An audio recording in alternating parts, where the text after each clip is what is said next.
And a warm or cold, depending where you are. Welcome to another Thursday stream. Yeah, today without the cap. I thought, I wasn't in the mood to put it on. And to be frankly, my little Velcro thing on the back is so worn out. Needs to be fixed. Yeah, it's just keeping open. It's annoying to fiddle around. And I thought that it kind of beats the allegations that I'm balding, which I'm not. Nah, it doesn't matter. Yeah, a little bit more personal today. And now we are nearing towards Christmas. Yeah, kind of crazy. 18th December already. It's insane, yeah. This fast went so far. It's still not over. Faster than before. At least like how it felt, but it's probably because I'm so in this crazy routine, and if you keep repeating doing the self stuff, I'm sitting mostly here at this desk, literally, and if you don't have any new impression or anything which changes up, then time feels moving faster. But yeah, long story short, don't want to be going too deep in the discussion already. I hope you guys are doing good. I hope you had a good week so far, and you are looking forward for the weekend and definitely for the stream here, for a little video action.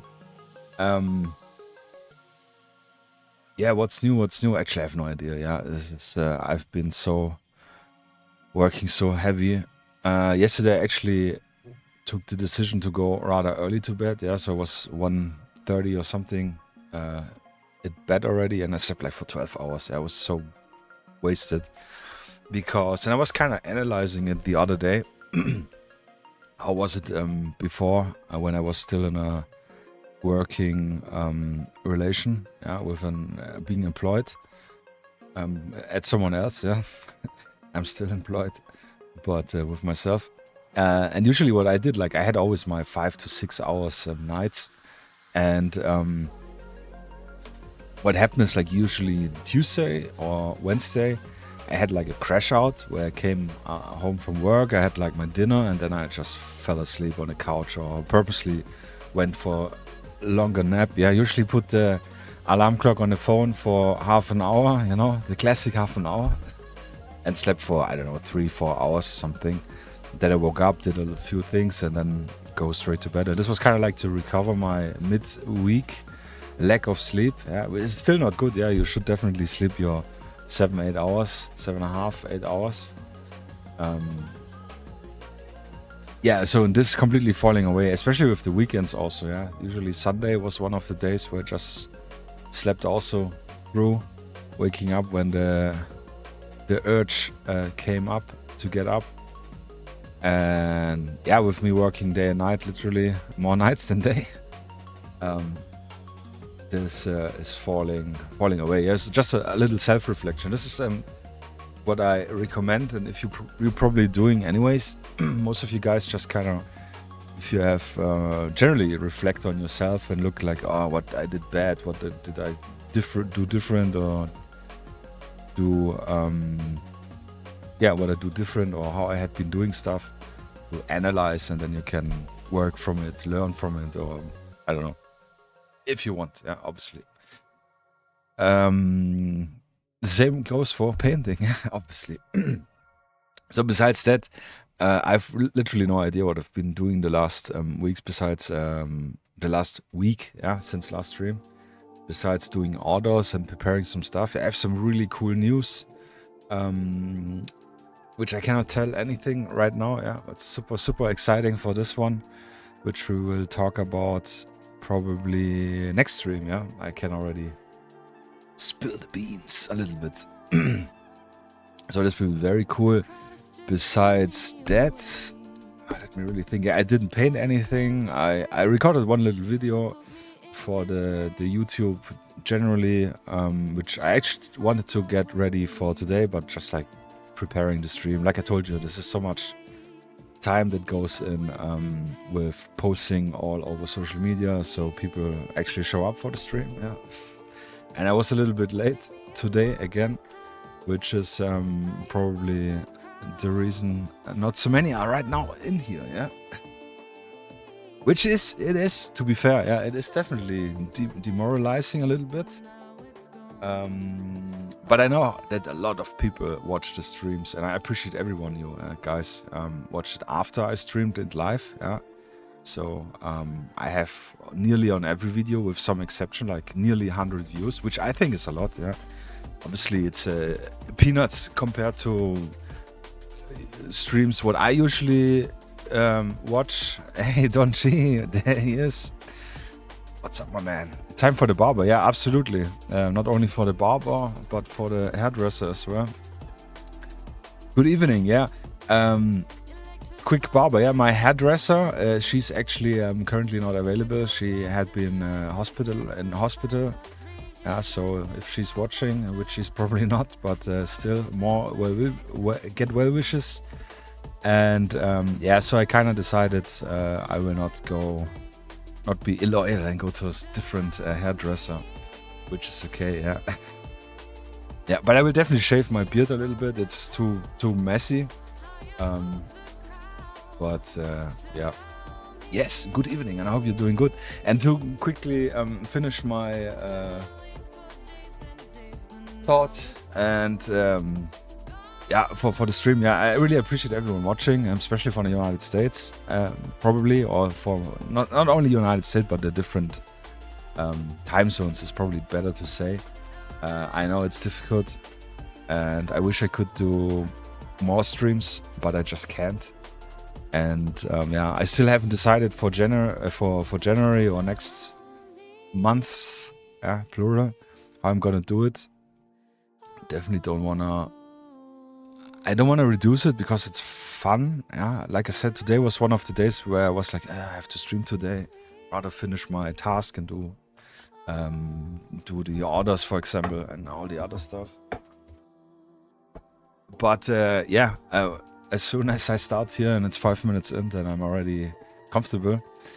But long story short, thanks for everyone for watching. I appreciate it. And I have no idea with January. We'll be probably also around one stream per week. Maybe I will take 1 week off, because I do need to get some other stuff going, which is, it's the problem with this repeating time schedules. But long story short, I hope everyone is doing great. Don G, how you been? How's it going? Did you manage to buy all Christmas presents already? Something I did not yet. But we are trying to keep it civil this year with presents. We kind of talk, all the adults in the family kind of said like, nah, we don't need it. But as you know, I'm pretty sure someone else will still have small presents. I'm currently printing some stuff which I want to give away, some small funny stuff. Yeah, I don't know. Christmas, generally, quickly talking about Christmas. I think this is theoretical, a very nice time of the year where you can come together with the family, which usually during the year is hard to do. Maybe because of distance, because of everyone having their jobs and responsibilities. So appreciate and take care of yourself and your loved ones. And in this matter, I mean, yeah. Don't G, one stream per week is fine for me. Yeah, that's good. But if I do less, then it's probably not fine for you. Yeah, that's the only thing. If I do less now next month, or if I keep it per 1 week per one stream per week. Yeah, I also think one per week is fine. I just need to prepare better. Yeah, I always get in this last day stress, which is my own fault. Yeah, if I would prepare all the streams in advance, like really take 1 day and prepare it, and then I just have to show up, then it's way easier than what I'm doing. Like, literally I woke up, first thing was like, okay, need to prime the miniature, didn't prime it yet. Then I take the picture, post it on here, post it on there, post it on the Discord, post it on the other Discord, post it on Twitter, post it on YouTube, yeah, which I always forget. And yeah, that's the only thing. I'm stressing myself. It's my bad organization in this regard. Yes, but thank you. I appreciate your input, valued input for real.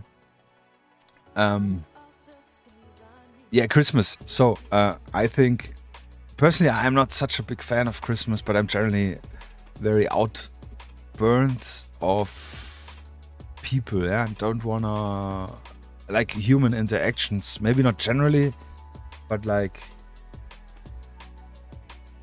it's hard to say. It's not like I hate my family, don't get me wrong, not at all. But like this,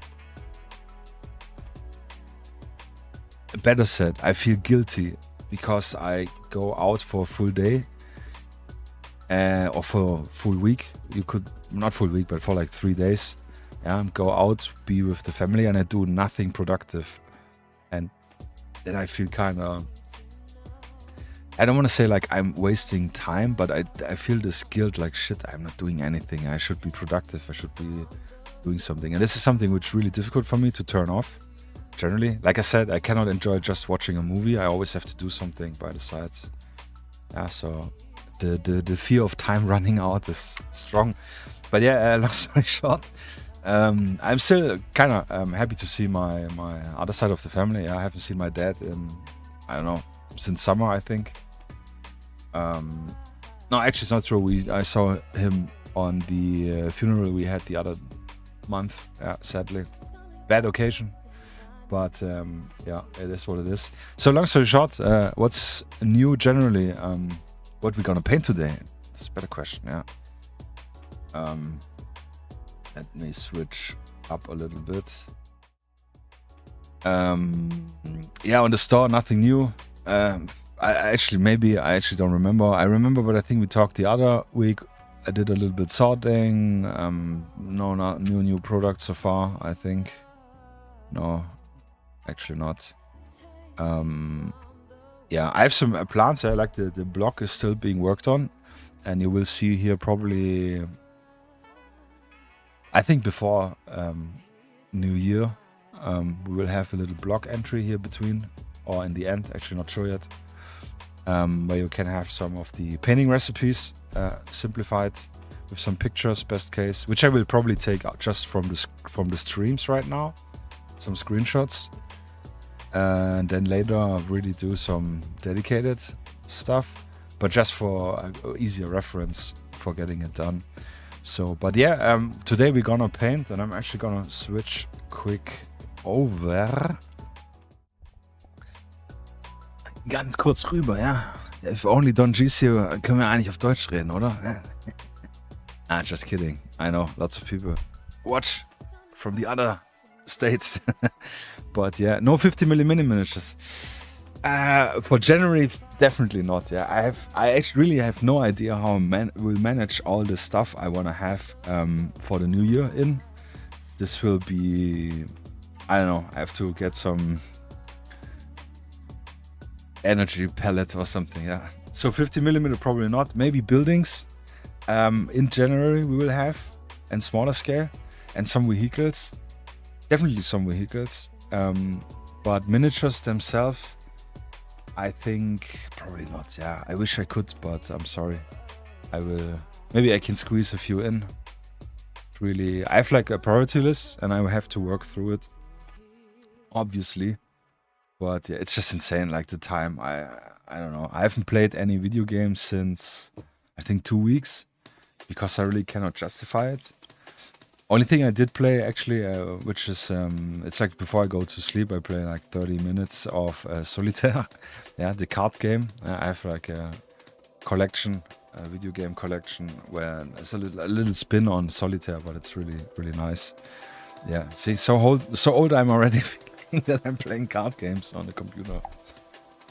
So yeah, we painting this nice, interesting fellow. Yeah, he's an officer. This is a very old print actually. Yeah, still using gray resin and glued on the parts, which I'm not doing anymore.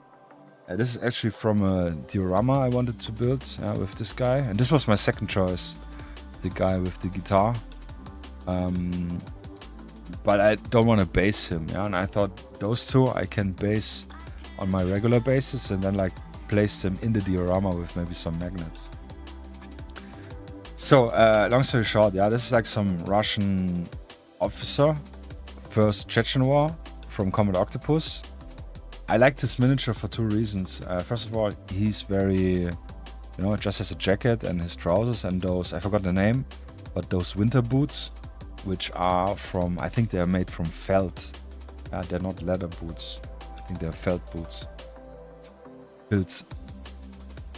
And yeah, and it's kind of like nice to see. He's an older gentleman. He has like a little mustache. Yeah, here you can see it. And he's like preparing to grab a cigarette from the cigarette box, which is kind of hard to see maybe. Yeah, but I kind of like this. And it's also, if you watched earlier, they all have like cigarettes on. Yeah, this guy as well, which I think is cool. Yeah, like the vibe going on. And he has an AK-74M with a double taped magazine, upside down. It's a little shadow here. So very simplistic. First Chechen War. And why First Chechen War? Why for Christmas? Two reasons, and we're gonna have a quick look over on Wikipedia together because a long time I have been reading this. I have read up a little bit on, so I know a little bit what I'm talking here. But yeah, just to kind of catch up a little background story, because I know a lot of people know about this Chechen Wars, but it's like a little bit of a suppressed topic, especially from Russia. And there are not very good documentaries on it. There are a few cool YouTube ones, short ones, which give like a brief overview. But yeah, I don't know. So, yes, Chechen Wars. First of all, to get to the question why for Christmas, it easily because the first Chechen War started at 11th of December, which is kind of literally right now, but over 30 years ago. Yeah. So check that out. And yeah, so I kind of like imagine. First of all, we have the winter type miniatures, which is something I wanted to do for December, anyways. Not sure how much we are able with the basing here to go into depth, but I will kind of consider it for sure. So long story short, first Chechen War. There was the first and the second Chechen War, and the second Chechen War was actually my main interest, or my main start to get interested in all this Russian special forces, because they had their, what I like to call the Russian GWOT, yeah, Global War on Terror. where they in 2000, I don't know, 2000 to 2005, did lots of operation against those they called Chechen terrorists, so generally terrorism stuff with special forces, yeah. So lots of special operations, which I thought was interesting. This caught my interest. So for a long time, the Second Chechen War was my main conflict of interest, and we all know everyone has their own main conflict of interest. But with the start of the Ukrainian war, this interest kind of lost the appeal because a lot of the visual pictures and areas are very similar. Vibing, so this killed my mood completely off. That's why I shifted to Africa or Middle East. Felt more comfortable for wargaming purpose. But I have sadly to say that now with the Ukrainian war going on so long, it became a little bit like the norm. With news, pictures, videos you see.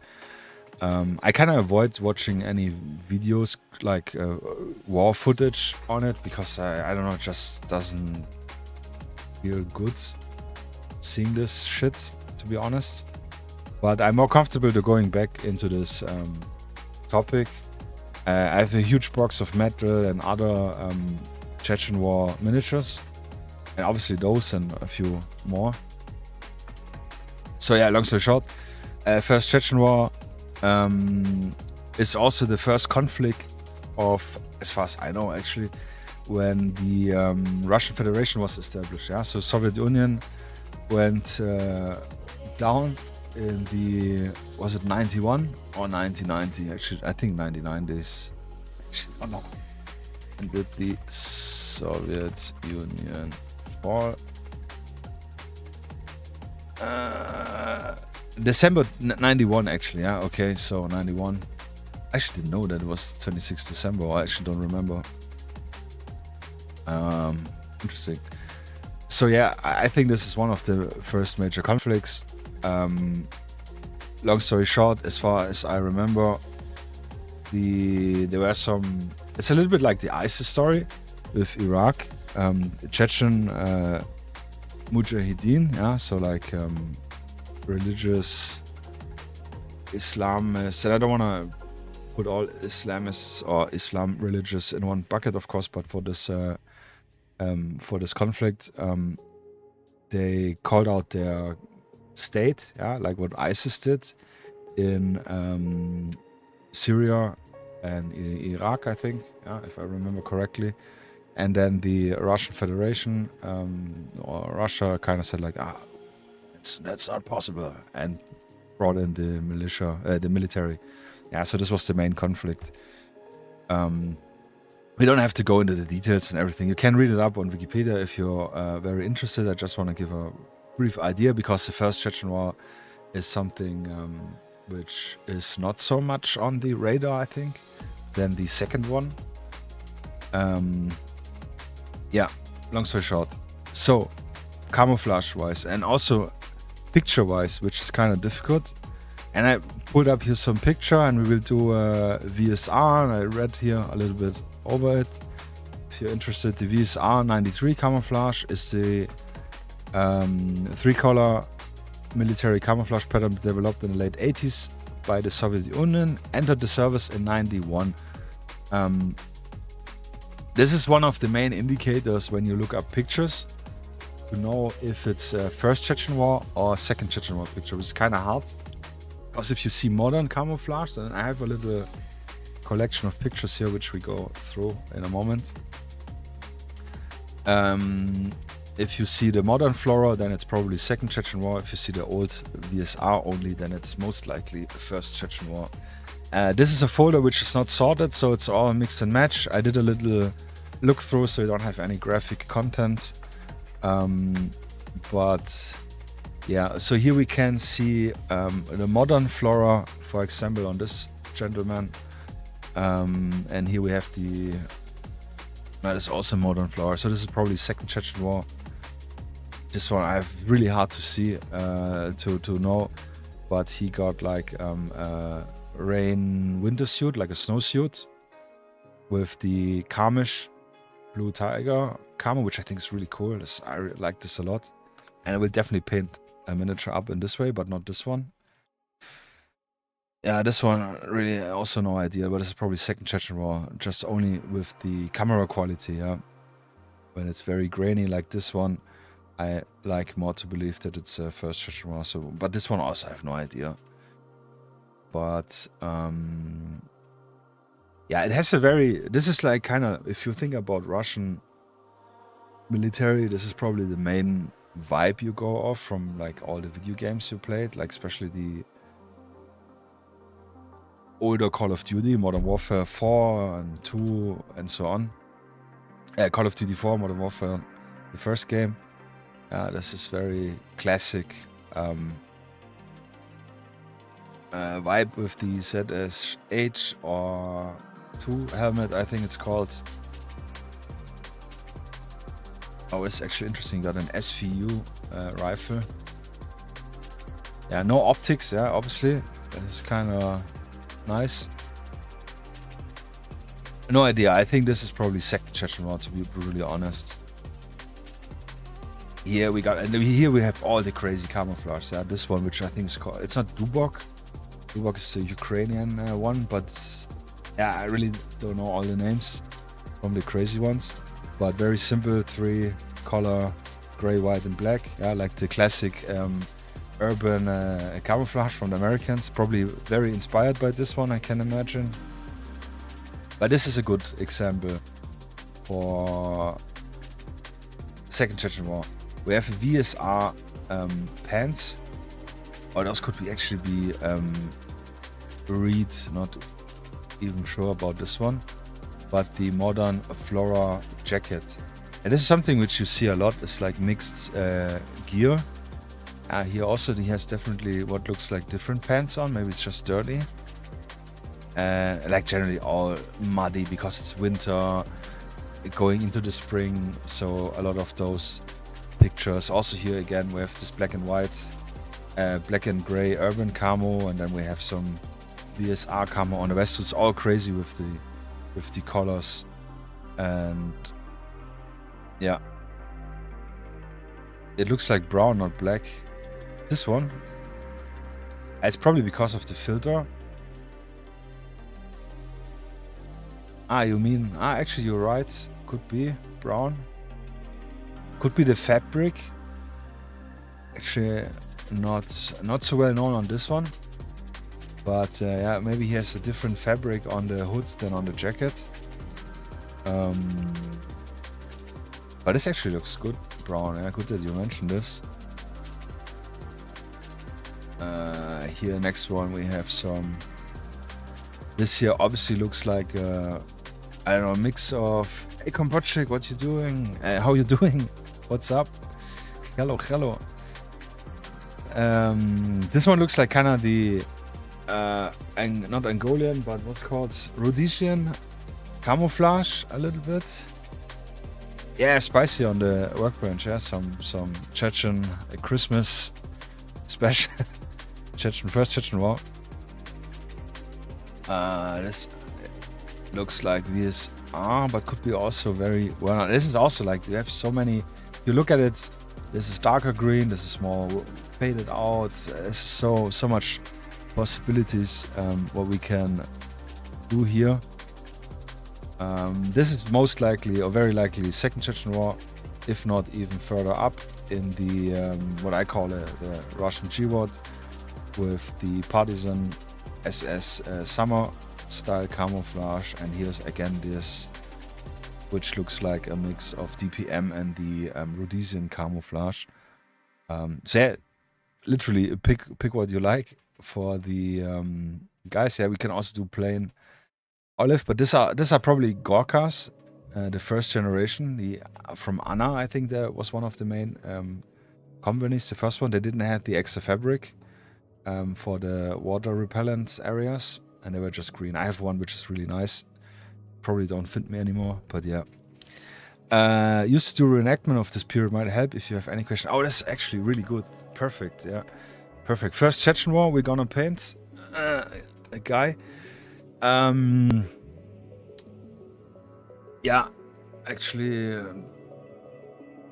question right now not, but I'm pretty sure we will have some. Just wanna to quickly go over the looks and the mix of camouflage we can have. I even don't know if this is Chechen war. This is probably even Bosnian war. Oh. But I wanna probably do VSR one. Yeah, this is actually the reed camouflage. And actually here you can see all the urban type, yeah. Blue Skirmish, the reed, and this one which I don't know. So maybe you know the name, Kompochik, of this one? Could try to Google it. Russian camouflage. There's one, yeah, Camopedia is an excellent source for this very crazy stuff. Yeah, here it is, this VSR camouflage. Duborg, Little Oak. Ah, okay, Little Oak, this I wasn't aware. These are the other ones. I'm not even sure. Ah, okay, it could be this one, maybe. Which is from the MVD, yeah, the internal Ministry of Internal Affairs. TTSKO, this is actually one, yeah. Derivative pattern. Yeah. Oh, it's a really long time I've been so deep into this topic. Yeah, with stopping playing airsoft, doing airsoft, kind of really lost interest. Ah, it's probably this one here. Yeah, no, it's definitely this one. Special purpose SMK. Yeah, I do remember this. For model MVD, Amman and Buk. SMK, yeah, okay, we got it. We got him. Yeah, thanks, man. I appreciate it. I've seen them all, but if you ask me, really hard to get an idea on. Yeah, this I'm a big fan of Skirmish. Long time. Yeah, this is the reed one which I talked about. Raster. No, this is this one. Skirmish Rizunik. Yeah. And Skirmish is actually, yeah, just remembered. Skirmish is literally reed. Reed in terms of the plant. This one.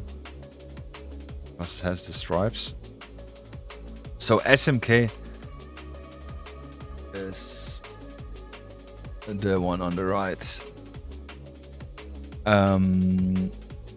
Yeah, here we have again VSR 93. Yeah. It was. I know the delay, so I had the time advantage. But it's okay. I appreciate it, man. Thanks. Yeah, confirming it for sure.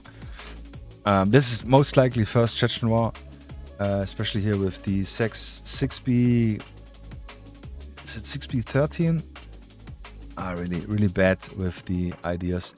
Yeah. So long story short, what I'm probably gonna go for is with. Let's see if I find a picture. I like this style with the Gorka top. Very nice. Here, this is TTSKO. And this is probably very likely from the, what was it, 93 Revolution? Where's my folder? Let me check before I talk some shit. I don't have it named, but the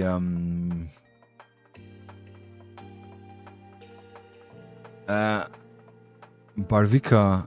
Yeah, Barvika, exactly, yeah. Yeah, no worries. ESR. Barvika probably nobody knows. Yeah.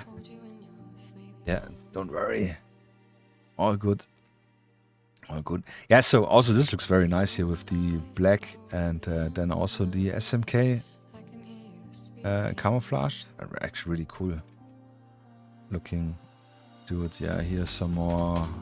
I don't know if this is less. I just saw a minute here below. Could be. Yeah, that's actually really cool. Emergency Yeah, so I think this is the most appeal for me also generally with the whole Russian idea, which kind of lost with all the modern Russian stuff because they are now adopting more and more multicam, and at least in during the Syrian war, we saw some, what's it called? We painted it already.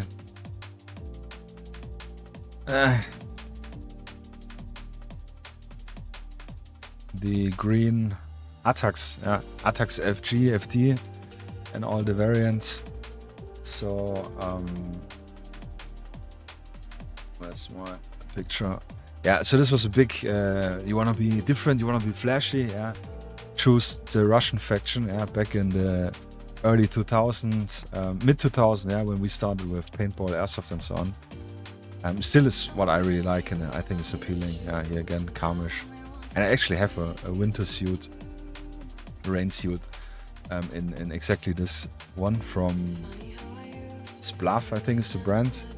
And back then when it fitted me, it was amazing. I just had this one, and I could throw myself into the mud and anything. It was really thick fabric, yeah, so it didn't rip. This was really cool. I had like one airsoft game where I had just like a bolt action sniper rifle, and then this rain suit, and it was like super muddy, rainy day, and it was so much fun. Yeah, I probably didn't hit anything because it was a cheap spring-loaded airsoft rifle, sniper rifle, but it was so much fun. Yeah. Yeah. So what I want to do is, do I have a picture? Pretty good. Especially like if we look at the miniature I'm painting, he got the classic army winter jacket. I don't know what the cut is called, but it's the one with the, like this one with the fur neck thing, which you can pull up if it's super cold. And he got the felt boots, the winter boots. And he got like, those are also the Gorka 1, first generation Gorkas. And he got like pants with pockets on, yeah, cargo pants. So probably most likely not any waterproof or specifically winter snow gear.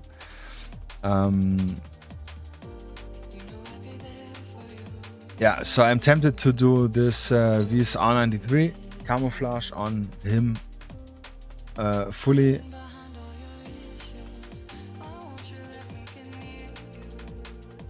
Yeah, I think this looks... this one was actually the other one I was looking at, which I liked a lot, with the Skirmish pants and the... which looks like DPM fake. Yeah, we'll probably not do DPM, but more like Flora VSR on him.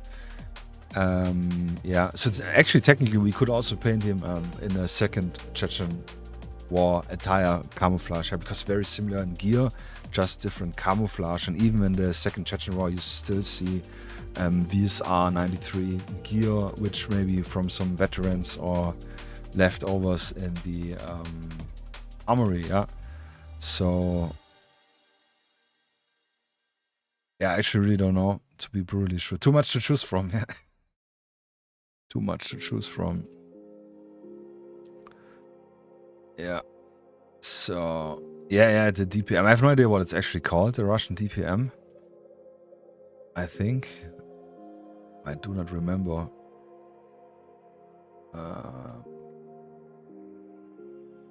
That's probably further up. Big fan of the Flektar D, the Danish copy. Really cool. Like this a lot. The Finnish, the Jaeger one. I was looking so hard for jacket and pants in Jaeger camouflage back in 2008, I think. No chance, yeah. Kukla it's called. Ah, okay. Kukla is something... What is Kukla actually? I like a lot the Tibet camo. I did this actually already on a miniature some time ago. Yeah, as you can see, this page is like endlessly. Actually, this one I have, the winter... not this one, I think. I have the Berioska in winter. The Karl MK, this one. But in a winter pattern, which is very good, very effective. Smog, yeah, this was actually what I wanted to say. Or Kukla, yeah. Ah, okay, yeah. Doll, ah, okay. Yeah. Doll or mannequin, yeah, funny. Kukla. Yeah, so again, you have an endless, literally. I can actually send you the link for everyone in the chat. If you're watching this later, then you can click on it easy and fast. Camopedia, excellent, especially for this plethora of camouflage. So yeah, long story short, I think, should we go to color?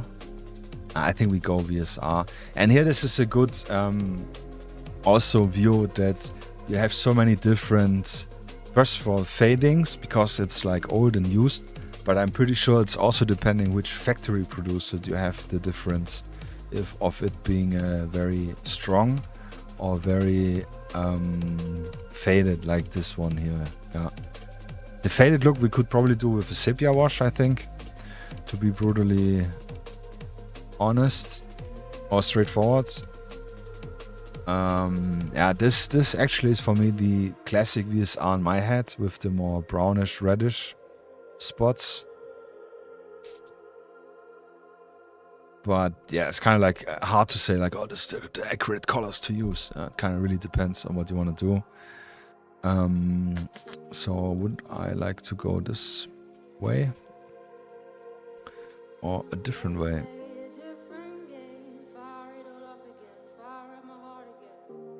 Yeah, this actually looks more late. Bleach different, yeah. Yeah, from washing probably even, yeah. Just worn it out. And I can imagine to be, you know, the cut of humans called Mabuta. Yes, thank you. I remember this. Yeah, Mabuta. Excellent. Yeah, now you're tapping into my memories. Yeah, I can also imagine that like the factories probably used not the best quality of inks or paints they had. Yeah, so probably maybe a speed paints for the fur would be a good idea. I would probably do gray and then paint with little dashes on the fur to give it a little more fluffy, not fluffy, but like furry look. Yeah, but speed paints absolutely, I think, is a good idea generally. So hard choice.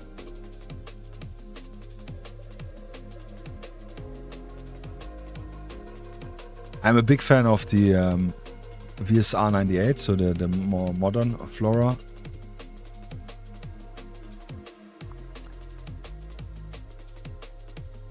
Which we could try. Like I said, the and I will probably play more second Chechen War than first Chechen War.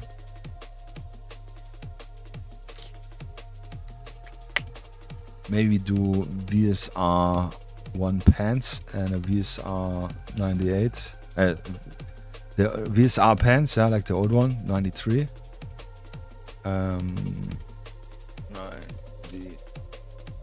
Actually, wait. Here is the accurate. This we open up here.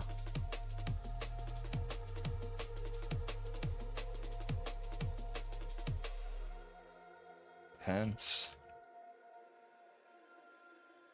Yeah, man, absolutely love Flora. This is so good. I have a 6B 23. Oh, my brain. 23 is the right one. Yeah, a 6B23 armor in Flora. Which is... I love this so much. And then with the classic Gorka with the brown shades, it looks so good. Yeah, so this one, original one. With plates and all. Back in the days when it was dirt cheap. Yeah, before the Crim incident, you could get all the stuff so cheap if you only needed the connection. Now it's unobtainable. Yeah, here. Classic. MVD, probably VSR would be better. Yeah, you think? I can show the miniature quick. Yeah, really, your input is... valued anyways. Yeah, so this is the officer we're gonna paint. Yeah. Actually, I don't remember, and you probably know this, but I think those boots, which are like the over boots, are made from felt, right? They're not leather, so they will probably also be more like a lighter gray, like the fur, I imagine. Yeah.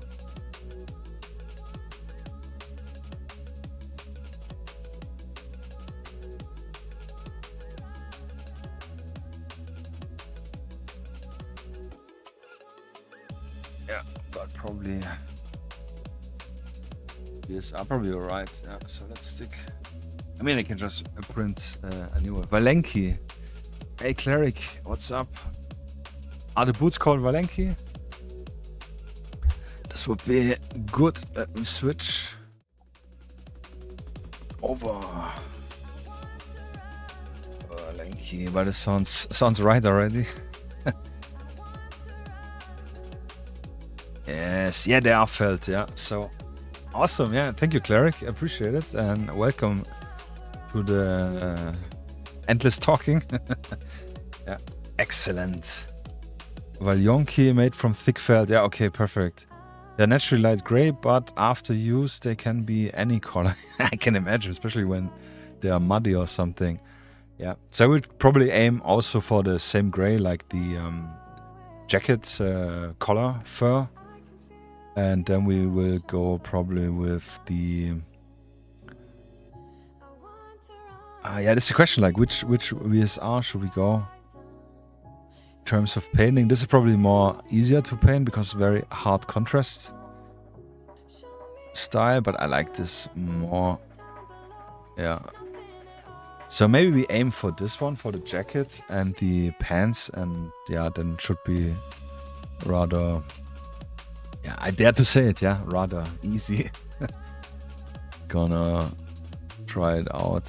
I will actually open, not the picture, open image.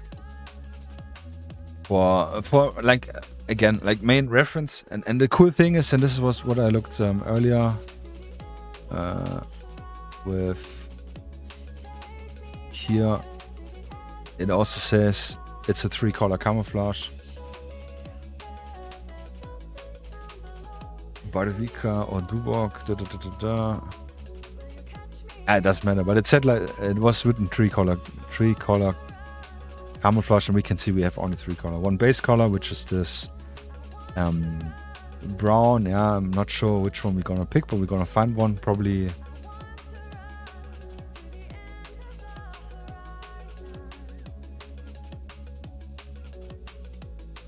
Probably German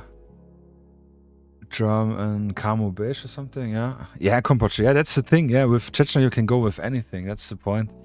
Yeah, that's yeah. But I think, I don't know, I have never done this, and I would like to do something new. So I think this probably, yeah, better to push myself into the uncomfortable zone. So yeah, we see this is the base color. And then, actually not sure, but it looks like the green is the second one and the brown is laying over. Yeah, this looks like the brown. Yeah, here we can see it very well. The brown is over the green. So there we have our order. And I like to use pictures from actual pans and so on to get an idea of the scale. Yeah, how big do I do the splotches on the miniature? Which is kind of hard. Yeah, this is very, if you look at his hands, they are very, very small splotches. So we'll probably make them bigger than before. German camo beige looks good, but might become too dark afterwards. Yeah, you think? I mean, the alternative would be khaki is actually more darker. Stone gray would be something, but this is probably more weird. It's also very similar. For the brown, I would look also again at, it looks very reddish, so I would probably go with what's called mahogany. Yeah, mahogany. And for the green, I would probably use some of the I don't know.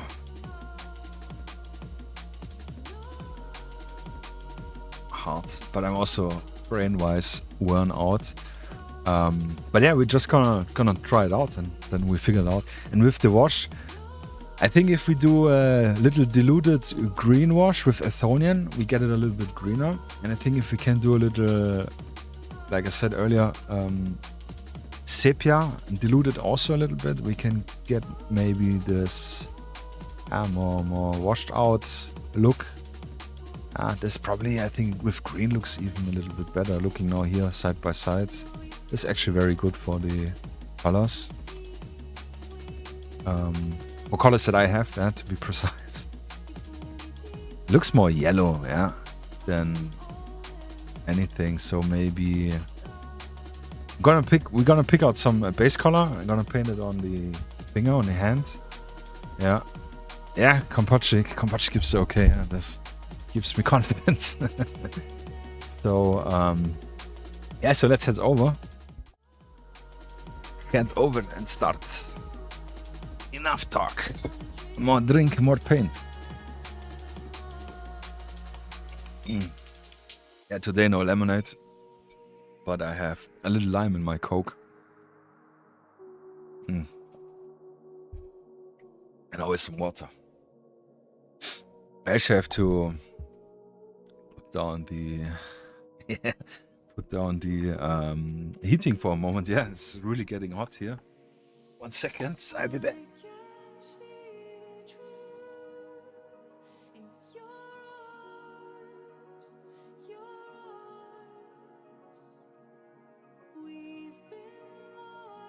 A little electric heater which I turn on for a few hours, and it gets warm enough in the room, especially if I'm with shirt only. Usually I have the sweater on, but at least in this regard I wanted to stick to my style for the stream. So fresh wet palette. I prepared this time for once. Haven't prepared in a long time. And let's have a look quick on the options we have. Actually, Iraqi sands could be. Yeah, this will probably get, like you said, too dark in terms of brown. This could be a little bit more yellowish. It could become too yellowish. So the other alternative, that's probably too dark. But this is actually the color how it would look. If I look at it, looks very good. But if we wash it, then it will turn really, really dark. Khaki gray. Maybe khaki itself could work, to be brutally honest.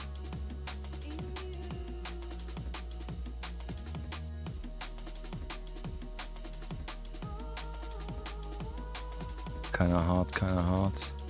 Yeah, both could work, hard to say. Don G, yeah. Back in a minute. The other one which I had was stone gray, but you can see already, if you're gonna compare it with this one, it's definitely more in direction of gray than into beige or yellow. This could look a little bit bland, I think.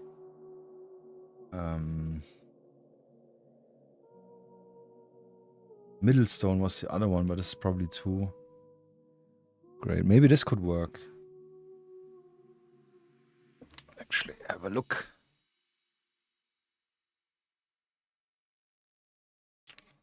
Quick finger test.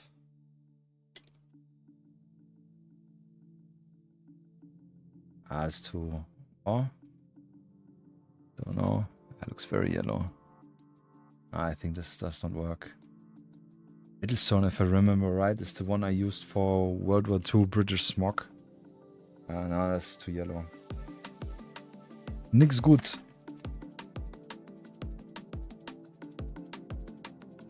I think I will go with khaki for this one for two reasons. First of all, it's a little bit more darker, more yellowish than camo beige.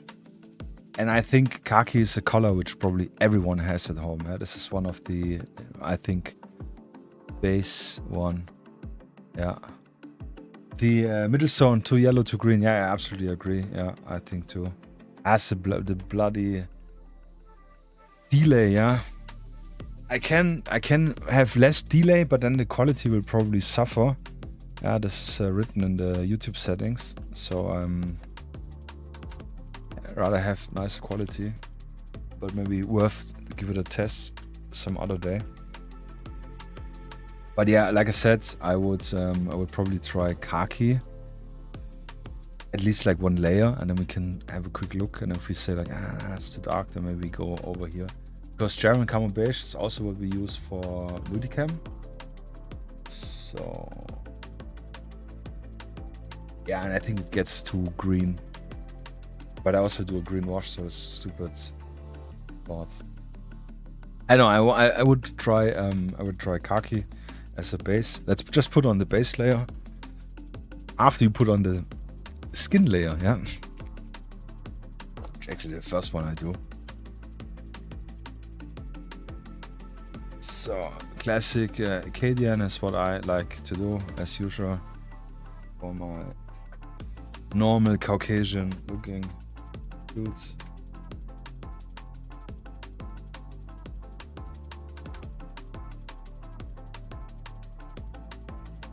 By the way, I have something which because I always use this pipette to add one drop of water, and not everyone has one. What you also can do is literally, if you have your little water, you just go with the back in, and if you pull out, you usually have, you can see, one droplet beating up here. Yeah, so this is another idea if you don't want to have a pipette, to get your one drop for diluting your paint.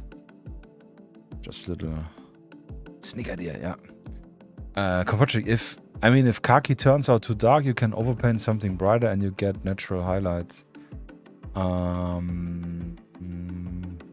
Good idea, yeah.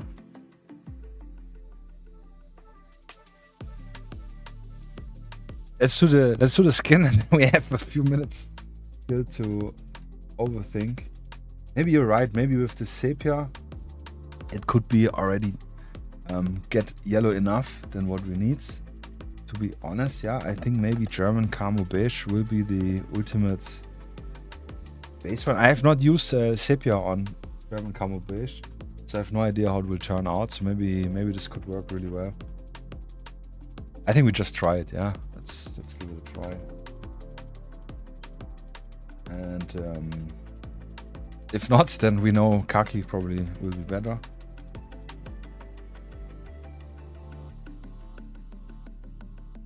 I mean, that's the beauty of the streaming generally, I would say. Or what I like is that we just kind of try it out and figure it out together. And yeah, and if you say like, oh, this looks really, really bad, then at least you know what not to do. And if you say, man, this looks perfect, then you have your little guide, or yeah, at least something you can follow along. So, little hand. Oh, there's something for your comfort trick actually. He's having a little, I don't know if you can see it, like a cigarette carton for and like pulling out a cigarette. So which cigarette brand would be the appropriate one for like first Chechen war? Because I actually don't remember seeing any pictures, and I would not know which one to check out. I would go even for stone gray and wash it with sepia, but I like to work light to dark, so that might not be as useful for everybody.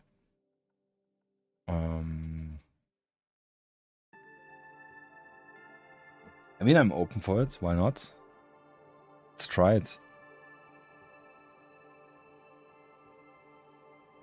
I definitely like, the main idea was like, I don't want to use German camo beige because I use this for the attacks. I use this for my multicam. This is like the basic base camouflage I use for like the base layer, I mean, for a lot of camouflage. And I kind of want to go away, but actually it would be good if it also works, so it makes it more valuable to buy. But I think we can try stone gray. Why not? I like this a lot. Stone gray is a very nice color, so let's just try it. Yeah. So Kai could work too if you work dark to light. Yeah, usually I work from Yeah, I kind of work from dark to light. I put my base layer, put my wash on, and then I put a highlight on. Yeah, I'm not sure. Let's finish the skin color and then maybe re-roll a dice. I haven't rolled a dice in a long time. Like generally.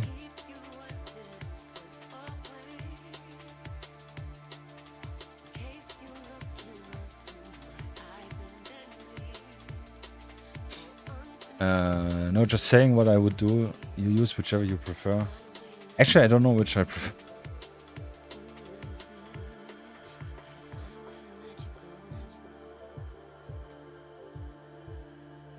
I will put all three next to each other. And then paint it on my thumb, and then I will decide. Have a better representation of it. What I would do usually, I mean, we could do it together a little bit. I use one of the Warlord Games packed papers, which I collected here, and paint the camouflage on it, and then I have like a better idea of it. Which we could do now, yeah, actually, why not? We will not have any news today because I didn't collect anything, and Michael is doing Christmas break, so we do have a little bit more time for playing around.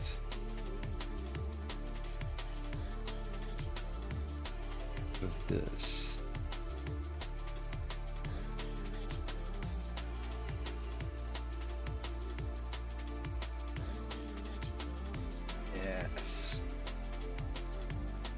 Leica Belmore. I remember Belmore Canal. I think these are the blue and white package, right? I think Leica. Actually, look it up. I mean, it's so tiny. The cigarette box. If you just look also next to my brush, but probably not Marlboro. No Marlboro. Here we still have some skin color untapped. Actually, you know what? Maybe we can use even the base color. Paint it on, eh? I put on the Desert 10. That's definitely more yellow. Maybe we don't even need to put on a layer. But I will try it on the paper first. So let's do this. Let's get German. But I think they were in a more square pack, so maybe those are some local imports.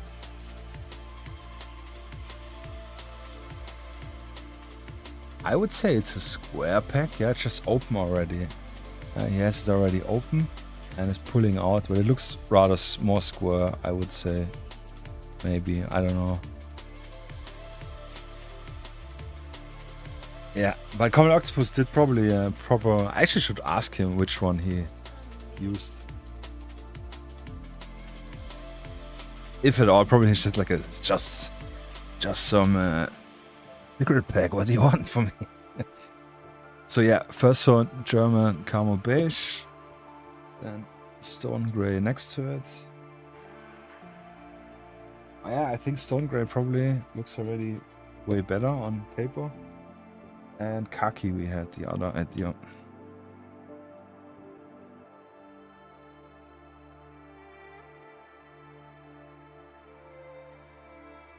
Yeah, Khaki super dark. Oh, this is extremely dark. Yeah, so gonna take one of those papers here.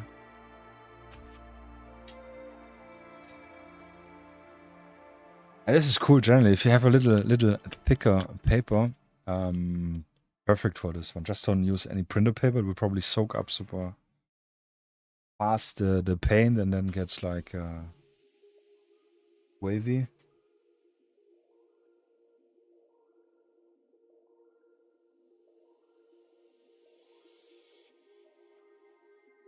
So let's do maybe, I don't know. I want to readjust the camera just so it doesn't we have the issue later. But I will first do the German camo beige. It's like one area here. Square.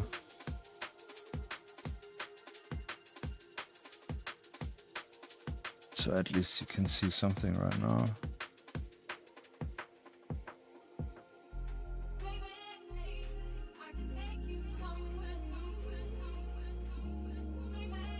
I mean, this paper also gets a little bit wavy, but at least in terms of color diffusion, I feel and I think this is very good. And I have like they were included in yeah, like the tons of packs I bought for Bolt Action. Yeah, Vallejo khaki gray. Yeah, but it's probably massively yellow. Yeah, so we decided against it in this test. So this is German camo beige now here. The next one will be stone gray.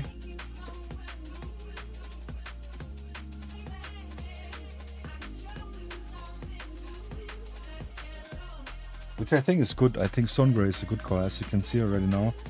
Maybe it's way lighter. Yeah. It will probably work very well with the sepia wash.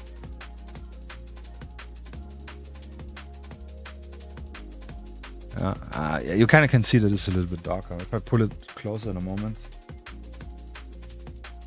then you will see the bigger difference. And the next one is khaki, which is kind of crazy. I would not have guessed that khaki from those three is so much more darker in yellow. It's kind of funny. And this is what's the... When you remember when we break down the camouflage, even field wrap, yeah. Yes, we're doing science. Always. That's why I have the glasses here, to be extra nerdy. Yeah. So... Yeah, khaki is like crazy dark and yellow. Kind of really, if you would have asked me, I would have really say they're very close. They're kind of close, and if it will dry a little bit, then we will have more color. Use field wrap, you mean like for the green? I think the green is more green. If we go quick back until this dries for a moment. Yeah, if we have a look here and take this one, I think this is it's very similar to this, just a little bit more worn out. Actually, we can also take, it kind of depends. I was actually looking at this one now, but this is what we want to achieve. Yeah. Khaki is a nice tone, but too dark. Yeah, I think also khaki is definitely too dark. So for the brown, 100%, I think mahogany brown is the right one, at least the one I have. Because it has more of a red tone, which we can see here very well. I mean, it's a little bit different color palette, but it's definitely here also more red. And here it also goes a little bit more brown red. Pretty sure you can also do your chocolate brown, but it will maybe lose its accent with the wash. Yeah, I just watched 2 painting tutorials for Soviet World War II infantry. Oh, nice, yeah. I kind of blocked out painting Soviet World War II because I painted for a friend of mine, a full army, and I probably told the story a few times.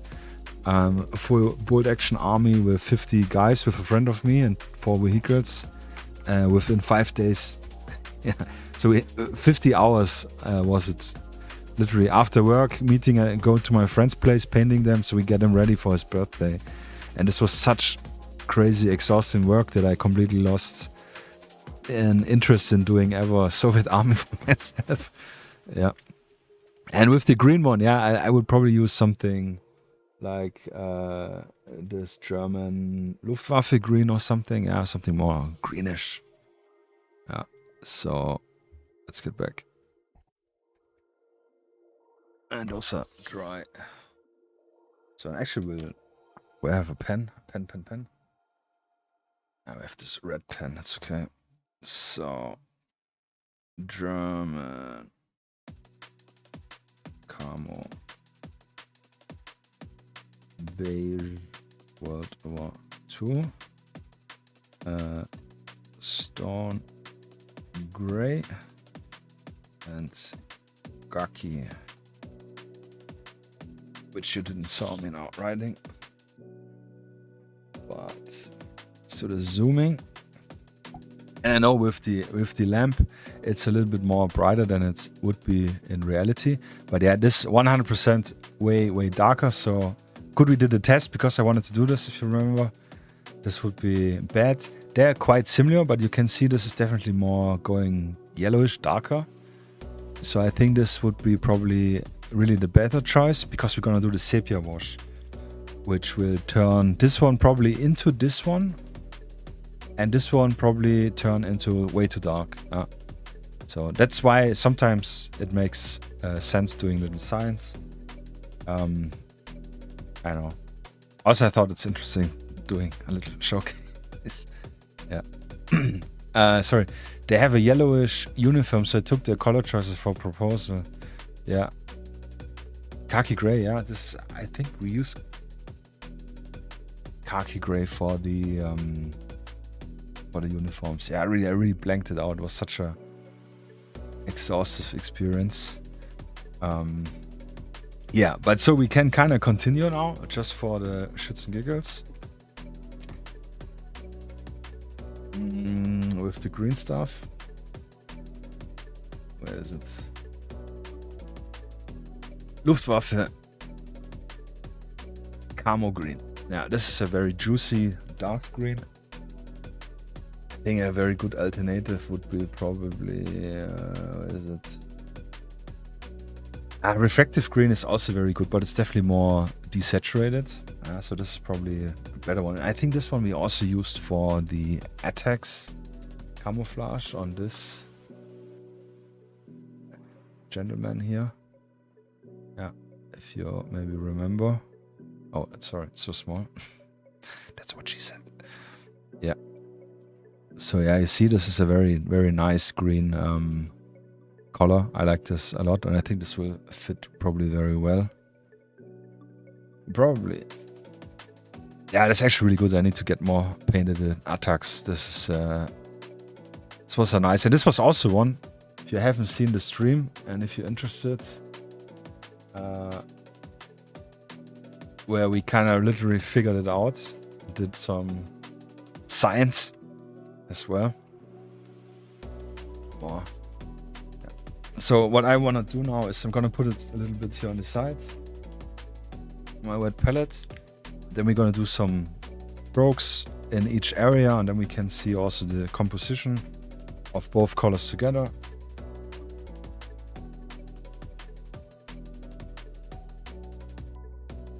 Which is good representation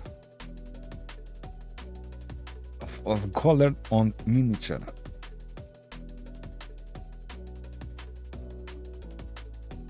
Понимаешь? So I probably should have used a smaller brush, but that's okay.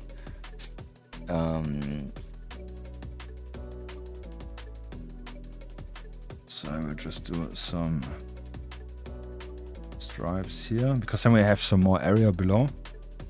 We'll try it again with a different color if we think this one is not good.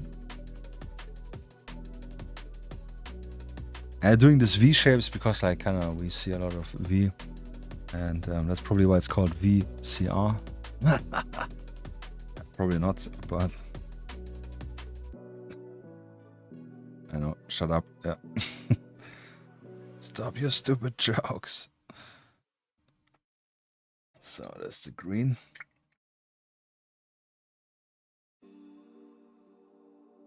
I would also directly go in with the brown.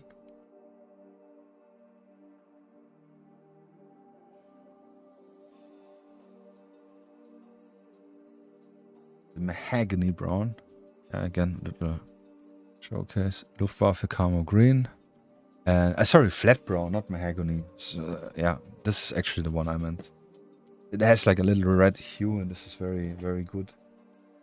This is also the the brown we use for our M81, if I remember correctly. M81 Woodland.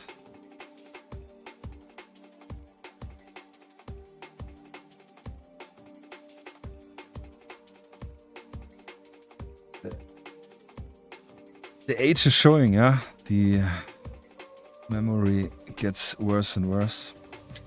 But it's probably not the age, but the lack of proper sleep. And yeah. Who to blame besides myself?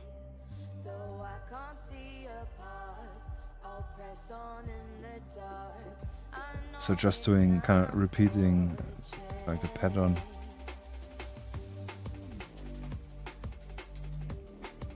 Yeah, but I think the brown is definitely good. And the green, I would say, is good enough. And this looks already on point, yeah. And I know, I'm sorry, it's so far away. But kind of have to do it on the table.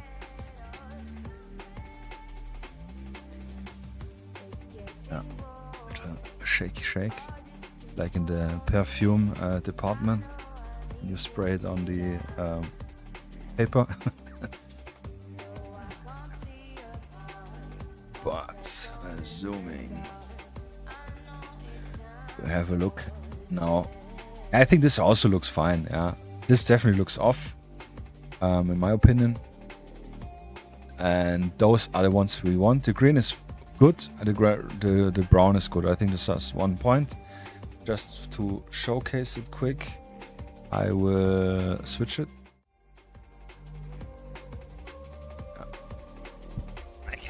Yeah, it will probably be super dark, but yeah, because the light is on the side and it's not focusing. But yeah, as you can see, the this one, the German Camo Brown, looks on point. But if you're gonna wash it, and we need to wash it so the brown and the green gets a little bit more diluted, it will probably be the best to go with the stone gray. Yeah. Yeah, you think the Camo Beige? Why you say that? It looks definitely the best here on paper. Yeah, the further to the left. Yeah, so this one looks the most on point. But I'm really not sure if we're gonna wash it, if it will turn it darker. But maybe you're right. We should try this for 2 reasons. Like I said earlier. If we can, we get more use out of Camo Beige for multicam and the other camouflage we use it, then this would be a very cool value. Yeah. So I'm actually inclined. Yeah, you say it's a good idea. I would probably go with stone gray because you already convinced me. But yeah, probably we should go with German Camo Beige. Like I said, it actually doesn't matter. Definitely not for khaki, but it actually doesn't matter. We're just gonna try it out. If it sucks, then we know it. If not, then we know it also. So let's try it. Just do it. Freaking do it.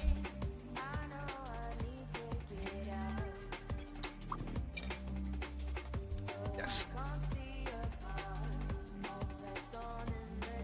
So Camo, German Camo Beige, it is the undefeated one. Yeah, I actually don't remember, but I think DCU we used Iraqi sand as base. Yeah, I think, yeah. So, big brush, big paint. This is good that we do pants and jacket the same way, so we can really speed something out. And it's also nice, and this is what I really liked, for also painting for something different. We don't have any vests or gear we have to paint around, besides the little what's it called, sling, which is super nice. Super simple, I mean, sorry. Which we will do. Yeah, this is actually another Compatrick. Actually, am I saying your name right? This is the other thing I was thinking the other day.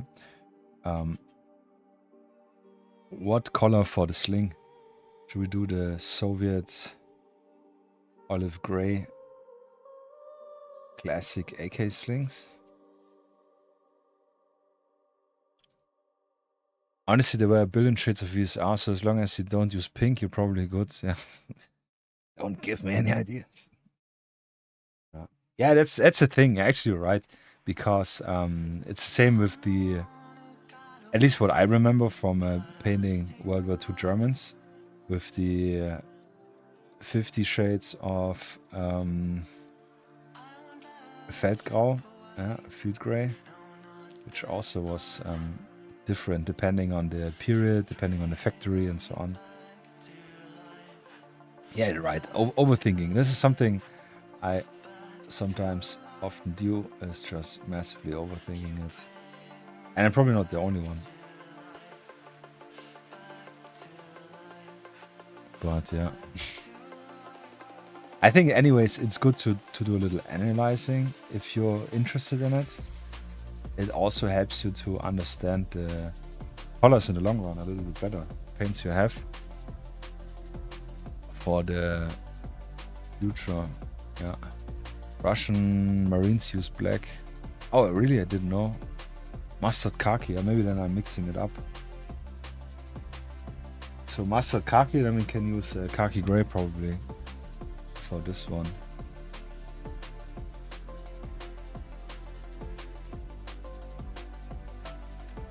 You could technically just leave it this way and then say this is like an Afghanka cut. I don't know what. It's probably also Mabuto. Yeah. Tons of ways. Tons of ways. Always wanted Afghanka, yeah. It's also something. The uniform in the Soviet Afghan war liked a lot.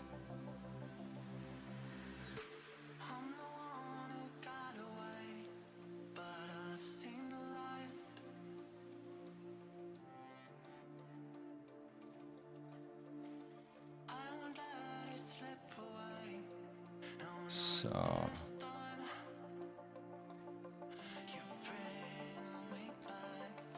just a bit here on the inside.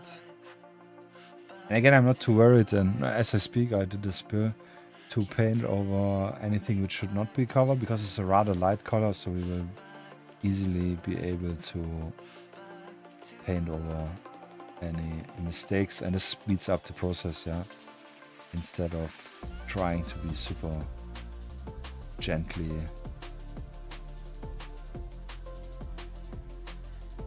yeah.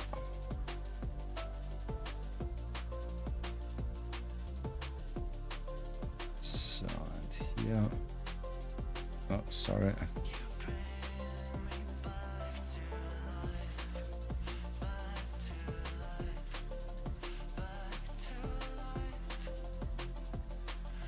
Hey, this is cool. This is a mini I had printed probably.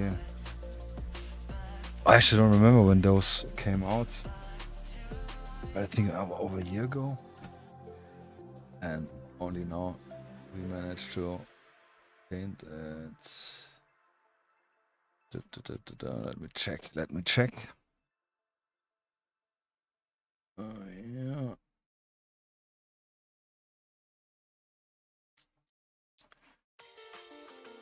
No, actually 2023. Jesus Christ. Yeah, so 2 years ago. Ooh. Yeah.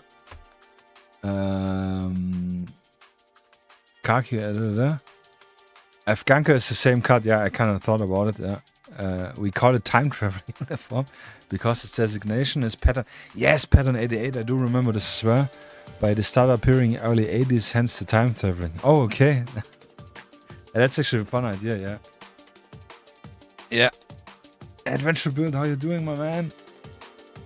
Welcome back for another stream. Yeah, it's going good. Yeah, we were doing a little science here, which base color we're gonna choose for our dude here, and Yeah, picked now German Camo Beige, the undefeated base color for lots of camouflage. So yeah, hope you're doing good. What's new? How you going?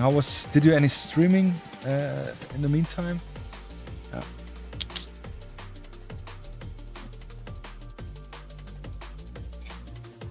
Is he eating an apple?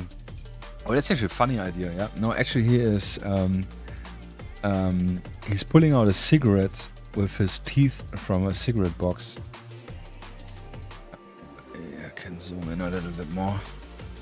Yeah, you see like the flap is open, and then he's pulling out one of the cigarettes. It would be pretty hard to paint the filter tips, but I think in this period they didn't have any filters, so at least I could justify them not having any filters. So yeah, but eating an apple would be actually really nice. This would be a really nice contrast, getting a either very green or very red apple. Yeah. Or he could also have like a radio and talk in it. Thinking about it right now. Yeah. Nice. Last night was the stream. Oh, great. How was it going? What did you paint? Yeah, I missed it again. I actually need to put in the little reminder thing when you stream. But I went yesterday really late to early to bed for comparison. At least that's my excuse now. Yeah. German Common Base, German Engineering, yes, kinda, yeah. Yes. Oh, I missed actually the spot. Just noticed here behind the buttstock, which will be hard to paint anyways, but at least some stuff. Yeah, so camouflage. 1, 2, 3, go.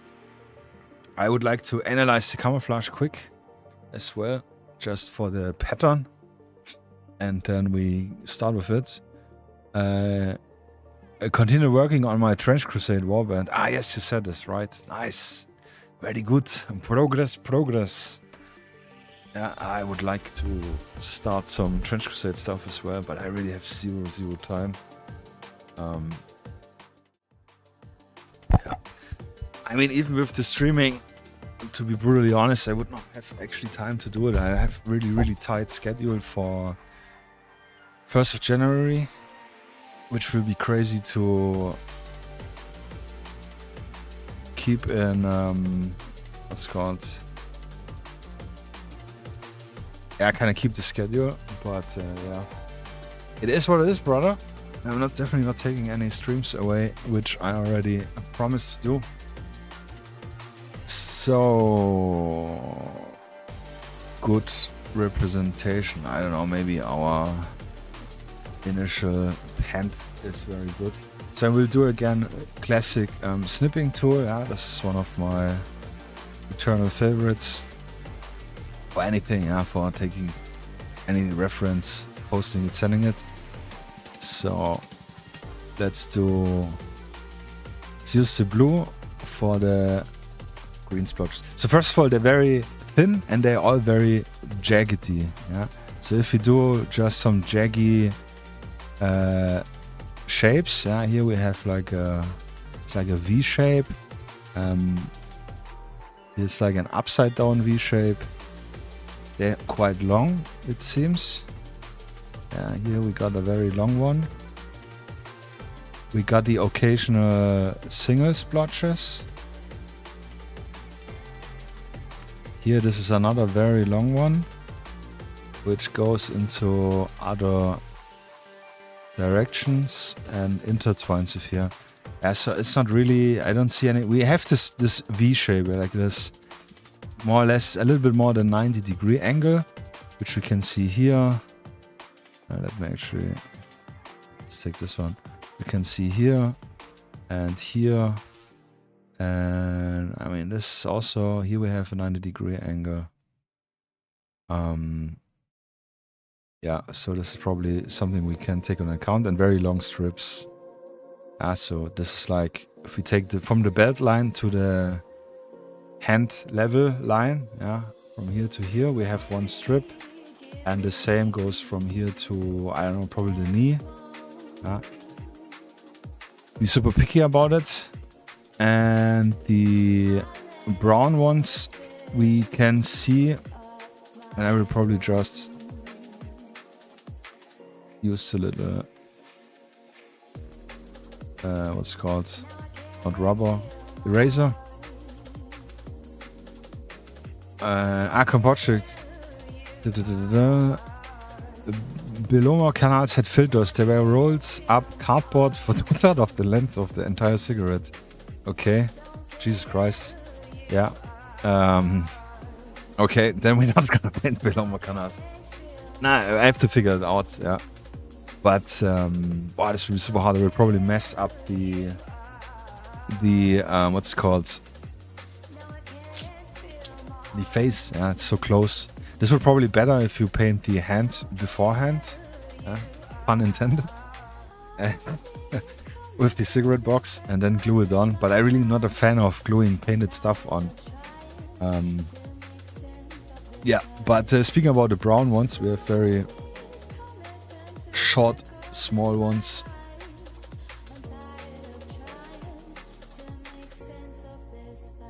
Yeah, small. Yeah, so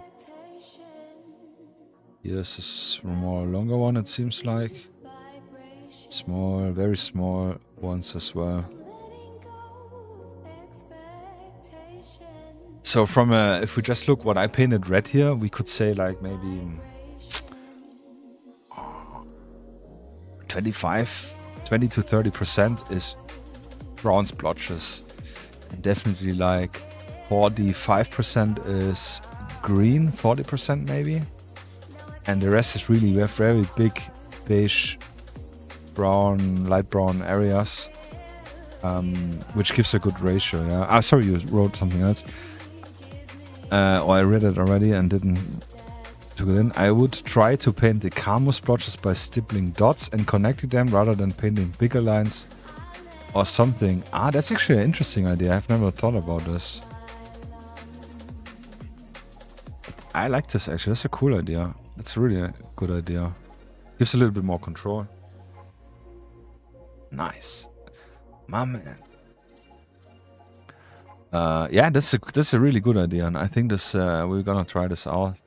So we're gonna take blue, for example, yeah, just putting on some dots to get an idea, and then later connecting them, like you said. Yeah, that's a cool idea, actually. It's a little bit more slower, maybe.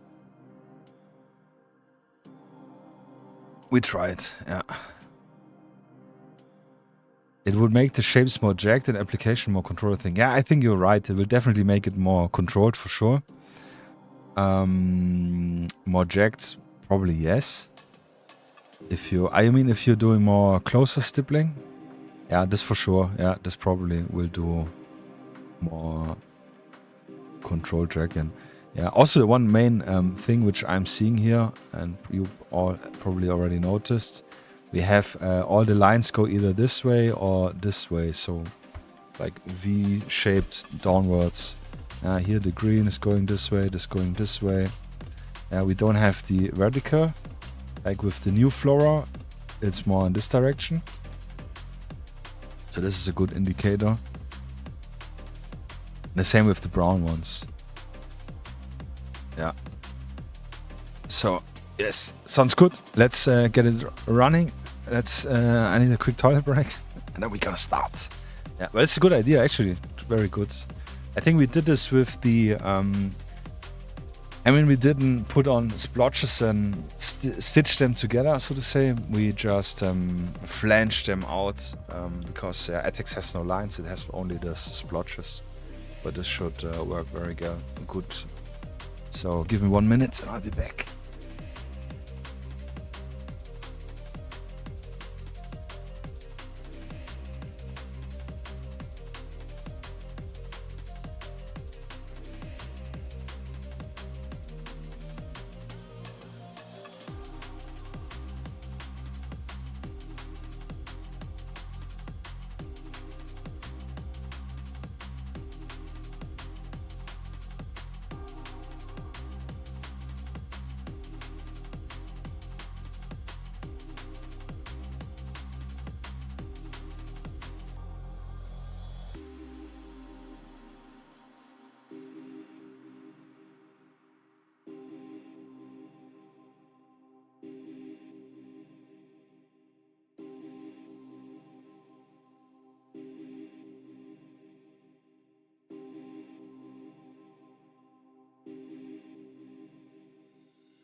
So, here we are.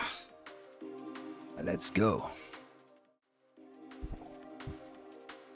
You know, it's very odd looking at myself without the hat, I have to say. But it feels definitely more comfortable. It feels rather warm, yeah, but this the hat will not change this. Definitely need to go to the hairdresser. But like I said, she had some health issues, and I definitely didn't want to ask her like, oh, when are you back? So just waiting for her to recover. Yes, let's do this. It looks like you need a haircut exactly. As, not only a haircut, but also like a beard trimming. But yeah. I don't know. We have been in June, I think, to the hairdresser. Or I have been. And then since they're not saving money, you know it. Yeah. Yeah. But better this way than the other way, I think. Alright, so we start with green. Gonna use the 1.2 brush because it's very, very thin lines. And we'll obviously make them a little bigger on the miniature, just because yeah, it's too hard. I still like I said, my main priority is to make the camouflage look like the camouflage and not be like the camouflage. So I'm taking some artistic liberties, but I do want to kind of make it right shape-wise. So yeah, I will start with the pants just because I have some pants here to get some idea going, and then if I have a little flow on, then we continue on. I'm already seeing here I didn't paint on the beige here, so just doing some stippling, yeah, more or less.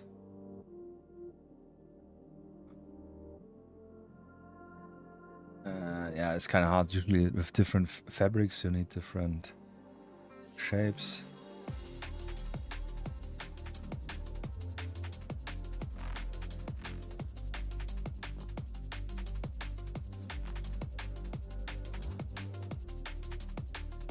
Yeah, not so jaggy as I hoped.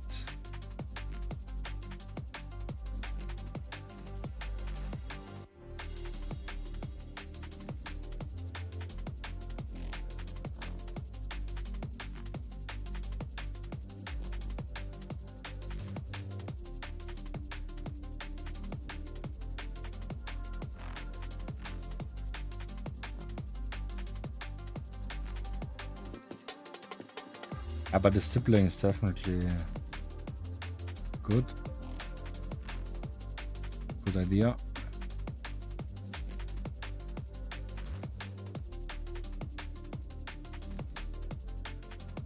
So the ratio is really, really difficult, I think.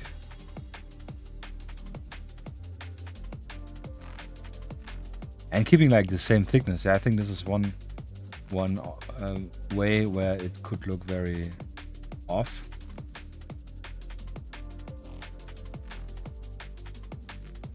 If you have like very thin and then some thicker areas, yeah, would make the shapes more jagged and application more controlled. Yeah, probably. I'm trying my best. Yeah, probably I'm trying it to be too fast. I blame the drum bass music, which makes it, yeah. But this one looks already way better, yeah, that's right. Ziggity zaggedy.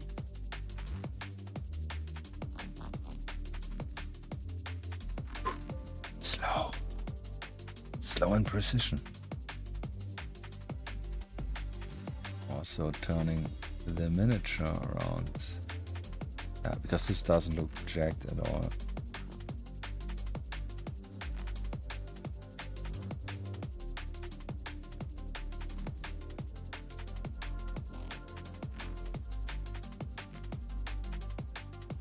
Good call, good call. Slow and steady. And something like this. I don't remember the say.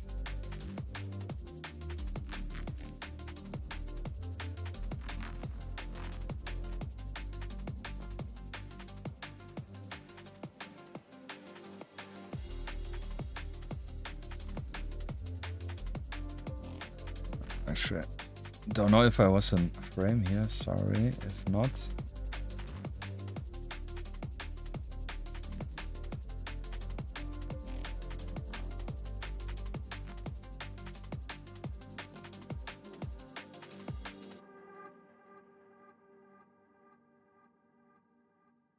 We have a lot of very small ones, so I can definitely do some super small splotches here.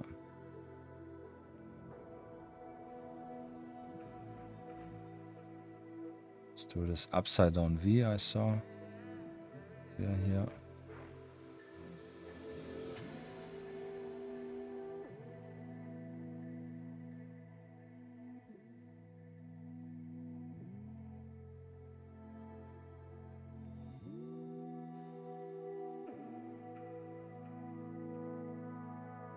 Nice. Yeah, the only danger is to overdo it with the green. Yeah, I'm already feeling a little bit doing it too much.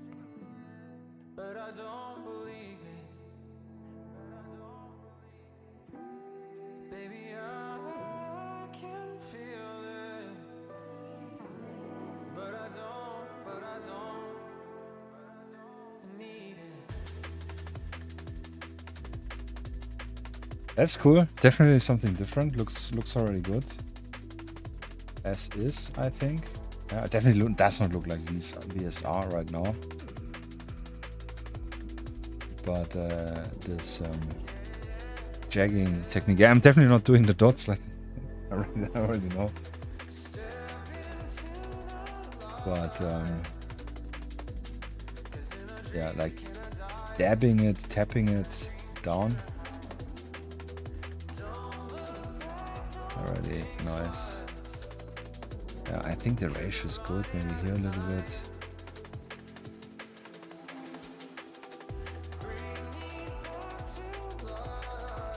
And let's go into the jacket with confidence. Yeah, more or less.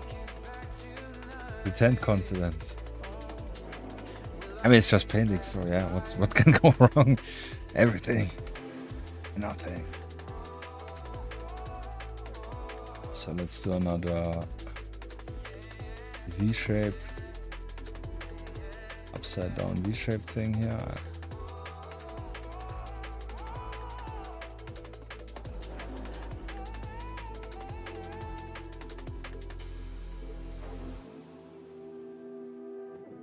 Yeah, but this is definitely the way. You can see just literally doing this and then moving it left to right, which is kind of what probably Kompoczyk was saying, to give it this jaggedness.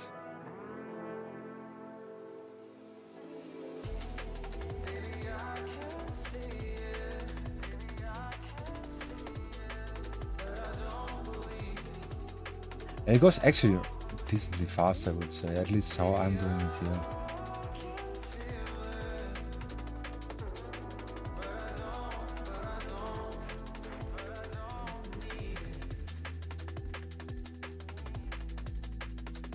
I think I definitely need a little bit more single strokes.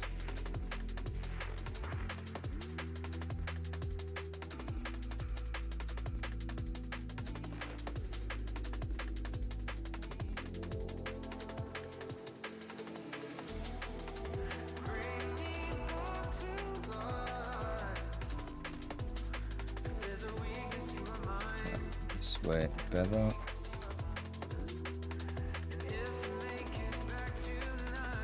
Yeah, it's really, that's definitely fun, yeah. It's a fun.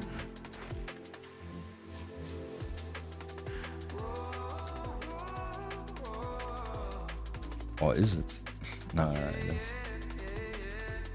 It's like this, especially if you're doing something new, like figuring out, and it kind of comes together. It works.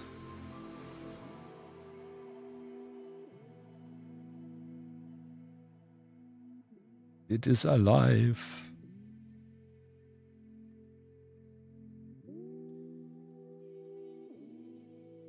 Oh, that's way too thick. That's okay. Gonna play here out. Go here.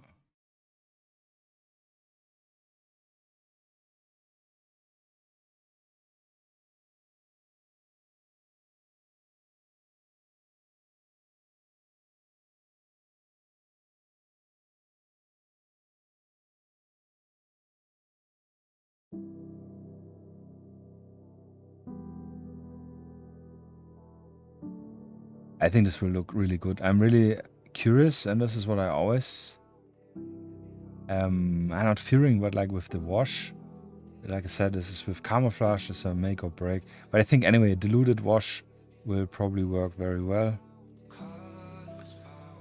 And then we have to, I mean, we can put various washes over it if it doesn't satisfy. The result doesn't satisfy us, what we were aiming for.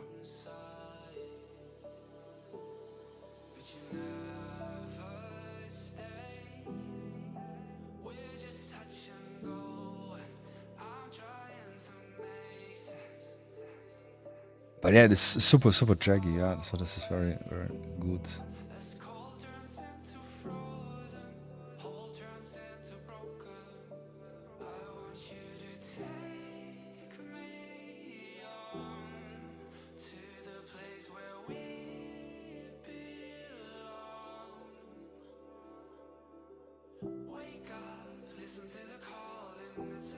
And this again is just the Luftwaffe camo green, Zeleny.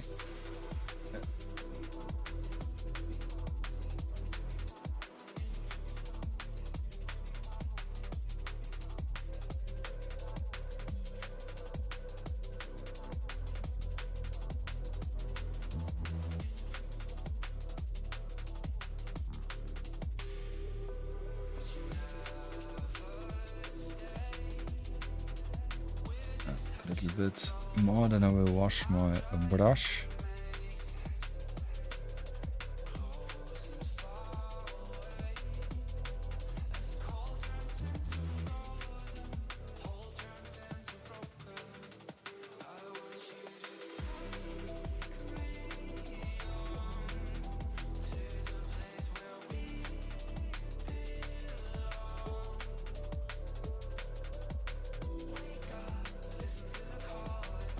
But yeah, I think the ratio is good. It's maybe a little bit too dense, but I'm actually not sure. I will definitely use the brown and paint over some of the green areas for sure, to balance it out. So not only go with the green into what's it called, beige areas, yeah.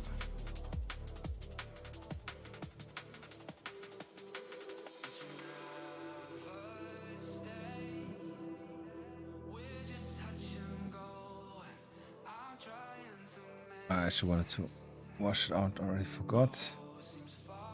So let's continue here.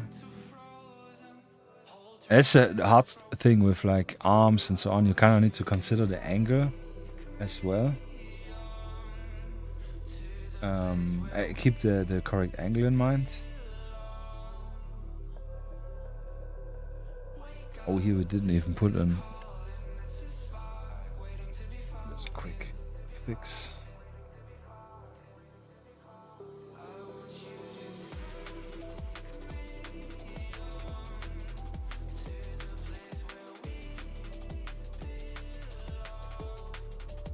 Wet palette is already dry.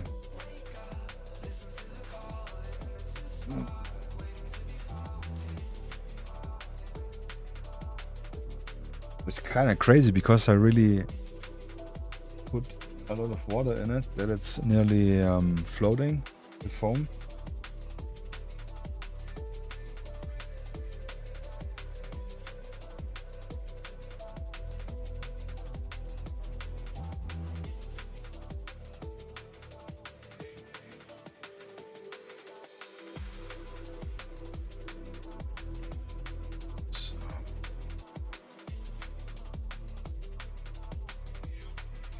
Just here and somewhere else I saw I was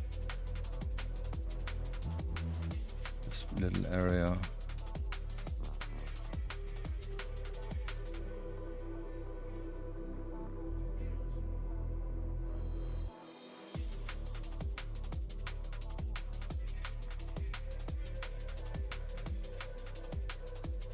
And you can see all this rough edged stuff. It's because of the super glue. I added too much super glue on the hand. Here the same. And then it kind of makes this fringing here as well.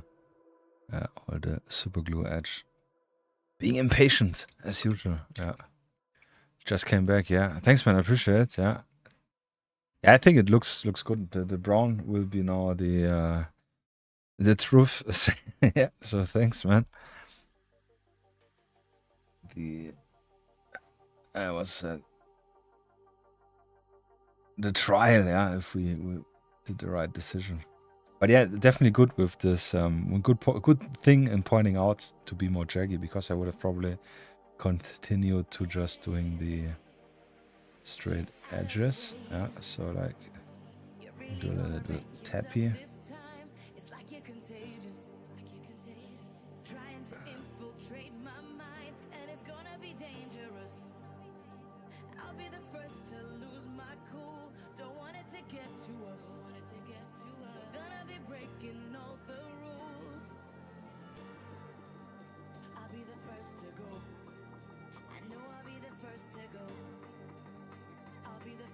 Yes. Reinstalled Stalker Gamma after years, so we've been having so much fun with it. Yeah, I can imagine. Yeah, after now they announced that Gamma is now officially on GOG, Good Old Games. Really wanted to get it installed, but I really cannot. I have no time to play it. Yeah. Also Stalker 2 now with the new update again, pushing me once more to play more or play it again. And I want actually to do a new playthrough. I didn't play I played 40 hours, but I didn't went very far in Stalker 2 because just like really had to check out everything. But I would like I wanted to do a little on-stream playthrough thing kinda. But yeah, it's just so crazy time consuming. I can't. I need to work. The more I hustle now, best case in a few years, the more time I have to chill a little bit more. Maybe. Best case.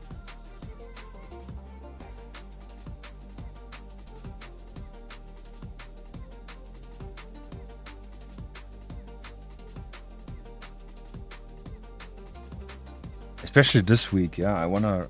I have a few orders still open, and I wanna get most of them done by Saturday, and all of them done by Monday, Tuesday latest, so it goes all out before Christmas. And then yeah, I have to prepare for January 1st, yeah. This is just still lots of stuff to do. The usual. I'm waiting for Stalker 2 to be in a state I would like to see it in, so we probably wait another year. This is probably the smart idea, yeah.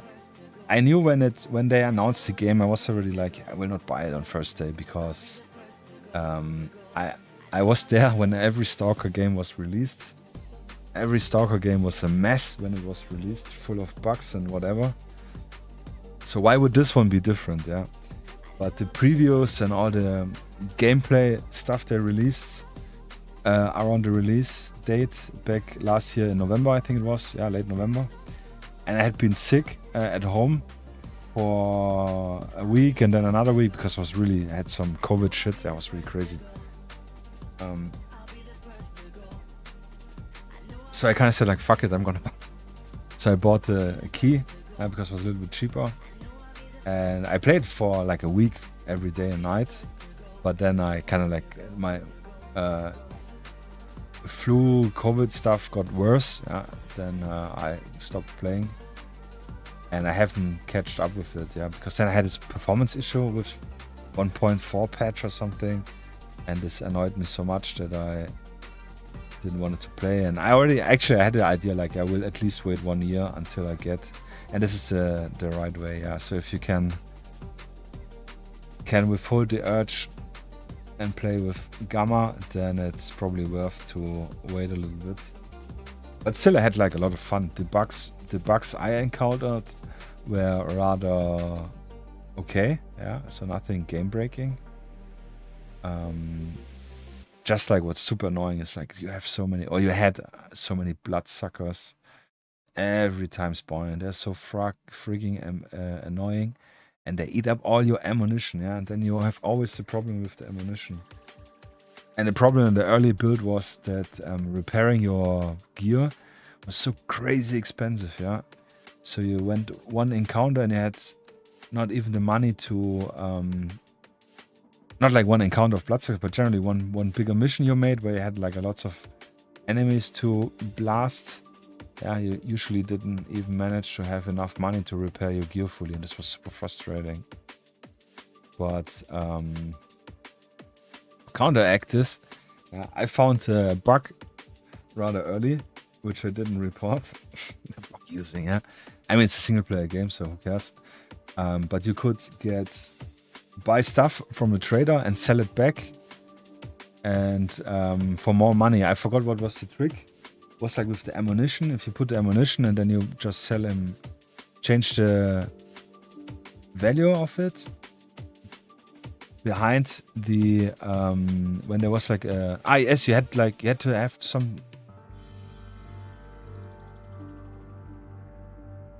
thing open, and then you could sell ammunition. You had to have the ammunition thing open with the slider, and then in the background you could sell it back and forth.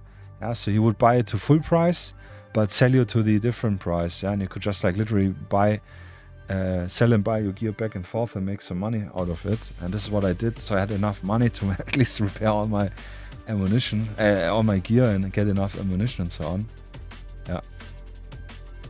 But this was massively annoying, and those freaking bloodsuckers always.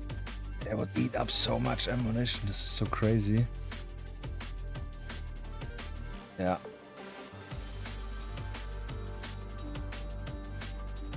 So if you can, wait a little bit more. Long story short.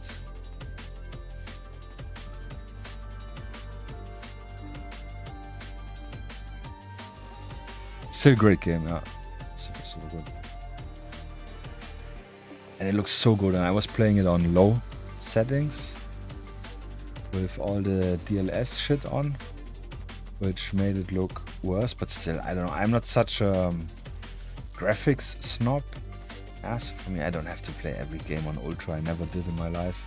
So, and especially not in 4K or anything of this fancy settings.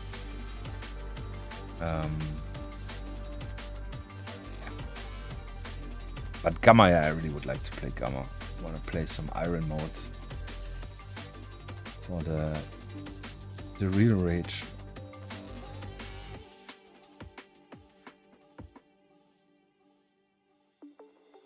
So I think we're good with the green wiggly waggles here. Maybe here.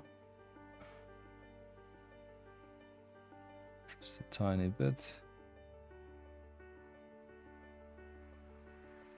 Some more single ones, which I kind of on this arm went a little bit too much. But I think this looks good. So let's go in with the brown. Yeah, I don't mind the bugs. The design execution of some things in game is disappointing. You mean like embrace the Euro jank, like how they say? Yeah, I also don't mind the bugs. Yeah, I think first of all, the big thing. Some bass on the floor. The thing which annoyed me the most was with the lying of the A-Life 2.0, yeah? There was like no A-Life at all. And even worse with this 100-meter bubble around the player. So there's no incentive in being... you cannot snipe because they disappear after 100 meter. This is super annoying. And the repeating respawn of enemies. Like if you go to an outpost or like a military stuff thing and then you kill everyone, then within 1 or 2 minutes they're respawning 5 guys. Yeah, then you kill them. Then 1 minute respawning again 5 guys. This is super annoying because you cannot loot or do any of your tasks and you just have this annoying repeating enemies. The sneaking didn't work in the beginning. This was massively annoying because I'm more of a sneaking, slow playing guy.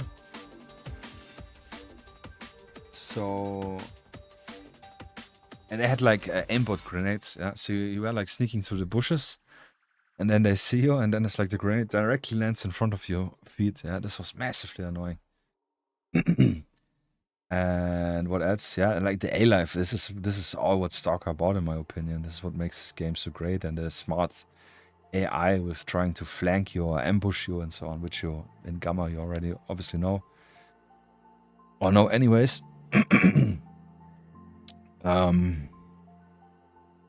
Yeah, so there were obviously some massive disappointing or frustrating parts, like you say. Which, yeah, I hope they fix the A-Life. Also with the, especially with encountering so many of the bloodsuckers and mutants, that they didn't drop anything. You couldn't loot them or anything. Yeah, so you never get anything out besides it. Worst case, fucking up your armor and eating up so much ammunition. And yeah, so this is probably the main points which always annoyed me. Which are big points, yeah, for sure.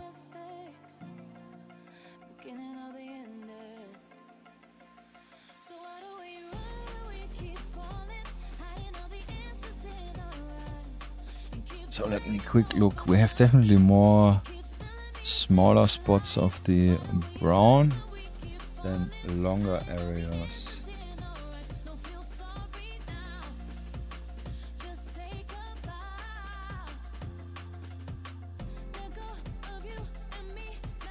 So I will just do some smaller ones, then some bigger ones if I think they fit in.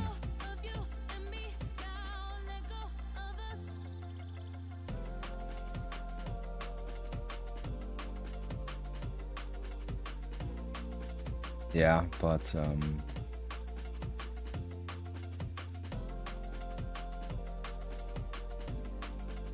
yeah, this it looks already good, and the new update already with some new story elements. I have never played until Malachite Factory, or what it was called. Yeah, Malachite, yeah, but you know what I mean, probably, or maybe not. So I'm not too worried about anything.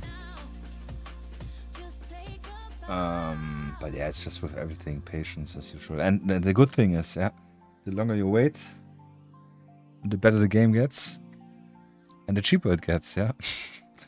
So win, win, and win. Actually, it's sad, but it's yeah. If you're one of the early guys who buy the game, you're probably. I mean, obviously you are supporting the creators, which is a good thing. Yeah, but something I didn't like at all was the. I mean, I absolutely understand it. Yeah, no question asked. that they didn't include any Russian language in it, but still I found it very stupid in terms of the world and atmosphere, that there is no Russian language. I'm playing like in full Ukraine just to have the more authentic experience, but I really don't understand Ukraine. Russian I at least understood most of it, or at least like the context and stuff. And with Ukrainian, it's there's some stuff like so different. But yeah, like with the war and all, I absolutely understand it fully. But I think this was a very, obviously was a political statement, decision thing.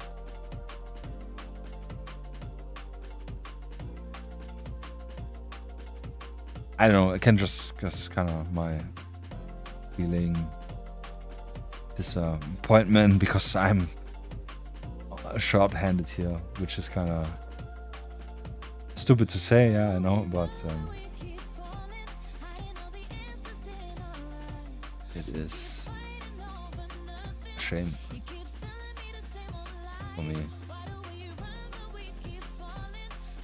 I find the story mediocre, to be honest. Many people are swooning over it, but I found all the choices meaningless, to be honest. I have actually no idea what the story is about, besides the guy, the character you're playing, losing everything and goes in to get some money, which I think is the core idea about the whole Stalker and the Zone, to go in and make money with the artifacts. I don't know about the other. I have not spoiled myself big. I know that we see Strelok again, which got spoiled in one of the main trailers, which was kind of like, ooh, interesting. But I don't know. But I don't know. I don't play Stalker for the story, I would say. At least not Stalker 2. Or all the choices meaningless. Actually, I don't remember. I think I didn't even counter any big choices. I was disappointed because when I went into the area where you had a lot of the monolith guys being zombies, I always tried to avoid to kill them because I thought like, yeah, maybe this is, you know, they're just brainwashed and so on. But this was like zero, at least until where I played it, there were like zero effects from this decision. Yeah, exactly. Not any Star game had an outstanding story. I think it looks very good and it sounds very good and it feels very good. All the animation and the guns, they feel and look very nice. Yeah.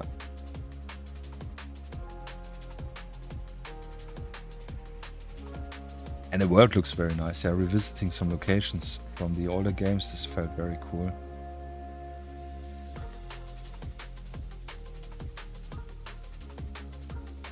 Yeah. The only thing I also didn't like, but I'm not sure if they fixed it maybe already, is that after you finish the story that you cannot continue the game, kinda. And there's like also no warning that like, oh, if you continue past this point, you will not be able to leave the game again or come back or whatever.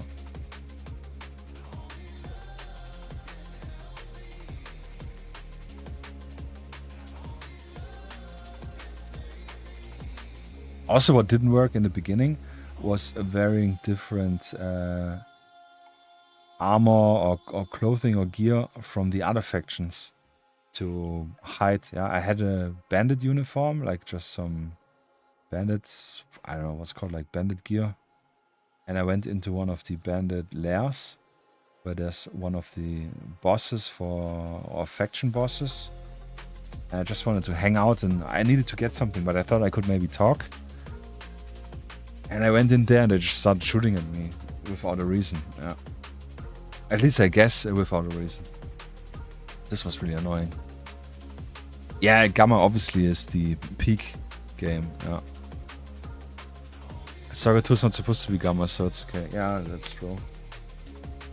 But I'm looking forward to Gamma 2, yeah, because that's also what I really appreciate is they have already all the mod tools out. So yeah, this will be very nice. Yeah, but I think the main thing is really just it looks very cool, and revisiting the places you have probably been there a few times, it just feels cool.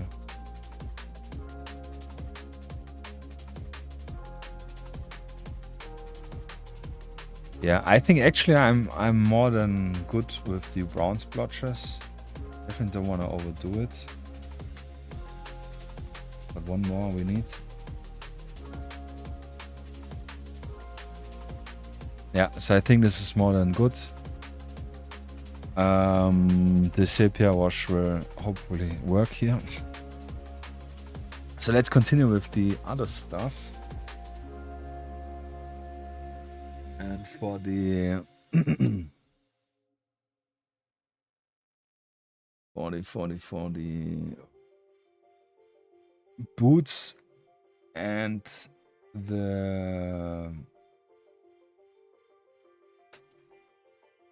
what's called jacket, fluffy jacket thing, we'll use London Grey.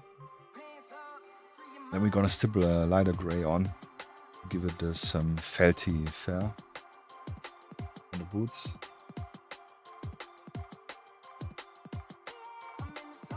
After we add a black wash over it, I think this will be the best. So what else we have? Smoked blacks for the gun, classic. The Ushanka will probably do the same, yeah. The collar, yeah, thank you very much. The collar. Black for the gun. Ushanka also this grey, I think is good. Definitely some Bakelite magazine to give it a little orange flair.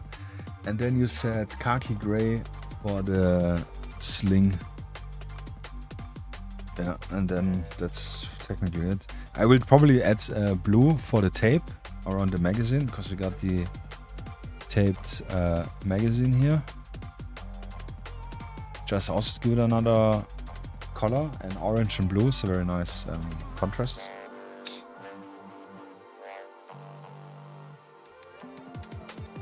So yeah.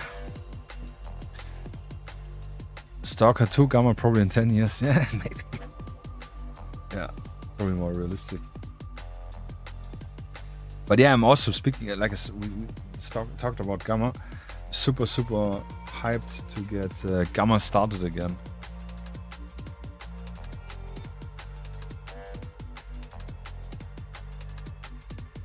It's just so good.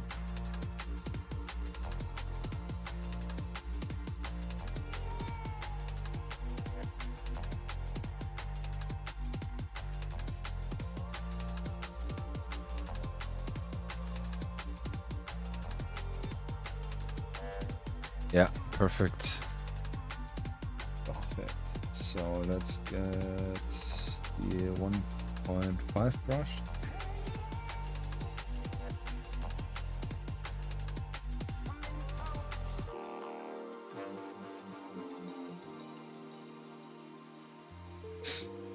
Do the boots. And yeah, with the Nuln Oil dark wash, this will darken down, and then we go in probably with the same color for the boots. Not much highlighted. And stipple it super fine on. Then I think this will give it a very felty look, best case. And then when I'm gonna paint the base, I will definitely make the boots a little bit more muddy, dirty.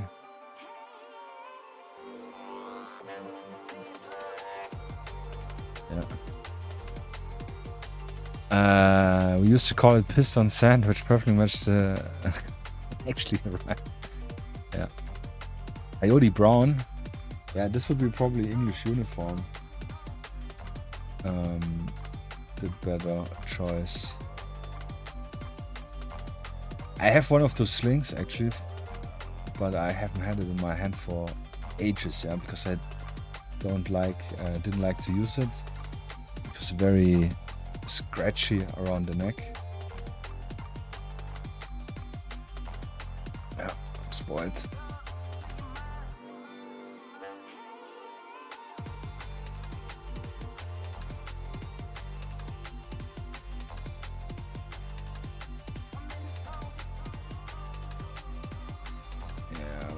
Already very off screen, sorry, very nice.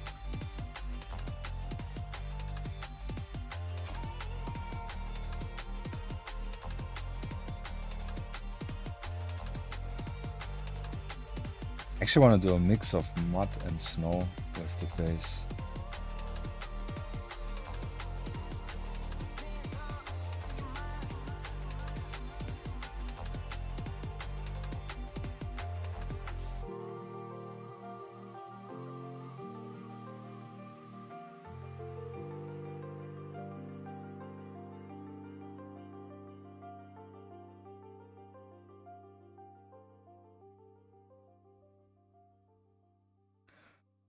Yes. Progress.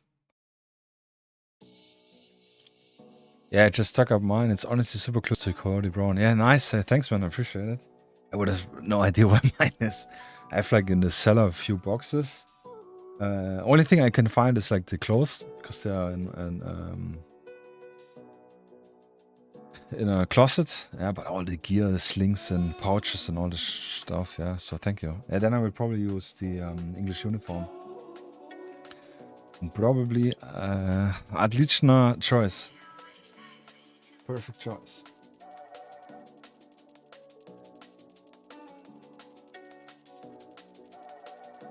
So let's do the same for the Ushanka. I have a Ushanka and I had actually the idea because I didn't want to wear my cap to wear the Ushanka for the stream. But I would probably fall unconscious of getting a heat stroke. So I said like, nah, not yet. Or not yet, not generally.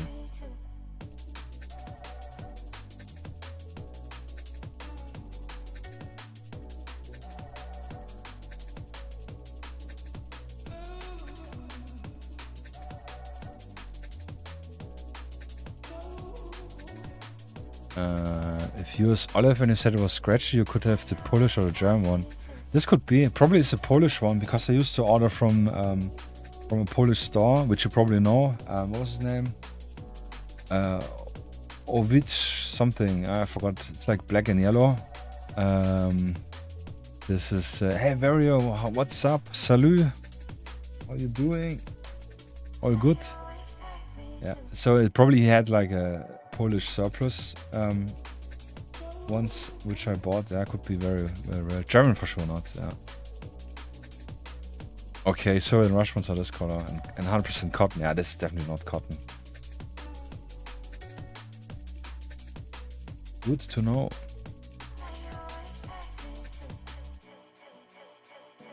So the color.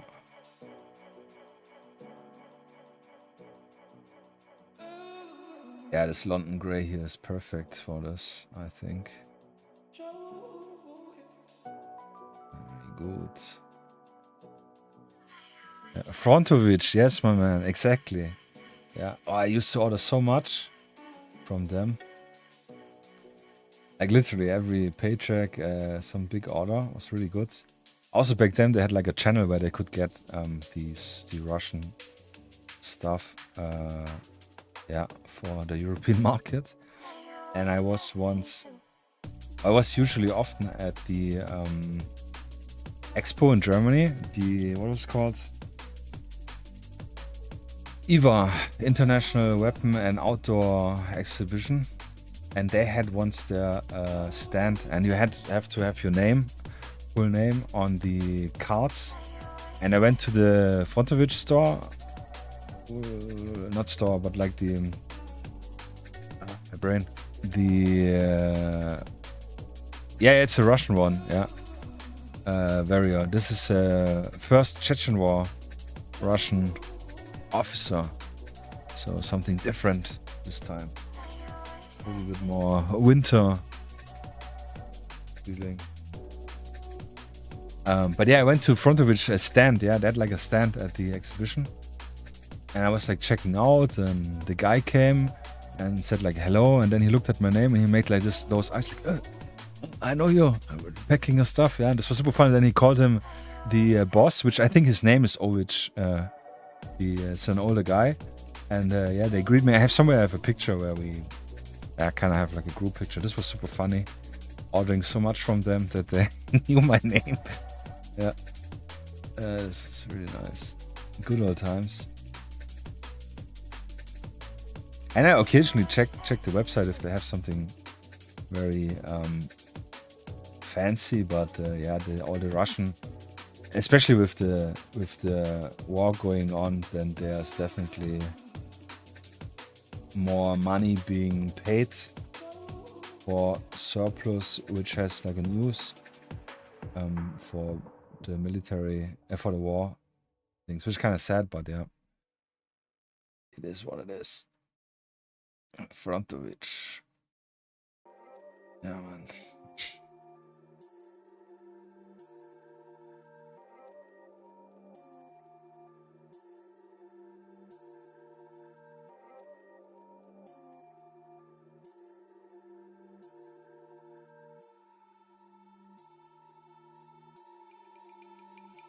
Oh, the countless times I use the Google, what's it called, currency exchange for Zloty and euro to check the prices. That's hilarious. So yeah, this looks good. Let's paint the gun, and then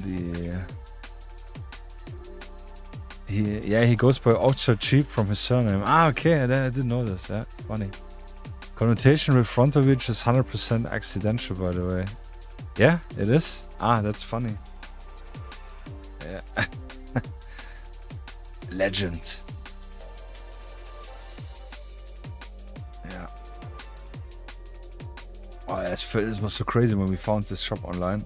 This was like accessing untapped stuff, and this was back in 2009, 2008, 2010 and so on. Yeah, this was really when all the Soviet Russian gear was very hard to get and also to understand, because first of all, very hard to find anyways in German, English I mean. So yeah, this was really cool.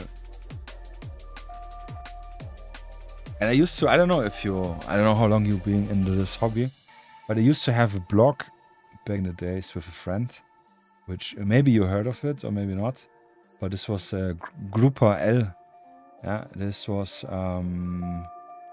me and a friend. We were one of the few first one who did talking about Russian military gear and airsoft and surplus stuff, reviews. Yeah, back then in 2010 until 2014, 15. Yeah, then we kind of had to stop because real life got in the way. And this is why we were also at the exhibition. We were there with journalists' passes, which we could get back then as a blog. And nowadays this is more difficult due to a lot of people abusing it. They just make like a blog or just YouTube page, and then they yeah, so getting like a journalist pass. But yeah, the one front of which has nothing to do with sheep. Okay. This was good times. Good old days.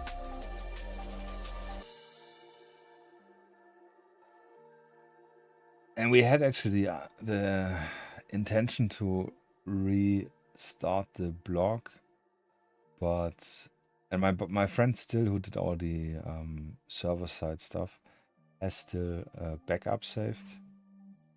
But yeah. Yeah, it was around the same time, I think. Yeah. I don't know if you probably have with knowledge with Russian language, so it's probably not so interesting or important to look it up in English. So not sure. Good old days.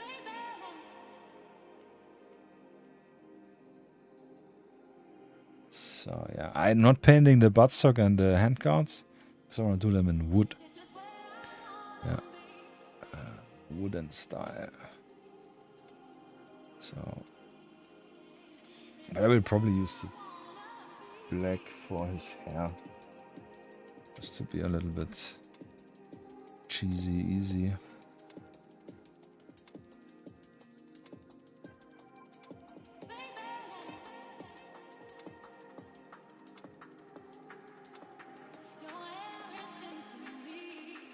Yes.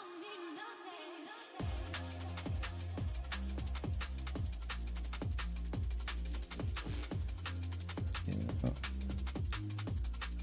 I do want to give it a little gray later because he looks like a little bit older gentleman.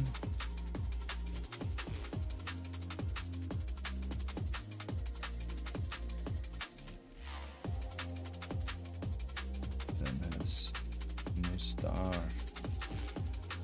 And I will be here a little bit more deliberate. We can clean it up later.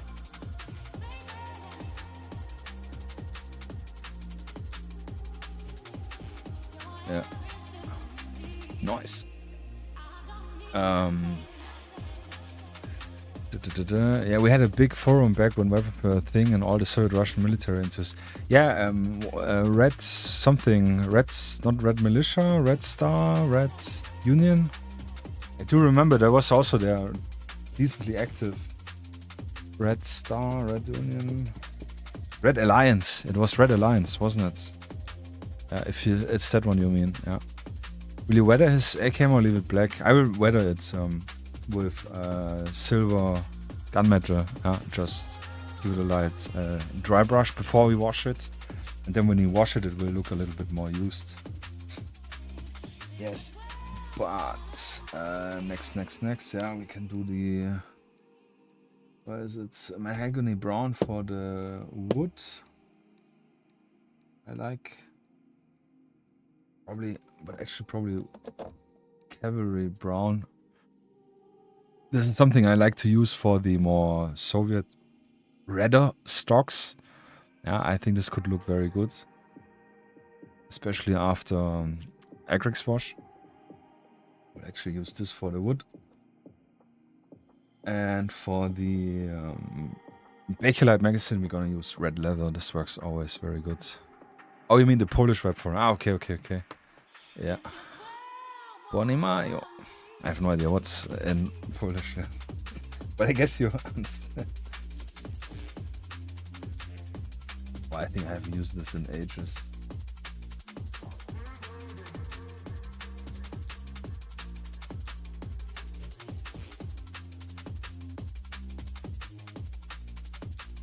Yes. Good old days.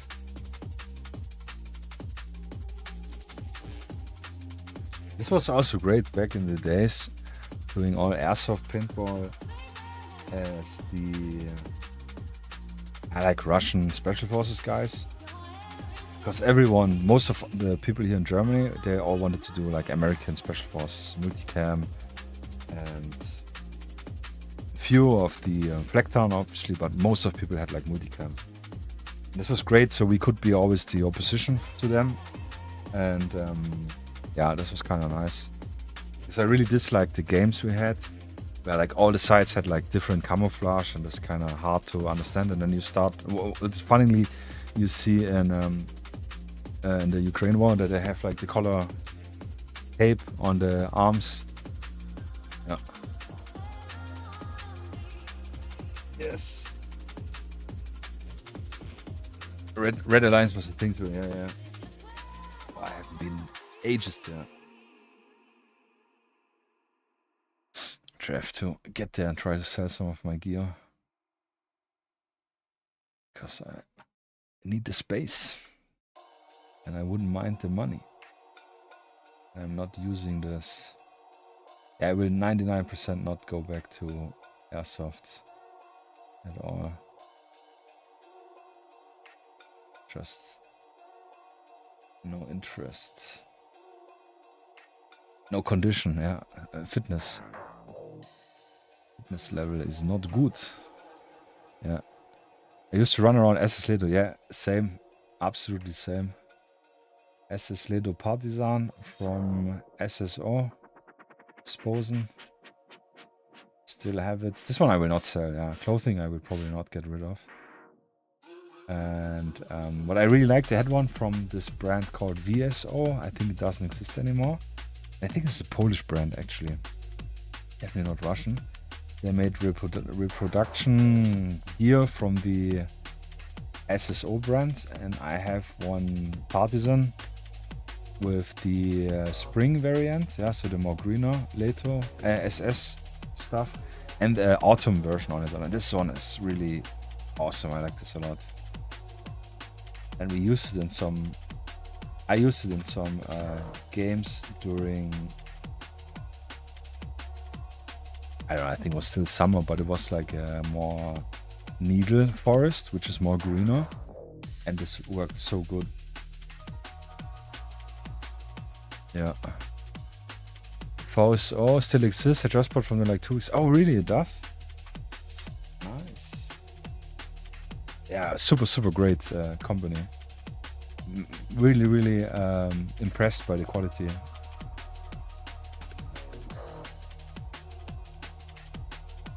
Yeah, you see the Cavalier Brown gives a really nice red wooden stock. It's probably not that accurate for Chechen War. They have more the lighter wood colors, but I think this is, with this guy being more or less an officer, I think we can give it a little extra swag with this AK.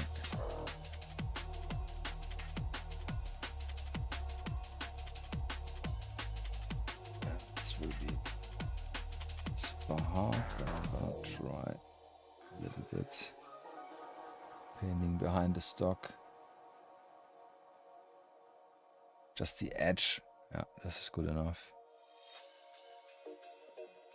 So, looking good already. Coming all together. And what's the website from VSO? Or better I don't ask, because I just get an idea to buy some stuff. Yeah. Collection things. So what was next? The Bakelite. I like I said, red leather. Very good for Bakelite magazine, I think. You can also use orange brown if you have it. It's a little bit more orange than red. Whatever you like. But I like this one if you put in the Agrex over it and then give it a highlight. It looks good. Radish is correct. The wood has shellacked. It's just when it's weathered and scratched off it becomes bright red. Oh, really? I wasn't aware. Nice, even better.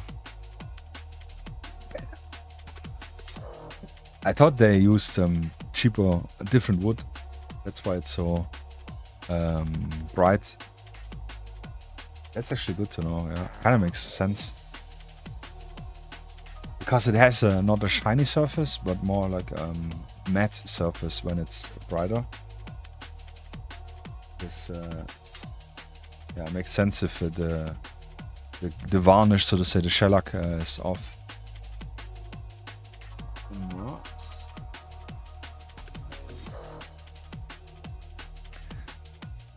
Yeah. My advisor here on the stream.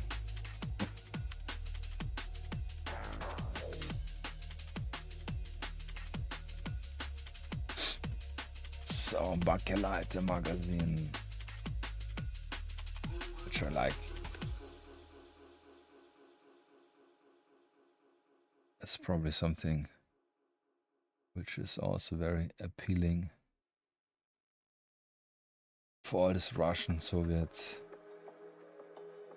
gear fanism. So fancy.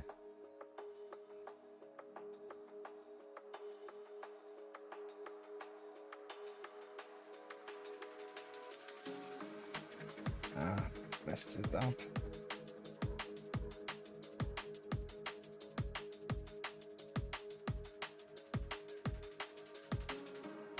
But a wet brush helps always.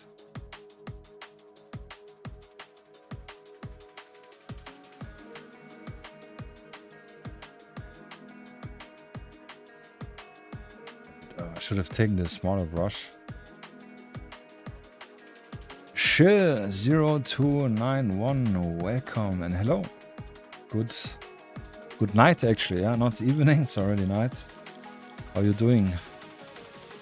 Yeah. Kompochik, you found your niche, yeah, perfect. It's the best niche. Yeah. Yeah, it's two magazines strapped together, exactly. And this one is upside down. So on the bottom I'm gonna paint either what Vario last time suggested with our, where is he? GSG9 guy. We also have two magazines. I painted it with old gold to give it like the brass, but he had like a cool idea to paint it red, because the followers of the, at least for the MP5 sometimes, can be red or blue. You can like swap it out to give it an appearance. I think it was red actually. To give it an appearance that the magazine is empty, yeah. So I like this idea. But I think on the AK, the follower is just metal black, so it will be super simplified. So we'll go with gold again. Don G, it's late. Is it? Yeah, it is 10. Yeah, thanks for being part again. Yeah. Good night. Good Friday. Much success. And then it's weekend. And yeah, probably we won't see each other, obviously, beforehand. Merry Christmas to you and your family. And everyone watching who's about to leave or not. Generally, yeah, take care. And I see you on 28th, yeah, next week, Sunday, due to Christmas. Yes, and good night, Don G. Don G the man. Yeah. So yeah, I will probably go with the golden here again for the little brass look. Brass action. Brass monkey. Yeah. Yeah, Merry Christmas adventure for you too, my friend. Unbelievable, is it? Unbelievable time. Should be a crime. The time goes so fast.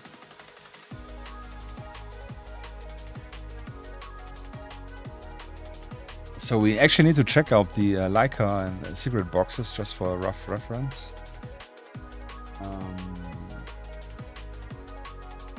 But I will actually use the same orange, which is obviously not correct, and try to paint on the filters extremely roughly, as you can see. Yeah. Oh, it's so small, actually you can see it better on camera than on real life.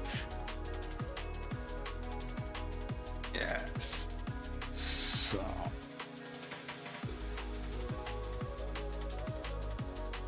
I like this flat blue for the blue tape, yeah. I think this looks very good. It's also a nice contrast to the red, again, and the orange, what I said earlier. Yeah. Leica will be super simple, so probably a good choice. Sounds good, yeah. Always for accurate but simple. I think this is one of the miniatures, also with his rather relaxed pose and not in full action. It's definitely cool for games. If you're having the sneaky games and you want to take out an officer or whatever, this is probably super fun.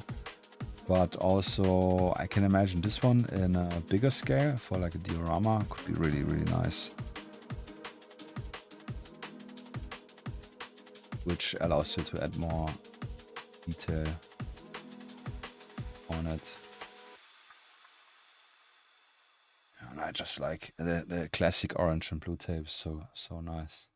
Done this a few times. And I have also some minis where they don't have any tape, and I just paint on like 3 stripes overlapping, at least with the highlight I could kind of mimic it, just to give the magazines a little bit more fanciness. Yeah, so very nice and simple. Did here a little boo-boo. This color. Some brown here. So the star, actually, I don't know, but I think it's just red, gold, and then some red around it. Here on the Ushanka. Kind of like the Soviet star, but without the Soviet hammer and sickle. And yeah, actually, let's do this because I need the gold anyways. Blue electric tape is too iconic. Yeah, I know. You just can use any color for the subs. Yeah, absolutely. It's a must. It's an unwritten rule. So yeah, I like the old gold, which is it's a great color for brass. Yeah. There is also brass as a color. I don't have it.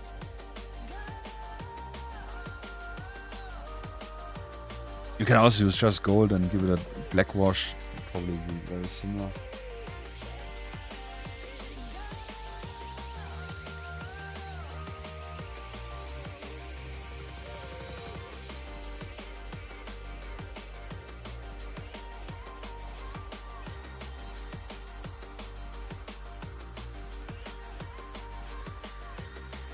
So for this, literally, his just will paint the. I can actually try to zoom in a little bit more.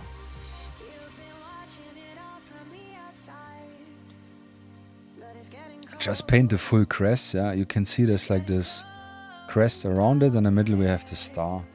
Oh, it's massively tiny, so I guess like 1 millimeter the star and 2 millimeter the whole thing. So we're just gonna put full gold over it, and then when it's dried, try to paint the red star if it's visible. I think it could be also silver. I actually don't remember.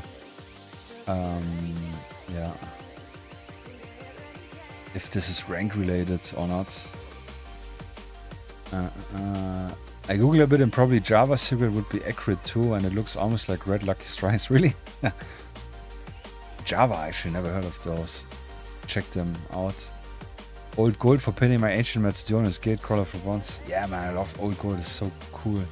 What did I paint? I guess all the belts and like shell casing and so on in gold is so much fun. Yeah, so this one is upside down. So I will just give it here a little brush.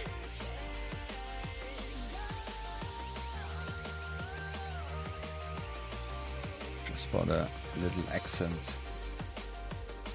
Yeah, which is cool. Probably nobody will see it. Actually, you can see it. It gives a little shine off.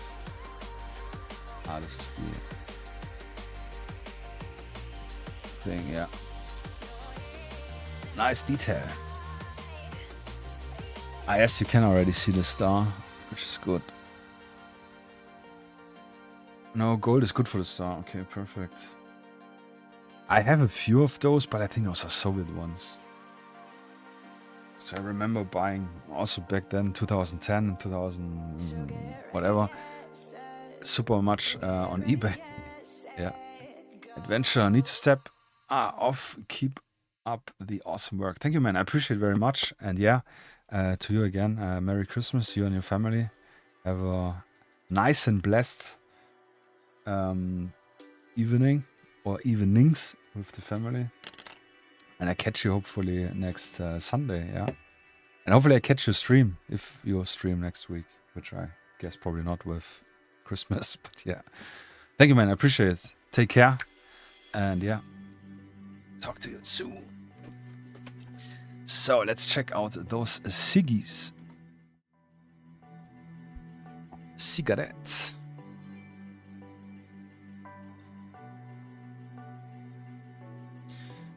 So yeah, little messy stuff here. Actually, no need for this. So what you said, Java. Oh, actually, this is interesting here. With the half leather. Oh, but I can already see after wearing those and sweating, those will be super stinky. Java, cigarettes, Russia. Oops. Russia, Soviets. Probably even. Oh lol, those are really like Lucky Strikes. Hilarious. Yeah, so this is also soft pack. Hard pack. I don't know if it's the right word actually, hard pack. Probably not.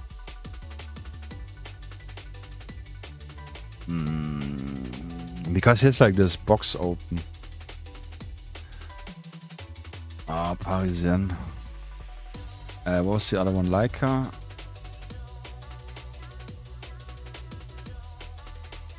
Ah, yes, yeah, those are... No, it's definitely not one of those boxes.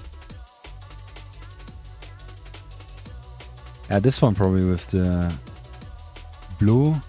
But it's, yeah, you kind of said square.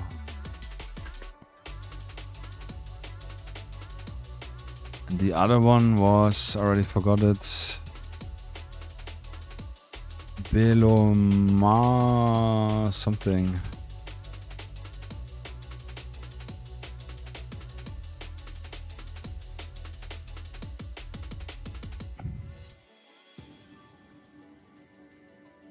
Yeah, but I think we will go super cheesy. Just paint the lid red. It's a nice contrast to the all of the camouflage. Belomar, which probably said Belomar Canal. Cigarettes. Ah, oh, that's actually a nice color. But yeah, it's also this, what you said, the square old school box. Yeah, this one I actually remember. This I remember. I think even on front of it you could buy those. The empty boxes, I think. On eBay you could buy them as like a collector's item. Yeah. Super remember this. I know we could paint just again like the top blue. And add some blue smudges on the inside. Yeah, it's really hard to see because there's like the box so close to his face. But this would be probably even nicer contrast than red, maybe. Especially since it's close to the face, and if we wash it and highlight, red and face is kind of close, so probably blue will be fine. Yeah, something.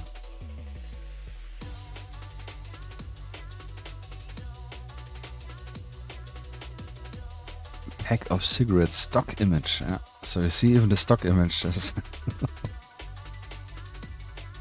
Yeah, but those look really nice. Yeah, this is a cool pastel color. Yeah. Yeah, I don't think any of those came in hard packs. Yeah. I actually have to ask Combat Octopus, who sculpted them. He's a Soviet kid, so he probably knows, but I don't know if he did proper research. Can actually ask him. I'm not sure. He's probably asleep already.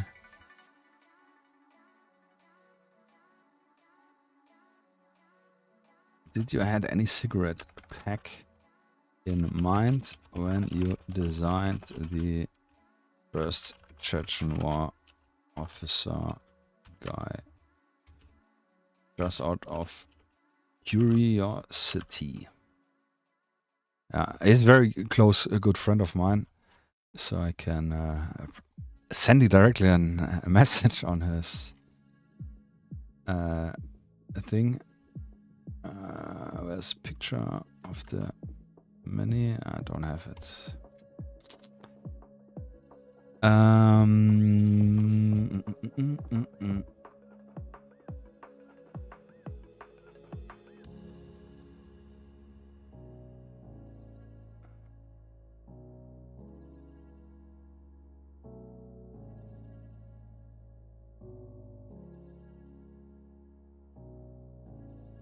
Yeah, so I wrote just out of curiosity, but I will just paint it blue and then we try to do something, I don't know, just, that's good. It's just like some blue stripes over white. That's super easy to cheese, I would say.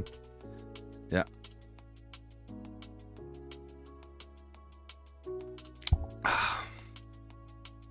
I think he just went to bed. Last seen a few minutes ago.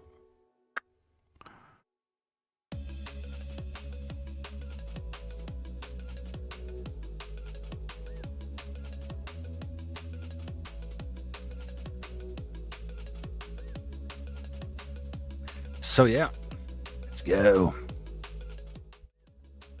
Let's get this finished. Yeah, I found some Javas in hardpacks, but I don't know if they would be accurate for this time. Yeah, that's another point. Yeah, I definitely like the fake Lucky Strike look. This is insane. Yeah, super funny. Yeah, Lucky Strike was something I used to smoke. Starting out to smoke, and you know why? Because my dad smoked Lucky Strike. Yeah, so I always, back when I started with 11 years, can you imagine? It's insane. I'm stealing cigarettes from him because he bought always the big, what was it, 10 pack of cigarettes, and I always like stole one package. Then I smoked in the garden, and yeah, so a long time Lucky Strike smoker. And then when I lived alone and I didn't have any money, then I just smoked whatever was available. I had a friend, I think I told the story already. I had a friend of living with me, and he used to smoke West Ice. I don't know if you heard or remember those. Those were like menthol cigarettes, but not like a menthol, Marlboro menthol, the green ones. West Ice is more like those little candies, yeah, with this ice refreshing, so they were very cool. And I used to smoke some normal cigarettes, yeah, so nothing menthol style. And what we did, and I think a lot of chronic smokers did this as well, at least it's my excuse, when we didn't have any monies, we took our oldest cigarettes and like pressed out the last tabak, which was between the filter and when you stop to smoke, and made them full cigarettes again. So we had something to smoke, yeah, which was disgusting because with the West, you couldn't know which cigarette was which. And then, yeah, we had like a disgusting mix of various tobacco, yeah. But yeah, you're lucky, yeah, definitely. Or at least very good that you didn't pick up smoking because it's just stupid, just lame. And massively expensive, yeah, so expensive. I do have to say, I miss it sometimes. But I don't miss it, yeah. If I smoke, occasionally I take with a friend. Haven't been a long time actually. But I take like one cigarette from him and I smoke it a bit, but it's just super disgusting. It's just like really the memory, as it's still saved up as something pleasant, something to relax, but it's just super disgusting, yeah. And I had times where when we went out to drink or had some parties, that I bought a cigarette pack and I smoked it like one pack in one evening. And I could like not go to keep smoking the next day. So that's something I have very good under control. Yeah, like smoking quite a few cigarettes in one evening and then for half a year or longer, not until the next event or whatever reason it is. to smoke. Yeah, but still, it's like bad for health. Yeah, so not advocating for it at all. So one thing I just spotted I missed was the sling. So we're gonna paint the sling quick. Yeah. Your dad smoked Marlboros. Oh, I also smoked Marlboros back. This was probably the last thing. It was quite a little bit more expensive back then. Marlboro Red. But yeah. There's a saying in Poland, best brand of cigarettes is not yours. That's actually true. yeah, I understand, absolutely. Yeah, borrowed, yeah.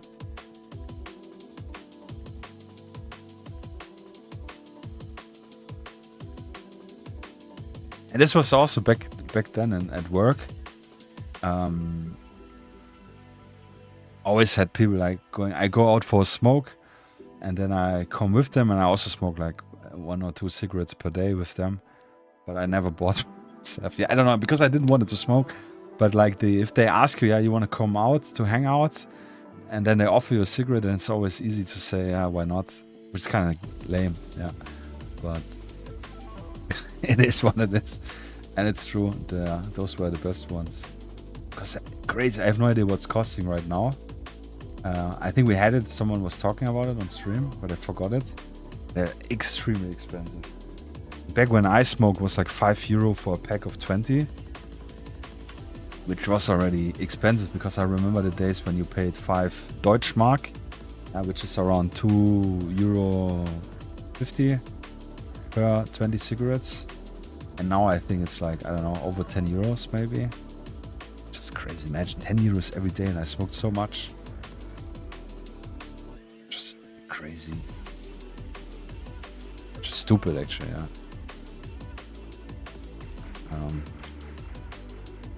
I did start vaping like 2 years ago though, with nicotine. Yeah, probably if you're switching to Zins. Yeah, I started also vaping. I have still a vapor, but I need to change the what's it called, the coil, because it's so burned out. But I kind of noticed that still it doesn't do me very well. So I get like closed lungs, yeah, you know, cannot breathe really well. So I kind of stopped it.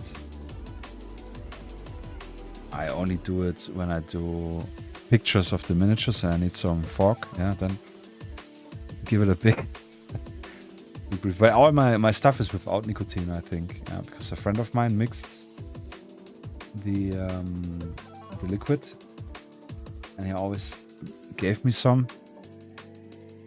And he was one transitioning from not smoking to only vaping.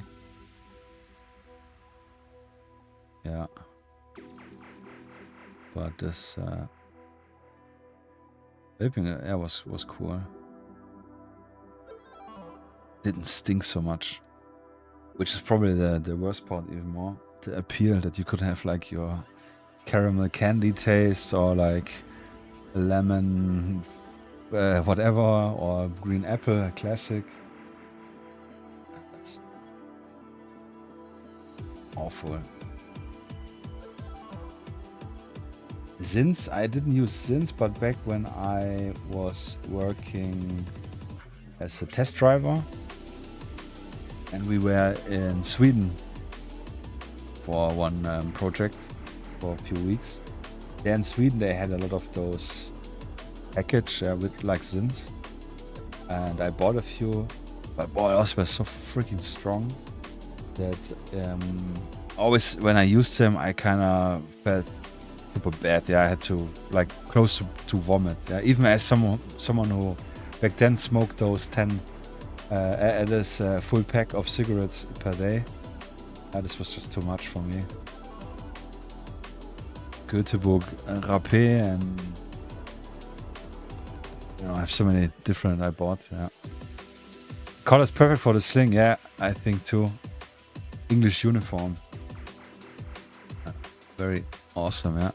Thank you for the research earlier, for the check. Also very nice contrast here. This guy. So just this little part here.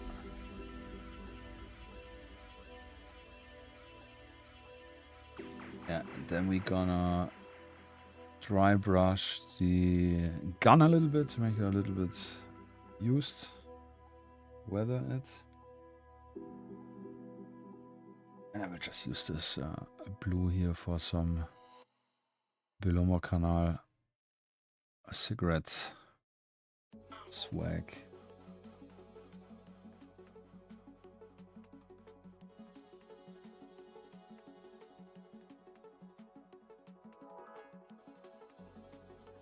Yeah,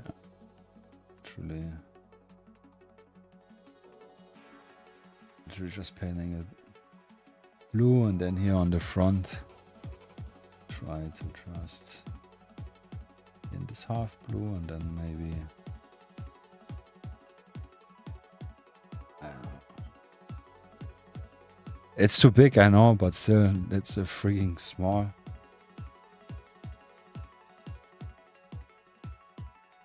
I think it's good enough to sell the point here.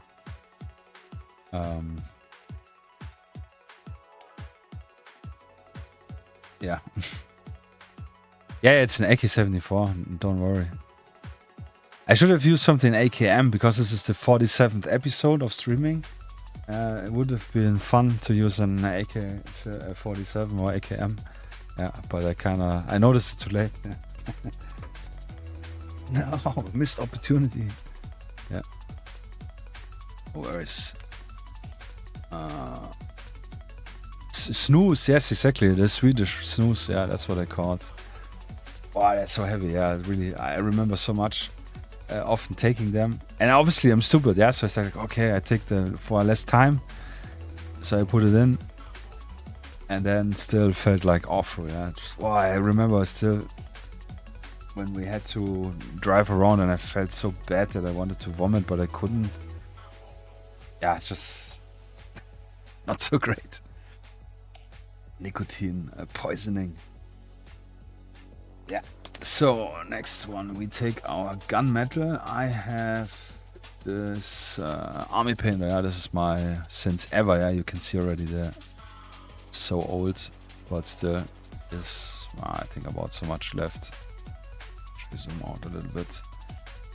It's the same like lead belcher and all the other gunmetal colors. I actually do have a gunmetal from Vallejo, which I got from my friend, but I never used it. But yeah, looks like the same.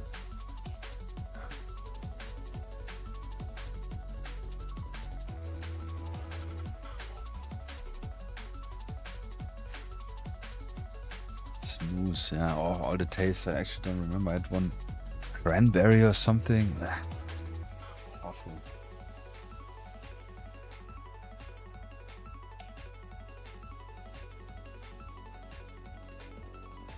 And literally with all the spitting and stuff, yeah.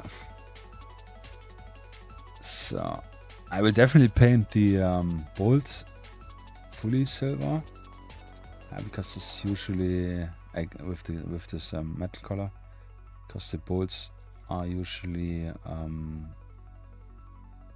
at least I think, actually don't know, chromed back then,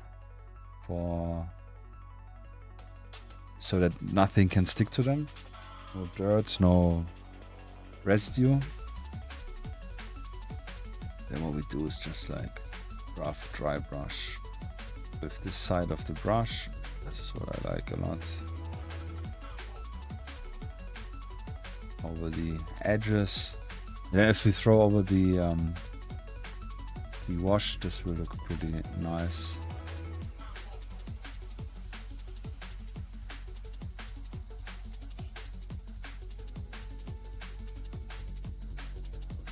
Actually forgot to paint the butt plate on.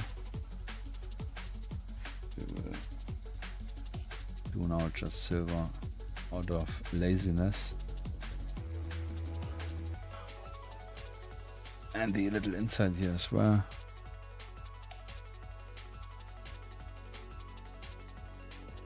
Oh, I actually forgot to paint the sling in the inside of the gun.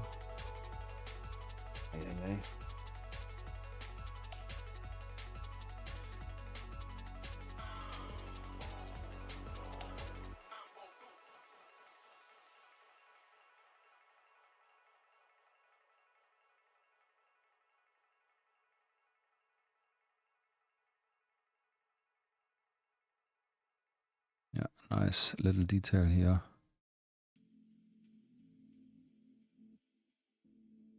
Yeah, it looks good. I think we are ready to wash. I mean, there's one detail which I don't want to paint. The string of the, which is here painted, the modeled of Tushanga is, so far I know, black. Yeah. I don't want to give this unnecessary detail. Ah, yes, the red star. I could have forgot. A little bit of the hair.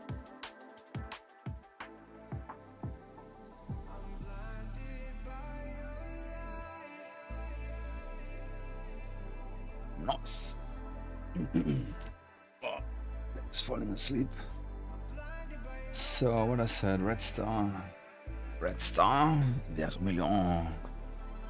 Vermilion.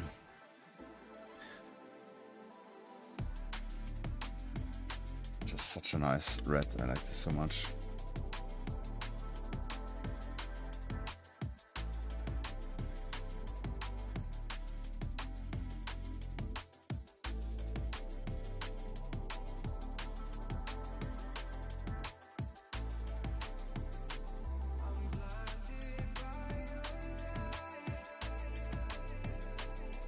Ah, by the way, Kompochik, have you played Tarkov? If you're an avid Stalker player, you most likely tried or played also Tarkov. Which is, yeah, exhausting. Yeah, so probably this is not... Yeah. I see a little finger magic and we have our red star here. Yeah, this is good enough. Definitely works for the gold and red look. Tarkov, yeah. I've played Tarkov since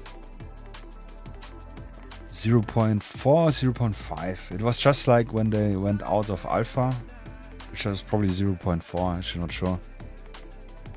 And back then I joined it a lot, yeah, until 0.6 or 7. I think 6 was already, I was so tired doing the same task with the wipe and so on. And yeah, the cheater problem started, and 0.8 was like where I said like I had enough of playing it. Then I went back from 0.12, which was even worse with more cheaters, and I haven't touched it since ever.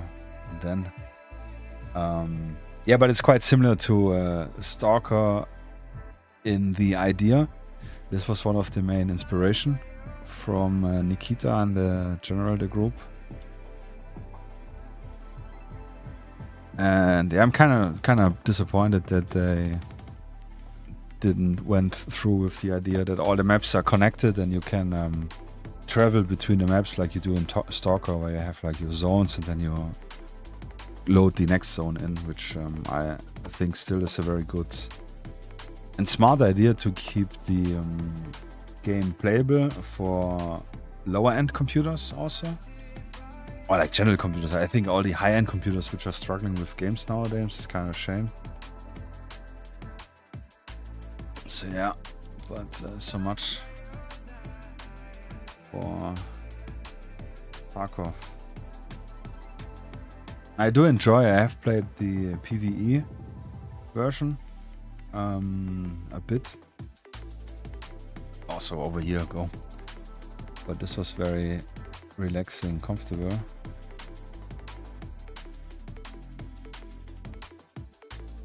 Which is the problem. Yeah, I don't understand why people are hating so hard on other people playing it as PvE, which is not with other players, only in a co-op environment, if you like. Because this is such a time-consuming game, Tarkov. You play it with the seasonal events and wipes and so on. That if you cannot put in 8 hours a day or something, then you fall really fast behind with all the tasks and all the stuff, and this is just it's just crazy. And in the PvE you don't have the vibes. Just is always on the state you last played it. Which is very comfortable.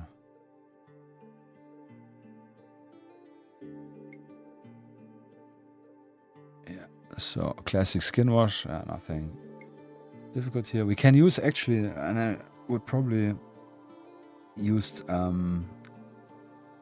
Agrex here, but we can use a red wash for the gun to give it just a little bit more red hue, make it a little more glossy, reddish.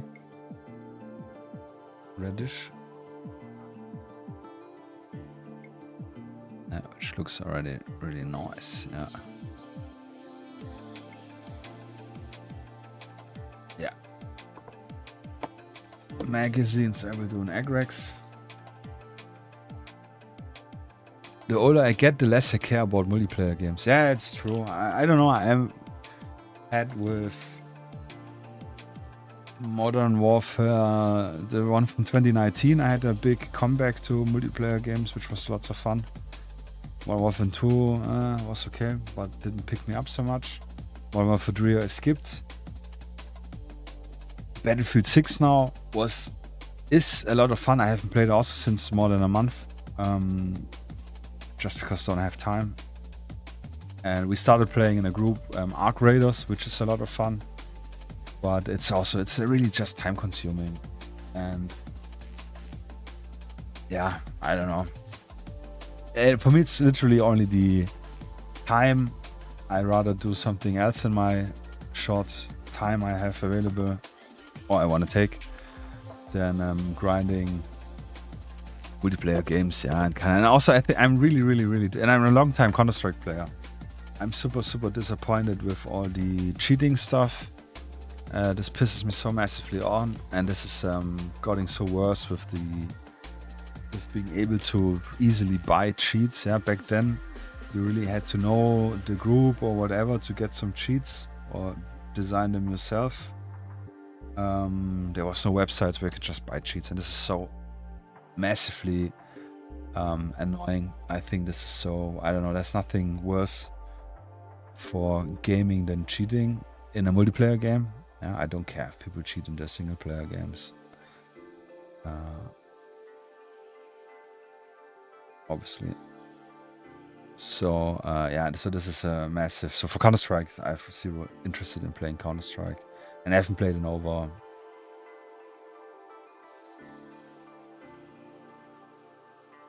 for more than 4 years now. We used to go to events, to competitions, LAN events, as a 5-man group, but I'm just so tired. Just so tired of this cheating shit. Yeah, with group of friends I can understand, but playing solo now is just unthinkable. Yeah, absolutely. Playing solo. I also don't play Arc Rider solos at all. I really just play with the friends. It's just, no, so annoying. Not pleasing. Yeah, so this is all of Agrex, literally, just a magazine. Actually need a little blue wash for the magazine, which is kind of annoying, to be frank. So I will try, yeah, luckily I can just pick up a little excess here. Goopy wash. Also, like single player games, I need to be a very good story to play, make me wanna play.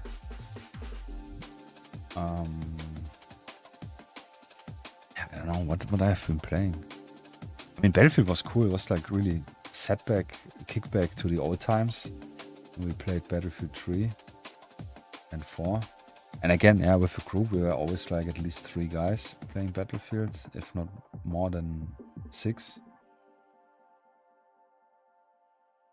Yeah,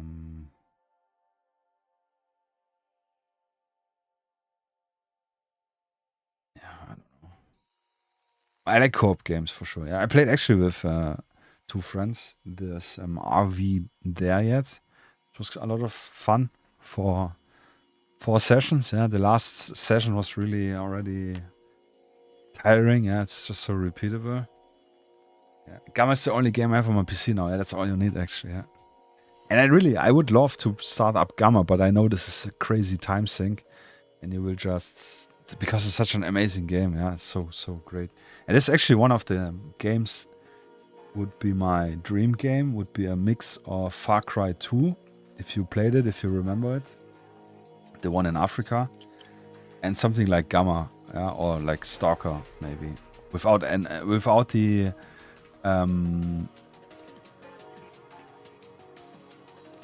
excessive mutants maybe. Yeah, I do like the mutants, but I sometimes find them annoying. I don't know. It's just like mood dependent.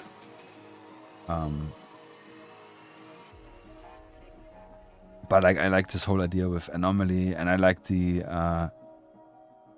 what Far Cry 2 does really well is all the sneaking and how the AI behaves and how the stuff can burn. Yeah, and you can burn like literally full forests off. And the AI, when you kind of kill them, when you shoot them, they very often sit on the ground, pick their pistol up, or like crawl around or something. This is crazy. I have not seen any game which does it so good like Far Cry 2 actually, with the AI still behaving. Actually, I cannot remember one right now. Yeah. And yeah, in Gamma obviously, because you have this freedom, you're just like one figure in all this big conflict, which I really think is very pleasing, that you're not like this super crazy special dudes. Yeah, I think the mutants are well balanced in Gamma. Just Stalker 2, they were annoying. Yeah, probably I have played Gamma, I don't know, probably 8 or 9 years ago, so very long time ago. So I think my memory is probably so tainted from Stalker 2, yeah, which was just oh man, this was one area where there was poltergeists on top of like passage, and he's just going left and right, left and right, left and right, and it's so hard to hit him because he's not going like steady. He's like going like this and then stopping midway and going back and forth, and such a bullet sponge, yeah, like you said, and always all the shit flying around, and comes some bloodsuckers. It's so freaking annoying. Yeah. So yeah, you're probably right. Just my memory tainted massively. But yes, Far Cry 2 is still my childhood, not really childhood, but like my dream love game, which still is so good. Yeah, if you boot it up, it still looks so good, and it runs now so good as well. What I really liked on Far Cry 2 was for multiplayer. You had a very cool map editor to create maps for the multiplayer game, and I made so many maps, and I spent so many hours inside of this multiplayer on this editor,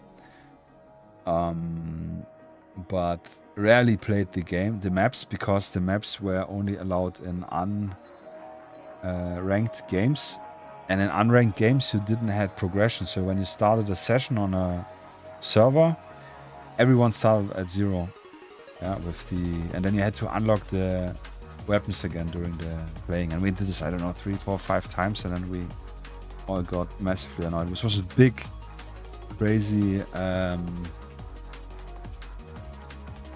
fail from Ubisoft, that they had such a powerful editor, but nobody was playing it because you didn't have any progression. And the progression was a joke. Yeah, it's like the guns, since there were not so many in the game, you had them quite fast unlocked. So within like, I don't know, 2-3 hours playing, you had all the guns again, or 4 hours maybe. But it's annoying and always having to start from 0 when you start the new day playing. Yeah, this was really just bad decision. Yeah, but yeah, Far Cry.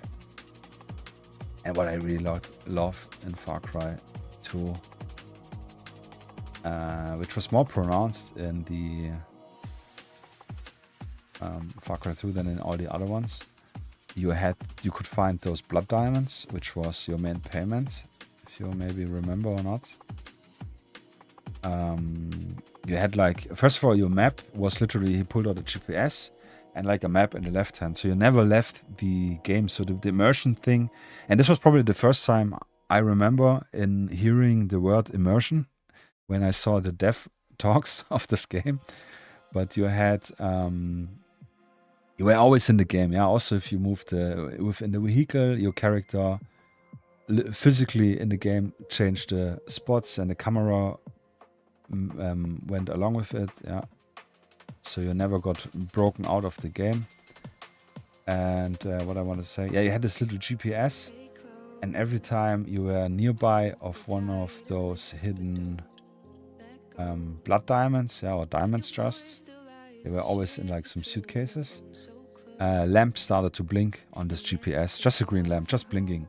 And the faster it blinked, the closer you were to it. And when it started to keep the little lamp shining, then you were super close, yeah, like literally in reach. And this little treasure hunt thing was so amazing. Yeah, I enjoyed this a lot. Yeah. And you had like so many different weapons for different playstyles. Yeah, your light machine guns for going all in. Then you had a suppressed MP5, which was cool. Suppressed pistol, which I do not remember what pistol it was. And the suppressed or like silent sniper rifle was actually an I think an air rifle where you had darts, so tranquilizer darts. And sneaking around was so cool. And something which I still find massively impressive of this game was that the character could physically interact with the plants. So when you were walking through the jungle, all the bushes so on, they would like bend away when you're walking through, but like slowly, not like they're flat or whatever. So if you walk really slowly, the plant would slowly bend, and also leaves. You could shoot through the jungle and it would cut the leaves, and then you would literally destroy the area you were shooting at, the jungle. I don't know if it would be reset it after the game start, to be honest, but I think yes. But this was so amazing. Yeah, this is crazy for the time back then. Yeah. So this is, I don't know, it's so core memory. Yeah. That I'm always thinking about this game. Highly recommended. Where's the little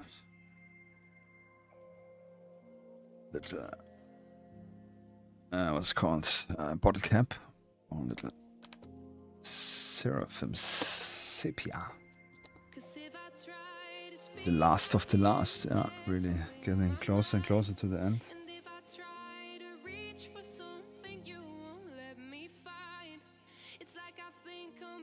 Take here 5.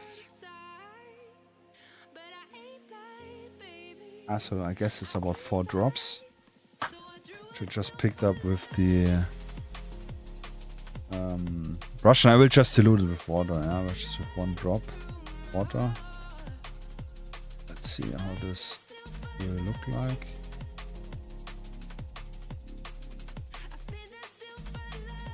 Sorry. Yeah, so if you look here at the center, this is probably a good representation how it will look like.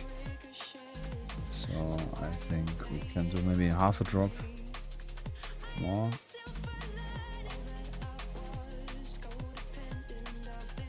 I want to do a little more diluting. Now for the camouflage, yeah.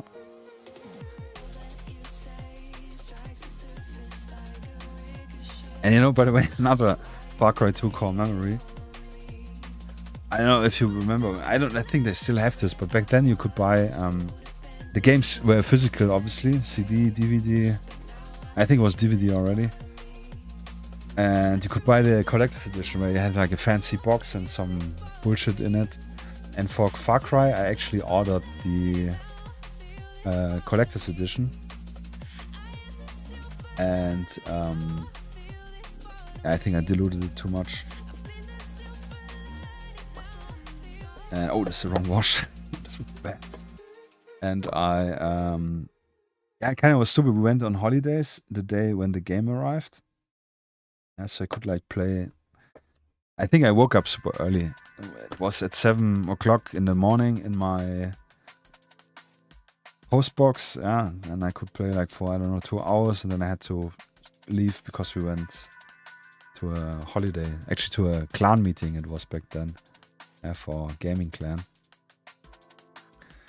And my friend who was living with me, he downloaded 3 days before I arrived it from some websites to play, and this pissed me so off because it was quite expensive, the collector's edition, and he could play it earlier than me. Yeah, and I was so insisting not to play the correct version, but this was like the last time I said I'm gonna pre-order a game, just for the reason that you, for me, who paid the money, played it later than anyone else, everyone else. But still, I like the game.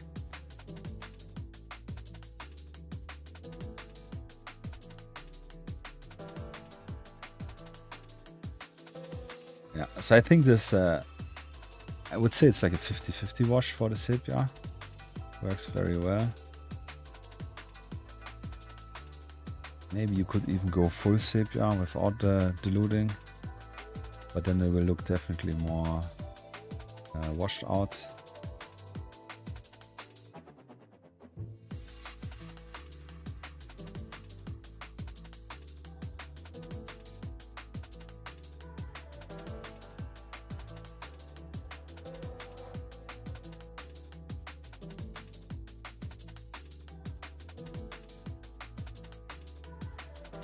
Yeah.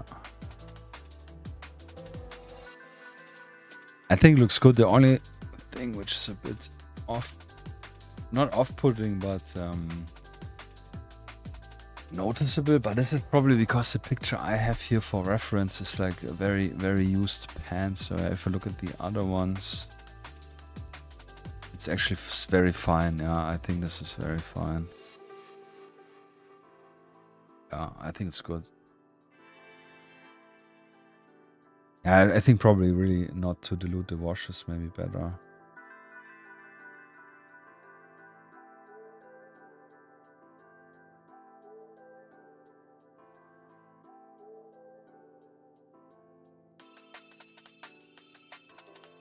Yeah. Maybe. Good. So this would be the point where we would talk about the news, where we don't have any news. So just keep him drying a little bit. You think it looks good? Yeah, I think also it looks good. Yeah, from the distance now it looks very good. Looking here from, what is it, 40 centimeters away. Looks very good. Yeah. You can always apply a second layer after the first one. But yeah, this was actually thinking about to put another layer on. I still have something left here, so I will probably do this in 5 minutes. Yeah, pretty cool, pretty easy, I would say, after figuring out with the layer.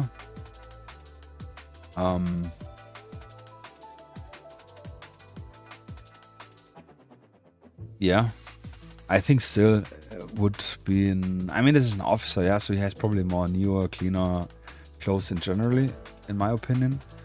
But painting the other characters I have with the mixed clothing, you know, like pants in this color or this camouflage and a jacket in the other one, this would probably look a little bit more, yeah, kind of weird to say it, but a little bit more organic for the Chechen War stuff. But I think this is good. So yeah, the highlight colors we need is actually, I will use the London Grey again for all the fur stuff, for the felt boots, for the Ushanka, and for the collar. And yeah, the red we can highlight a little bit. The cavalry brown, yeah, for the gun, which I think will be very cool. And I think when we highlight the camouflage, it will look probably good. Yeah, which I will do again with the base color, with the German camo beige brown, which is cool. Yeah, kind of shows again. This is a very nice basis for a lot of camouflage. What else? What else? Skin, obviously. Yeah, and the blue stuff. Yeah. You can apply the second layer on the pants or jacket only, so one is more thin. Oh, that's actually a really good idea. I like this. This is a good idea. I will do this with the pants, yeah. Or with the jacket. Maybe with the jacket, yeah, because a bigger surface. That's a cool idea, yeah. I didn't even thought about this. Nice!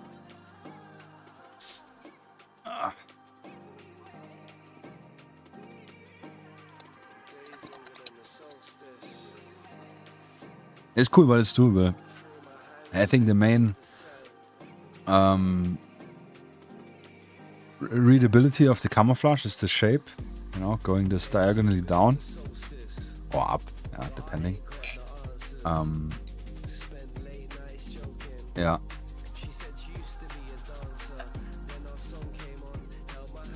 And also being 3 colors is also super comfortable, I would say. Yes. Dry faster. We need a dry blower. Yeah,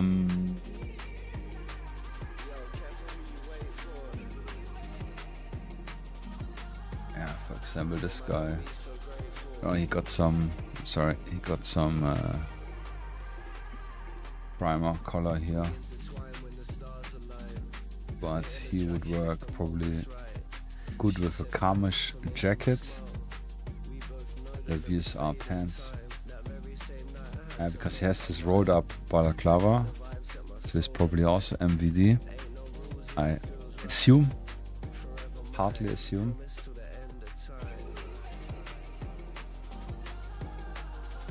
As this one is not MVD, probably with the helmet, classic helmet. I have a full box. I also have lots of VDV I glued together, and I'm still thinking if I'm gonna throw them out or give them to my buddy, because yeah, I do want to just reprint them with my new resin. Yeah, this is also a little bit flexible, but the newer stuff is nicer. And also the quality here, you can see a little bit of the layer lines, because I changed so much with my settings and resin and everything. I cannot throw him out, yeah. Gotta paint him up. So the main idea for this, actually, for this figure, I showed it in the beginning, but I have this little also old base I printed, and I wanted to do a little. They could all be MVD, honestly. Yeah, you think even with the helmet, with the what was it called, SSH helmet. The difference was mostly in camos available and the intermix in the front line frequently.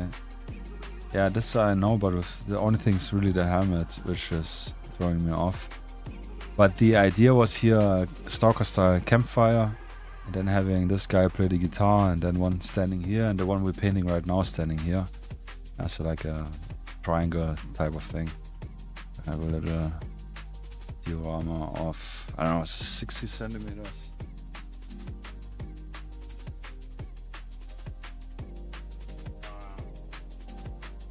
70mm base. Yeah, long timeline here already. 2 years, can you imagine? Probably not, because this is rather recent. I think this was last year's Christmas one. Yeah. Korean goods already. Mostly. Yeah, only here is a little bit wet.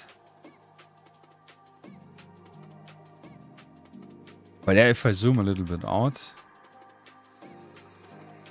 I mean, it's hard because he's so busy, but from a distance, I think this looks very good. Yeah, it definitely looks as not Skirmish, VSR. Yeah, in my opinion.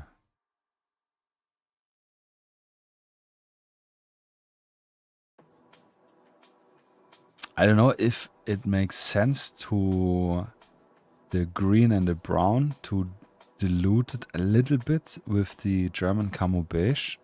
So they're a little bit more closer to each other, not so hard in contrast. Could be an idea for the next or the another one. But yeah, generally this is rather easy. And I just gonna show because I remember Pietro was asking about it. This is a good idea. If you're rewatching this for the camouflage, it's just those I used. And which is good, yeah. 3 colors. We're only missing 3 stripes on the sky, yeah. Yeah. Honestly, great idea with mixing so the colors are more faded. Yeah, thank you, man. I will try this maybe with the other one to just give a different feel. But I think this is a very solid basis. And like I said, if this is like an officer, he probably has like fresh, cool, nice clothes he got. Yeah. Still like it, yeah. I still think this is good. So let's throw in the another layer on the jacket, maybe. Yeah, I really like the jacket here.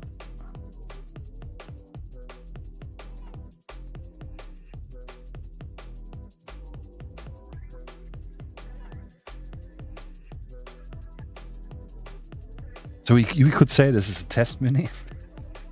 I don't like this term much because I still use them. I think everybody used their test mini, I actually don't know.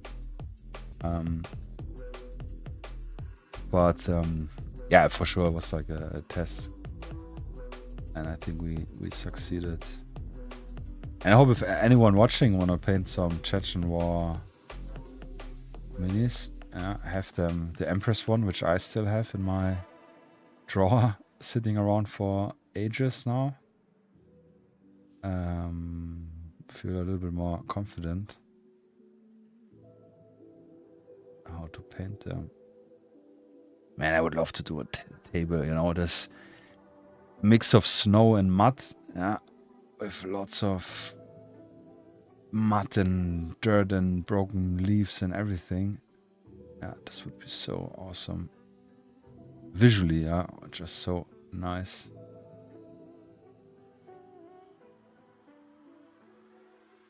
One day. So what we actually can do already, yeah, since this we didn't paint anything else, I will already start stippling on the felt stuff, and I will literally just use the London Grey we used as a base color, and we'll try to. This will be hard because technically we'll need super fine dots, but I will just do some, you know, rough stippling like this. Just do it in various lines.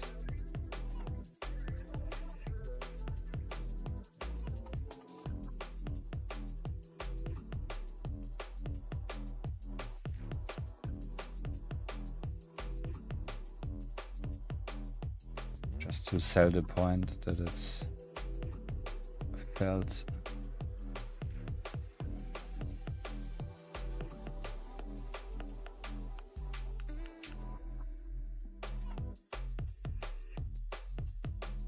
Oh, not on this focus. Sorry, guys.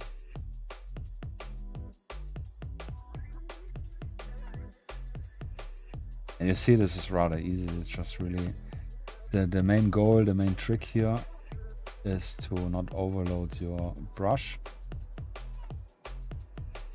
so you can get thin stripes on it.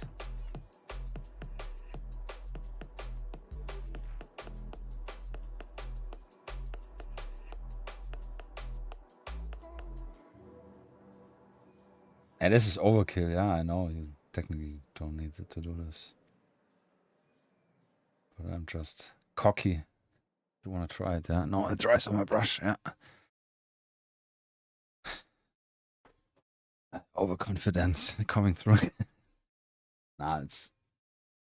I like this more and more. And if you look maybe at the first stream we did half a year ago, first view, to now, you see that this, for example, with the hair I started doing not so long ago. Yeah, so just little by little evolving, finding something you like, trying out something new, and then just, yeah, just trying it. Keep trying, doing, you know the drill. And I still need the, I forgot the name, but I have written it down. Compotric, the yellow you said, to use for doing the highlights.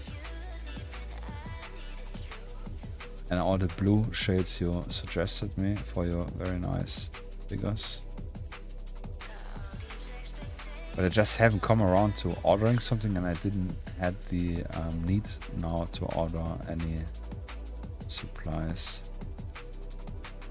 But I do need soon, I think, some new what's it called?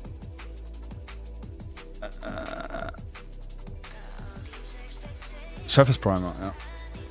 So I only have now the dark greens and black, and I don't want to have my miniatures primed in black. Yeah, I just don't like it.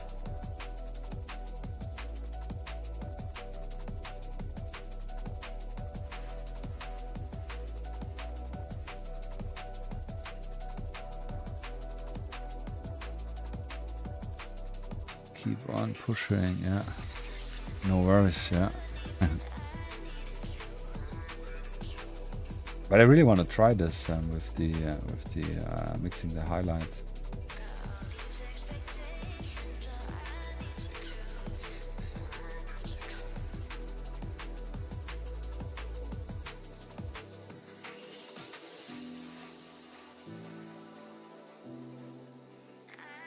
Yeah, I'm really trying hard to budget my money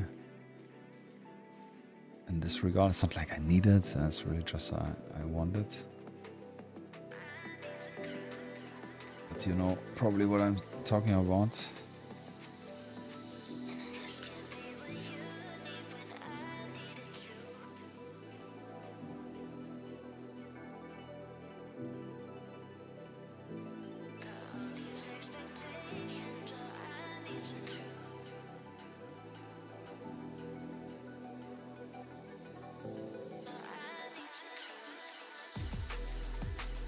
The worst part is now doing all the elaborate work, and then when I do the basing, just one brown slop of.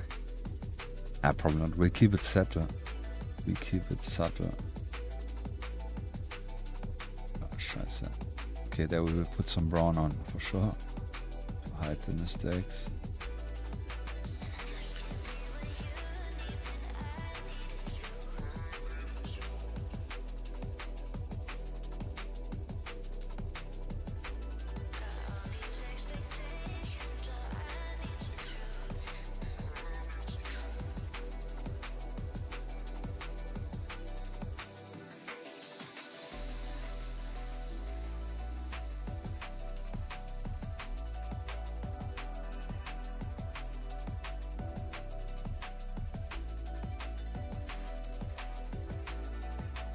A little bit more. Yeah, I think his jackets are still a little bit wet.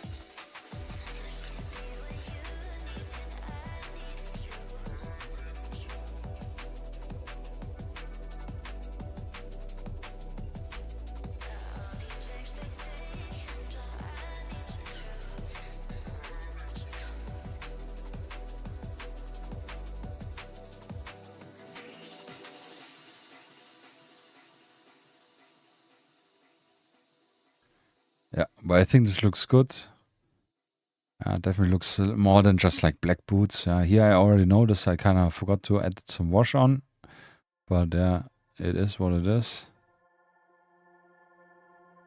We're gonna look only from the front.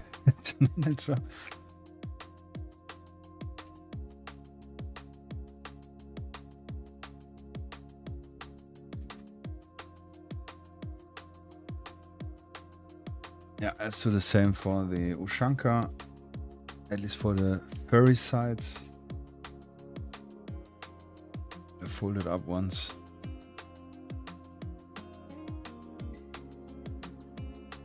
Which already they have some very nice texture, yeah. So you could probably also just do a dry brush. This would work probably very easy, very good.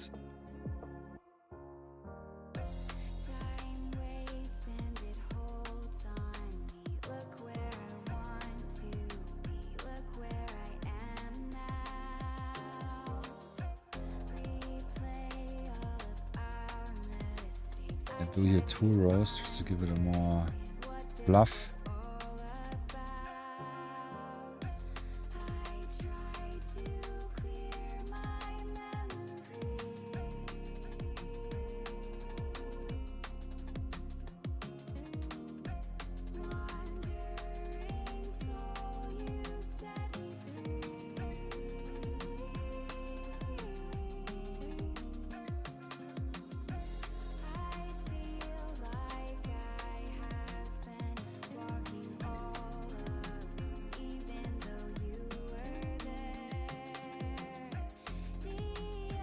Yeah, probably would have been nicer if we used a different color on the inside, because the fur usually looks a little bit more bluish gray than the outside.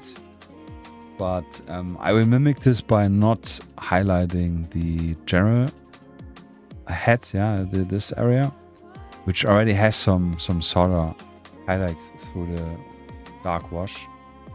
Yeah. What we could do is like use a brighter gray.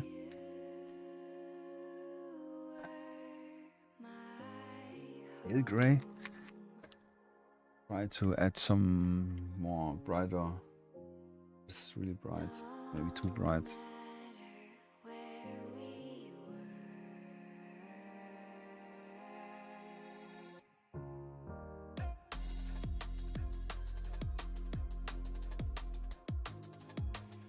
I mix it a little bit with the London grey.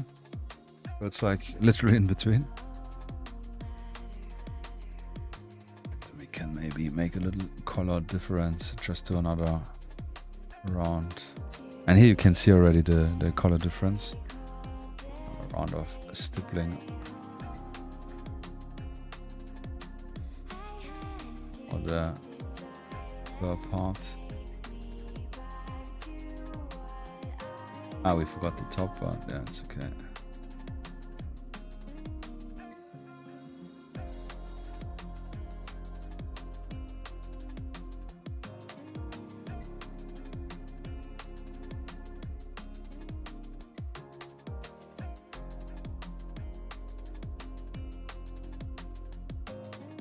Literally layering it.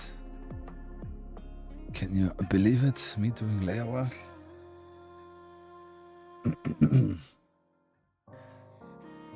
Just out of necessity. Not choosing this to do this.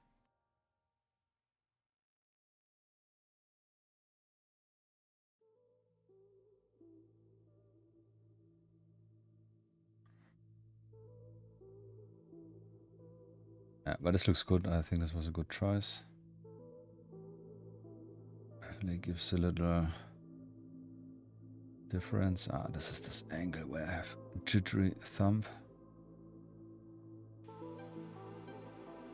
As one specific angle, then I cannot keep it steady. You guys probably notice who paint as well.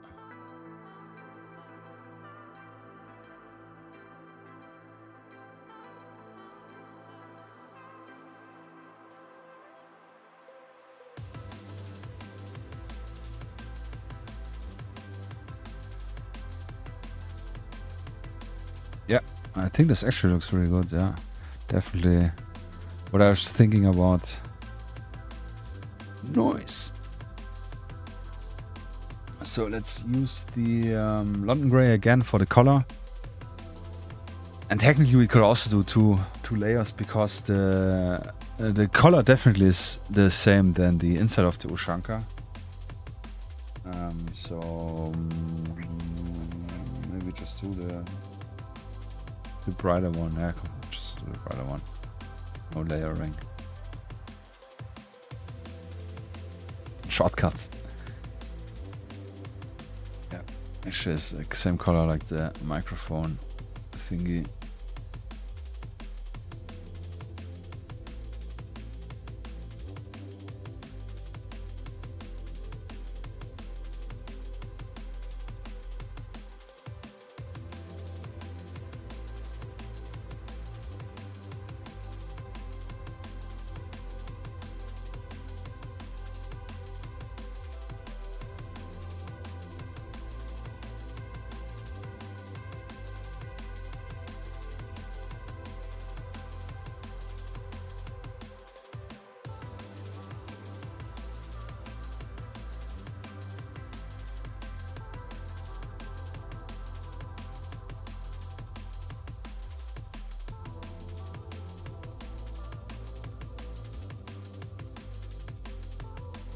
Yeah, I think this is also good just literally to sell the point.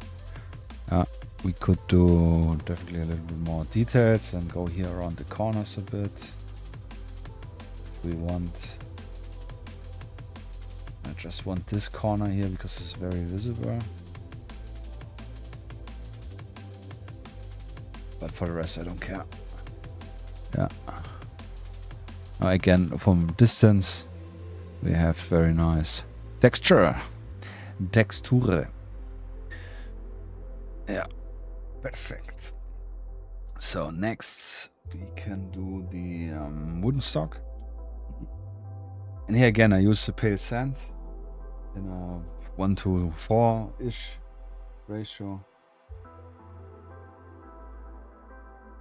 Just make it brighter.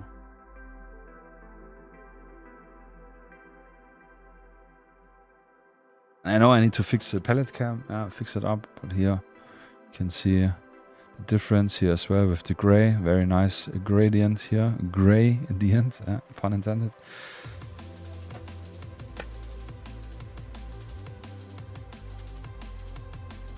And with wood we do something a little bit different. And we also try to get very thin lines. And what I always like with the wood, and that's why maybe I like also painting AKs more than ARs or any other Western guns. I like to paint a little wood grain in it, which means first of all I do the edge highlight, and then I try to do some thin stripes in between.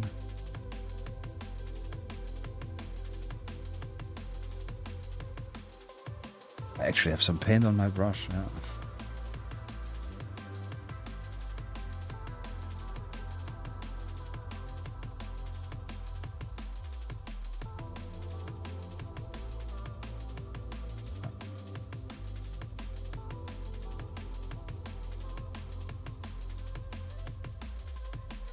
So something like this, a little bit exaggerated, but it's okay, because I wanna sell the point. Also, it's a super tiny miniature.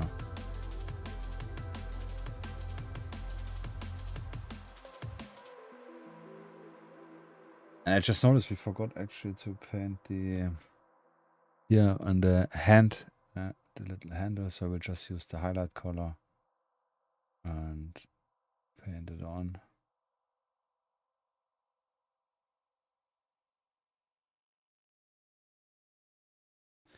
Yeah, so the AK looks a little bit more lived in. For the backlight we do maybe the same. Actually I don't remember what did I use. I think I just used the plain backlight, but I have now made a little same style Highlight color.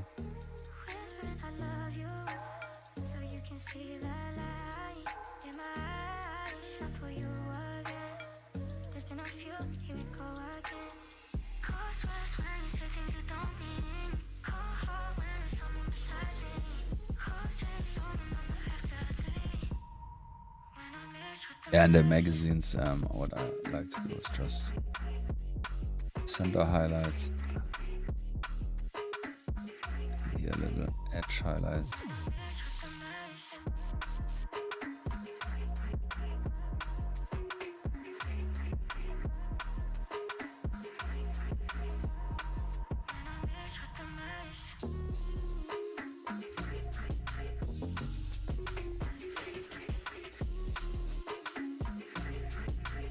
Easy peasy lemon squeezy. Yeah, man. So what else? Yeah, technically, I mean the gun, we can highlight the gun a little bit, but this will destroy the wash. I will actually use the London grey, just to be also a little bit lazy. We'll paint the bolt again a little bit.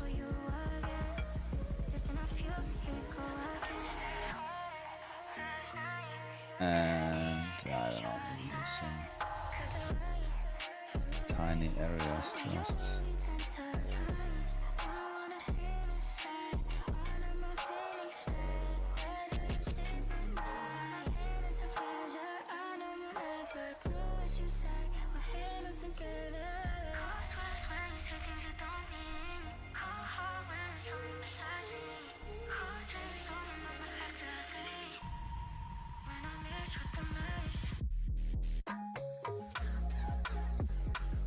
Yeah, just a tiny little bit gives a little bit more oomph.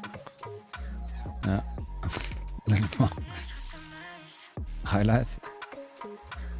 And we actually did a big mistake, yeah, again, because usually we start with the skin highlight. I really have no idea why I'm the last few streams always messing this up. So let's do this, yeah. If we use Cadian, I always use Kislev for the highlight. If I use Kislev, I mix something brighter up. And if I use Buckman's Glow, then I use Cadian as a highlight. Yeah, this is my 3-step skin color for 28mm. And to be fair, yeah, I'm only using the Citadel colors because, first of all, I still have them since 8 years now. This is getting, both are getting a little bit empty. The Kislev more. I use Kislev a lot. Before I started highlighting, I used all the skin, only this and wash. But also I think they have very nice coverage compared to, I have this one, Vallejo light flash. Yeah, this covers really bad. And this was the only and one experience where I said, I stick to this, I have them, and I will probably use it. I mentioned this a few times. I'm very interested in trying out one of the AK Interactive skin sets, where they have 4 or 6 skin colors, shades thing in. Just to try something out, yeah. But I haven't, I have no needs yet to do it. It's really just luxury. Literally, yeah. So let's get here some Kislev. And just a classic thingos.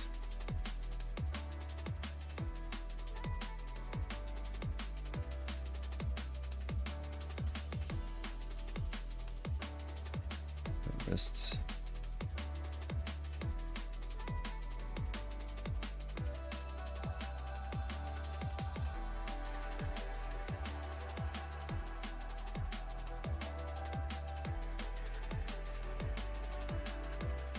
Yeah, here's where the super glue stuff does not act so nice.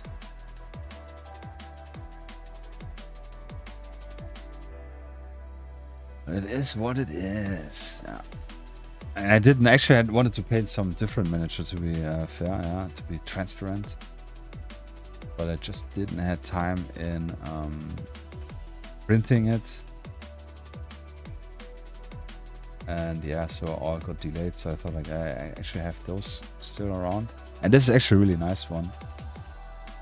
Pose. So let's do this one. So, and I will paint his eyebrows because I think they look always a little bit strange without eyebrows.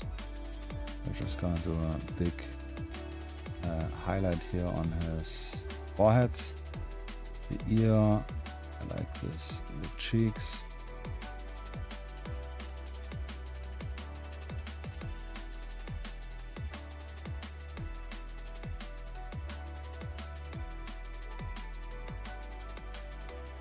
And we'll paint definitely eyes on this guy. Prove that man can do it. A little bit here on his neck. Final destination. There isn't any real need to change things just for the sake of changing. For example, Yeah, I think this is good. Delivers the crosser point, the point across. Yeah. Sorry. Ja, das ist gut, gut. Das ist gut. So, we have the eyes here, which we'll do last thing. We have the blue tape. Yeah, so I can, actually we'll just do a highlight myself. The other option would be just get a brighter blue. Yeah. But in this case, just gonna mix it quickly on.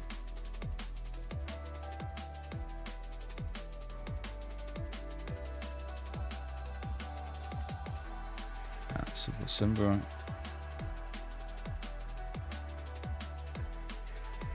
Oh, now it's a little bit hard to see the tape, but with the reflection here, you can also kind of see it. I'll just do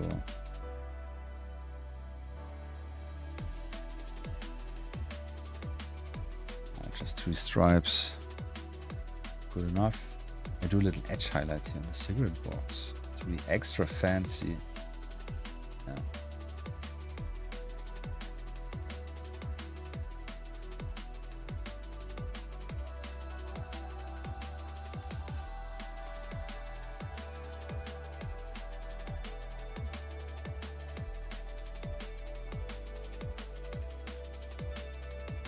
Ja. Gut, gut. Just some texture stuff, yeah. Too much thought through, yeah. Barrier 94, yeah. I'm going to sleep. Nice model and painting. Thank you very much. I appreciate you watching again, being part of today's stream. Merci beaucoup. Have a nice Friday. Much success. Merry Christmas, yeah. Nearly forgetting it. Take care. Merry Christmas to you and your family, and see you hopefully next week on Sunday. Yeah, next week we're gonna do Sunday because of Christmas. So yeah, warrior. Bonne nuit. Yeah. Take care. And we're gonna finish this guy here. Next part will be the sling, actually. Yeah, already. It's assimilating in the camouflage. So English uniform, same. Highlights, magic. It's probably one of my favorite colors to highlight. This is very nice.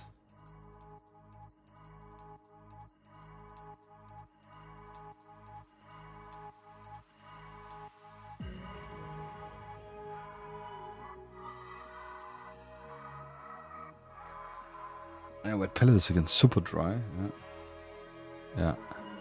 A name on, if you want more detail, name on the chest pocket. That's actually a good idea. Actually, could think about this. Yeah, I appreciate it. Thank you. Would be hard to write, but I think we can fake something which looks like writing. Yeah, very good. Like with the police, I did on the last minute. Some last minute spontaneous. Yeah. Patch on uniform. Actually, that's also a good idea. The VD patch would be Also good. We will definitely have some extra sausage here going in the end. Good ideas. So now we have here some actual wet paint. So yeah, easy highlight here. Just center for the sling.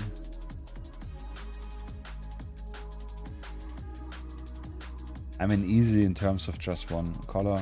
A little steady hands do help.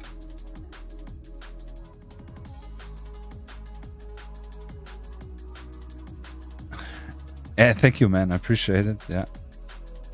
Thank you. Merci. It's just, you know, if something is fun, then I think, I don't know, passion shows. Maybe. I don't know. Maybe I'm just trying to think something up. But yeah, thank you, man. I appreciate it. Makes me red, yeah. Luckily, the light is so bright that you cannot see it. Makes me blush. Yeah.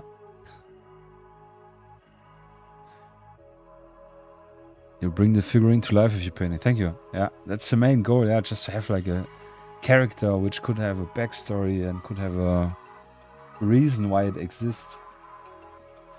Thank you. Merci. It is also the main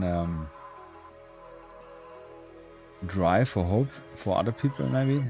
I mean, obviously, it depends always what you want to do with your figures. But yeah, I think he looks definitely like he could have a name. Yeah. So what else I wanted to do? The eyes we say in the end. We could highlight the star, but I really don't want to touch the insignia stuff there. Yeah, I think now it's really time for the camouflage, which will be this one here.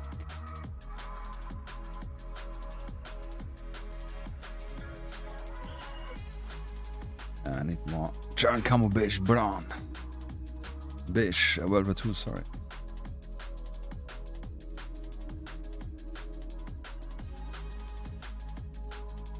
Which will be odd, yeah, because we added so much sepia on it.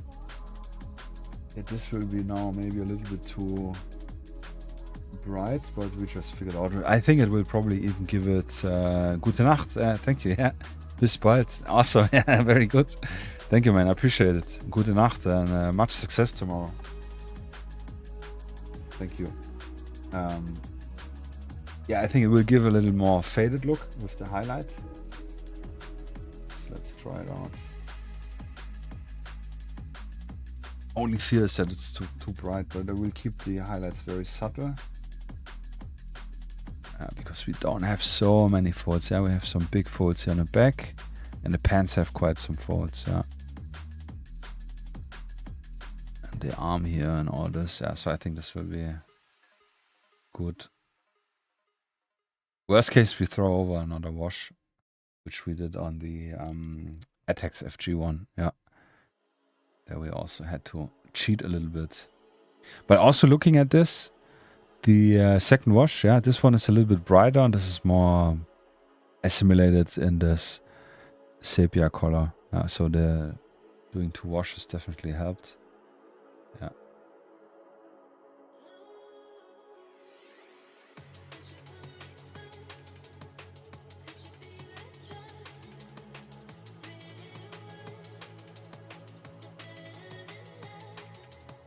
So definitely doing pockets, edge highlight. To make the pockets a little bit more pronounced. Make them pop. That's why it's called a pop cat. Yeah. No, pocket.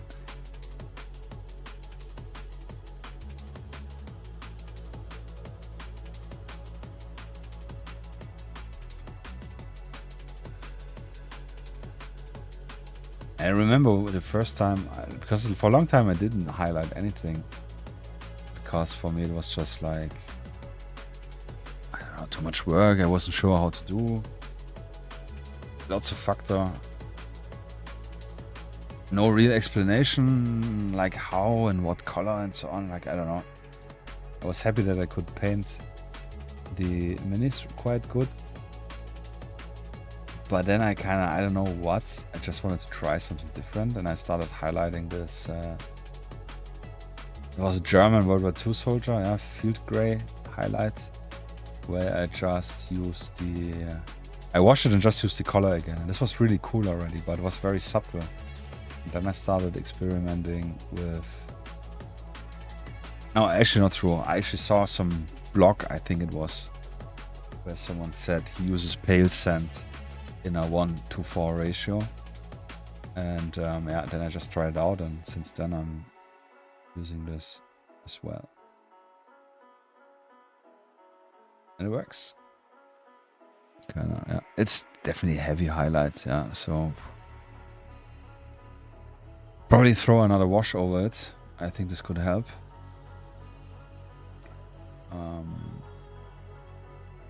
Yeah. Yeah, I think this actually could help. Oh no, I'm actually an idiot, you know? I picked the wrong color. I went with pure pale sand. So much talking about pale sand. But I think we still can throw over, yeah, here you see it. We can still throw over a wash, maybe. Scheiße.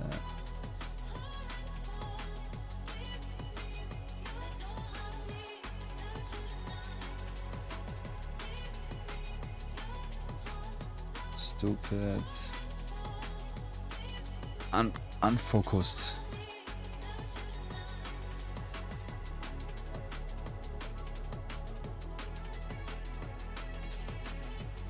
So here we definitely need an edge border highlight for the jacket, so we can see a clear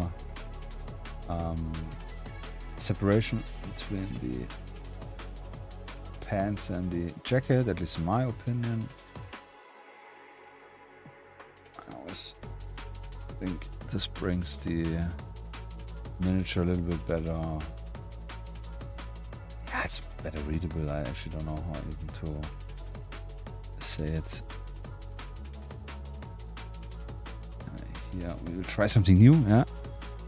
Since they are rather big folds, I will try to stipple the highlight on instead of doing just a strip. And you see, every day a little bit something new.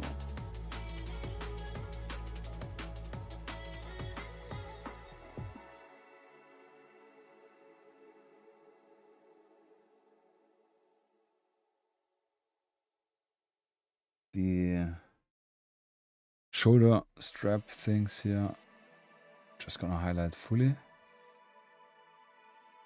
make them pop. Yeah, in Kompoczek, actually, if you're watching still, or listening at least, and not too far in the zone, any suggestions for patch? MVD patch on the jacket? I'm actually not sure with jackets, but I think they definitely had patches.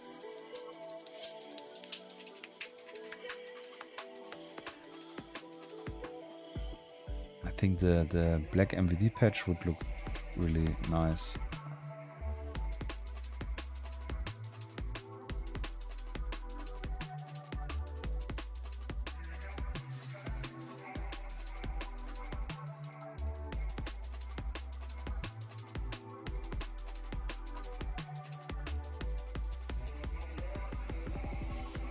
You can have a little scroll through my reference folder. You see something. Patch wise nameplate. Name thing I think will look really good. But I'm also not 100% sure if, because it's definitely not a black with yellow writing, I guess, like the Spetsnaz or the more modern stuff do. So I kind of need to figure this out a little bit. So about midnight nearly.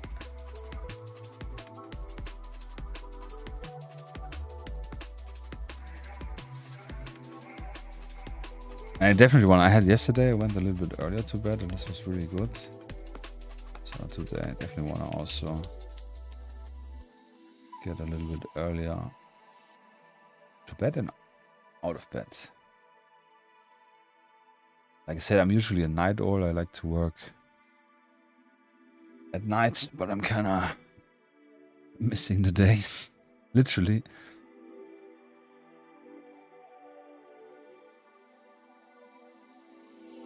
This was actually really nice. Maybe, I don't know, let's see.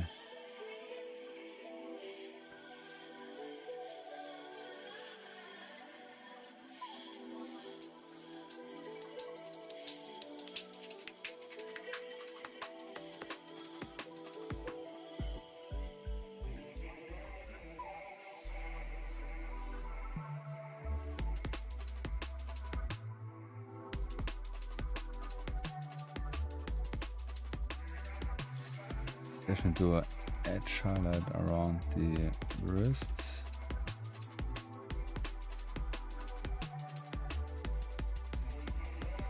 Also make the separation a little bit more pronounced.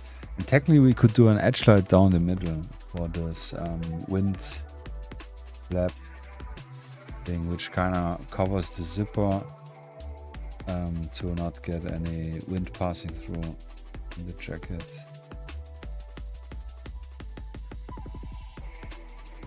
Yeah. Hey, brother. Working on new release. Just stopping by to say hi. Mr. Echo Dark Studio. Yeah, welcome. Thank you for stopping by and saying hi. Yeah, hi to you as well. Yeah, we kind of missed our talk date again. I don't know. I'm just so mishuge. What's the right word? Lost mentally that I just keep working, but we can try this Sunday actually, yeah. If you're working as well, yeah, we should do lots to catch up, man. But yeah, thank you, man. Much success. Looking forward. Yeah, I'm super excited already for the little previews you showed. I also need to work on releases, but probably only next week. I have lots of cool news, yeah. But yeah, man, thanks, appreciate it. I hope you like little dusty Russian here. It's a little too dusty. That's okay, we're gonna throw definitely another sepia wash over it. I think. Yeah, I think this kind of needs to happen.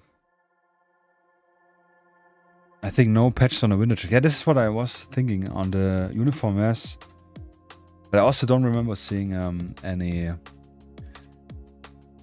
jackets with patches on it. Maybe with name patches, but only on the modern ones. Yeah. So what do you think? He's definitely a little bit dusty with this highlight.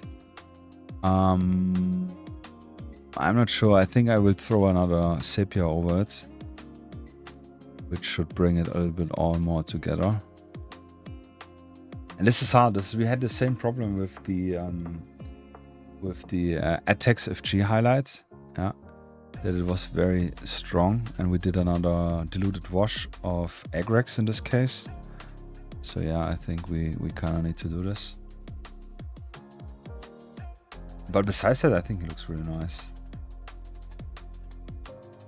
Yeah, so let's do this. Another sepia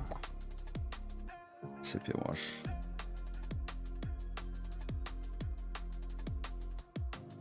So 3 scopes of brush. 1, 2 of water.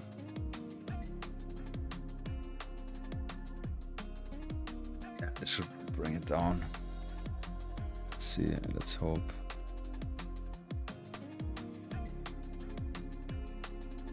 Yeah, I think this is good. Maybe even dilute it too much.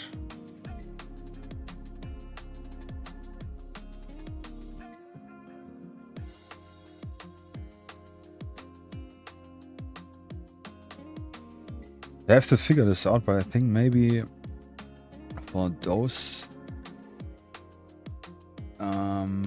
wash different highlight color could work better. So probably even could be that khaki would have worked better straight from the pot instead of using the camo beige.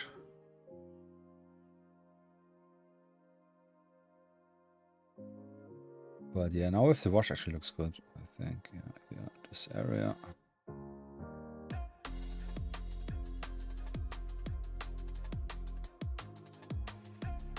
Yeah, highlight kind of eats a little bit the camouflage. Yeah, here overdid it on the chest.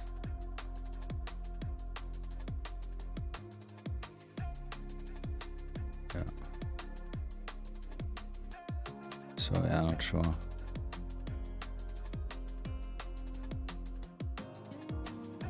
Yeah, pattern is a bit lost, yeah, for sure.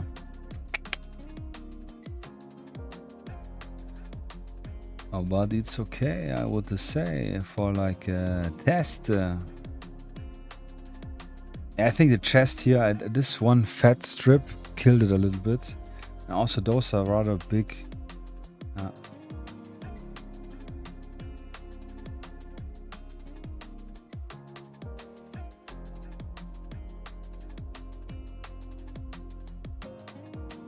We could repair it and wash it and repair it, but I think this is good enough. I mean, it gives like a kind of faded look. A little bit more. Yeah. Middle, a little bit less or more.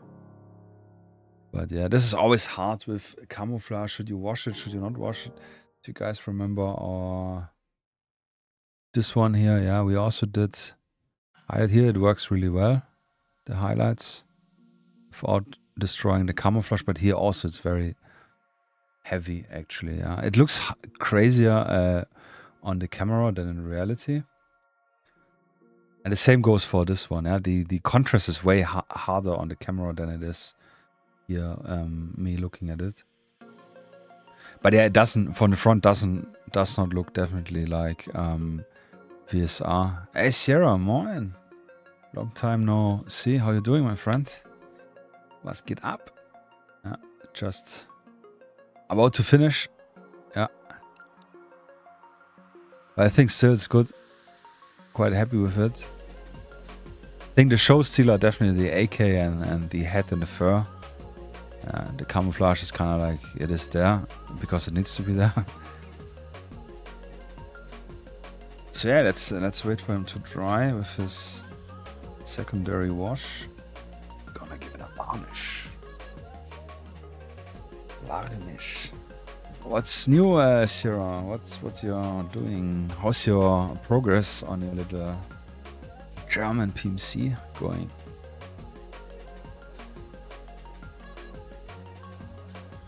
I was hoping to see more progress on the Discord. Yeah.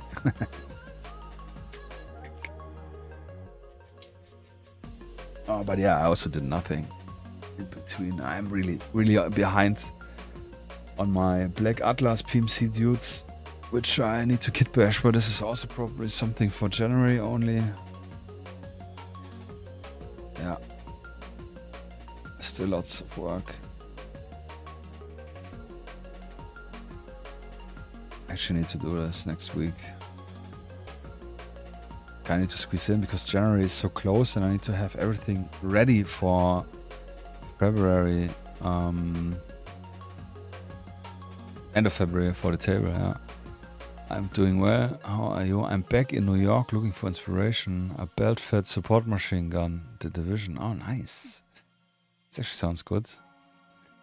The Division. Oh, I want to play the Division 1 again. This was so good. Yeah. Yeah, thanks, Kompochik. Yeah, I think also it looks very faded.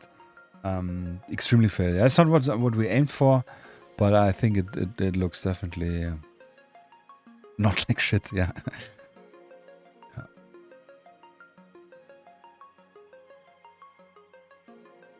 Maybe if you know it, you could say it is VSR because of the colors we used here. Yeah. So, but I'm not too worried. But I definitely have to find a better solution with the highlights for this stuff. I have to think about it for the next time. Yeah. Yeah. Which one you're looking for? Bad fat support machine guns? From looking for scatter from SCP. I mean, Urban Scatter, you will probably find a lot of scatter for US. He got so a shit ton of US stuff, and also with his upcoming new release, this will be really nice.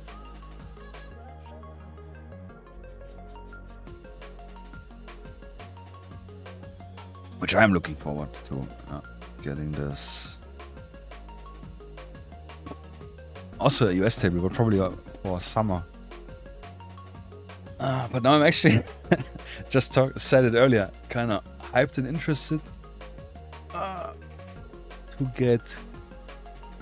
To get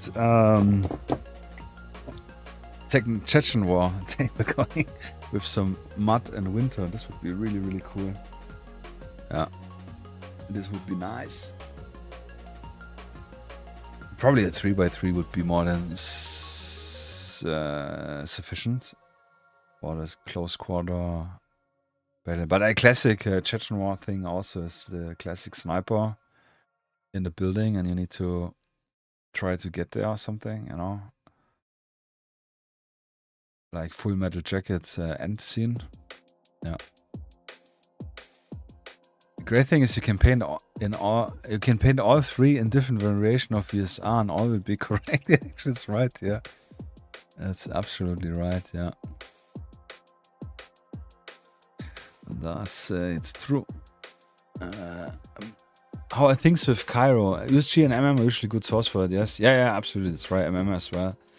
Yeah. How are things going with Cairo? Still stagnant, yeah, which is bad, yeah, because I'm really on the schedule. I wish to hope by end of the year, so I can send them really nice pictures for start of January, so they can put it on the Hamburg Taktika website, and obviously to have it finished. But I've done nothing, literally nothing, which is really bad. But like I said, the table itself, I think I need 2-3 evenings to finish it, just to add more trash and wash all the buildings. I have a shit ton of scatter still, which needs to be painted. Which is quite fast, yeah. If I can just paint it, then you know, you also need to be so detailed for it. And then I need to put this is probably more work, the sidewalks in, which I need and want to do. And the other stuff is, yeah, like the miniatures, yeah. I have specific miniatures. I have the Black Atlas one are finished. They only need to add more pouches on them. It's the only thing which is lacking for them. And creating some hats, yeah, picking some hats and kit bashing them, and obviously painting them all. Yeah, it will be. I designed 12 miniatures for them, but I will only use 8 or 7 for the game. But I wanted already to create a little bit more, you know, LMG gunners to have this team finished. And I wanted to create fully new Russian soldiers, yeah, Russian PMC dudes. For the Magna PMC, a little bit more fancier guys. So, yeah, I still need to do this, but yeah. It's in the vision cone, but it's really lacking, yeah, which is bad. Compo trick. Maybe next time wash the uniform before brown and green and then apply those camo colors mixed with camo beige. Yeah, this is a good idea, actually. Yeah. That's a good idea. I have done this with some, I don't know which camouflage. where I did this actually, that I put in the base color, then I washed it, and then I added in the camouflage, but I did not mix it with the base color, yeah. I think I just need to pick, you need to pick a highlight color, which is more closer to the actual base color of the new one. So I think, like I said, a camo, a khaki could have worked better. If not, even if you're looking at the sling, which we painted English uniform, even picking this one as a highlight color would have worked way better. Maybe, yeah. This is, but this is funny. This is only with the brown stuff. But the same problem we had here with the desert camo DCO. I think it still looks great, but definitely looks more dusty, and you lost the camouflage. When I do the DCO without washing, it looks way better highlighted. Could be the same with this. If we don't wash this, then the highlights would have looked probably better. Yeah. So I need to figure it out.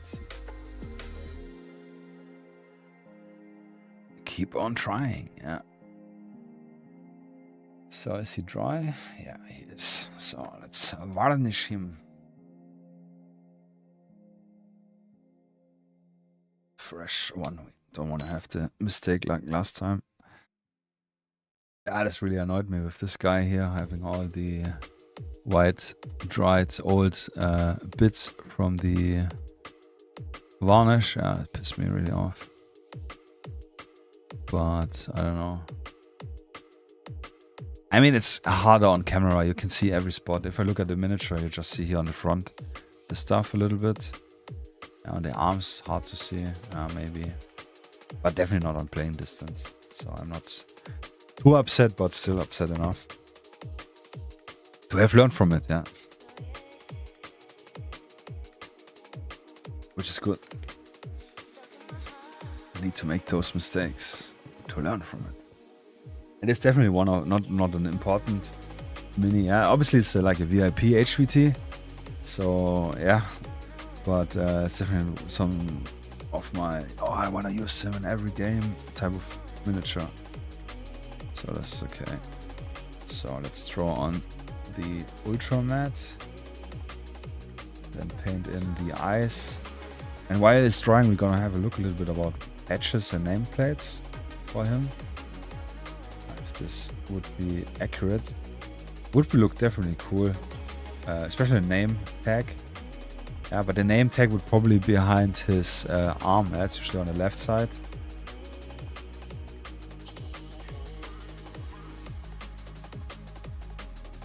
But yeah. Have a look.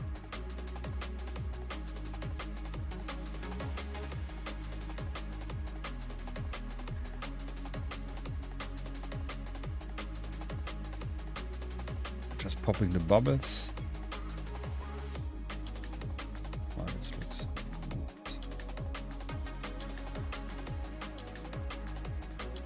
Nice. Yeah, definitely cool. Definitely nice. And that's what I always say, like, so cool. If you have a miniature, you have an idea in your head, but you cannot predict the full outcome, yeah? So this is always a little bit interesting, exciting in getting something painted. And seeing the final result, yeah, this is so much fun. There's something, for example, like this guy here. This is one I'm still very hyped. Yeah, the whole color stuff going on. The brown hat and the green and the multicam.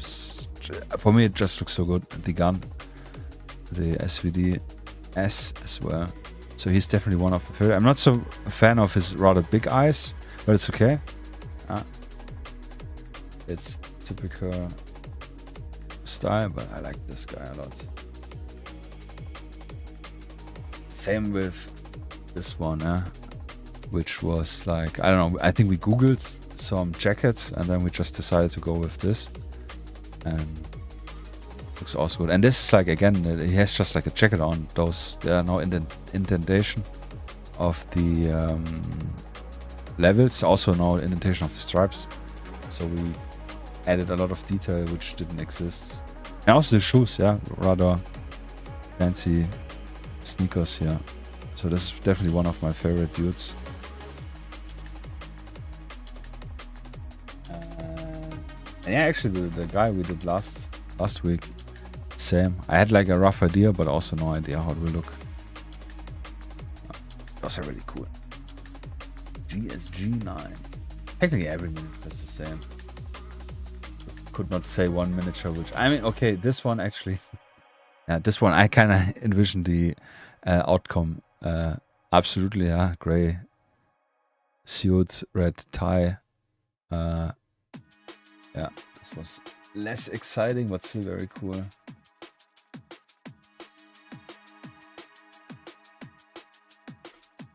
Yeah. Nice, yeah, it's good. I like this. Yeah. I said earlier in the beginning, today I was not in the mood of streaming, but it's always the same. Yeah, you're 5 minutes in, then I'm warming up, and now having painted this guy, super hyped. Could directly paint the next one. Yeah. So let's check the references. And yeah, I actually have a reply from a Combat Octopus about the cigarette pack, and he said just a generic pack, yeah. So Marlboro, can't go wrong with Marlboro. Although I'm pretty sure they were unreachable for majority of the military, yeah.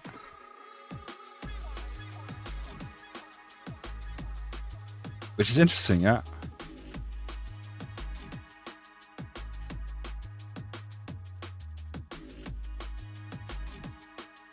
Yeah, he's probably already in bed, but I will just reply him quick. I was playing this on stream, and we were deciding if we should go with Belomar Canal, Java, or Leica.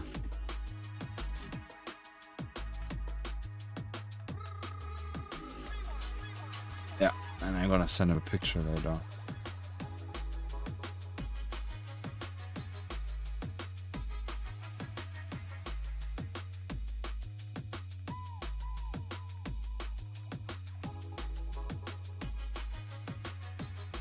Sorry, quick update with the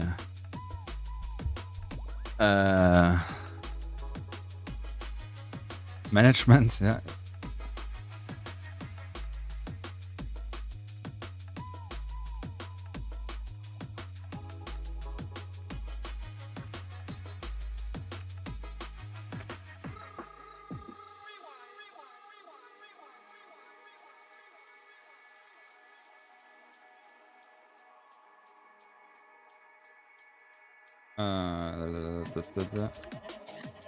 So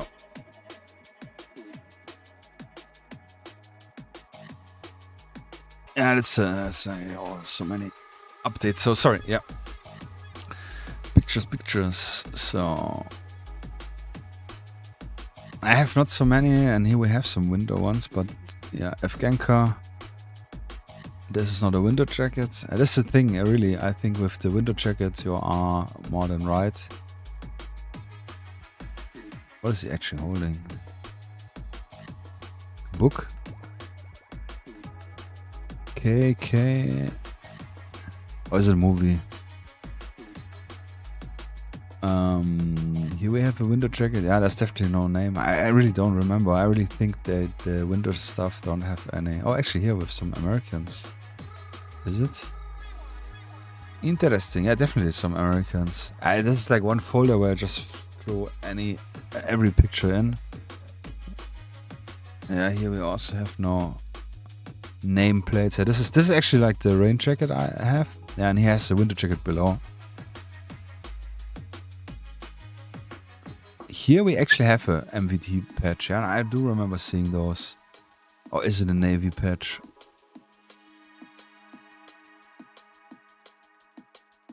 Actually, it's MVT, I think.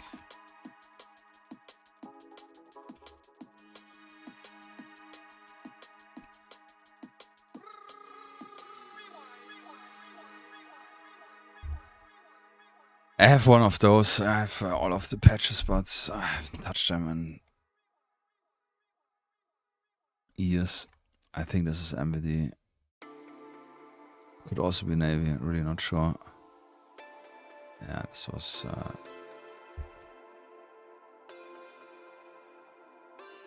bad. Yeah, so this one probably.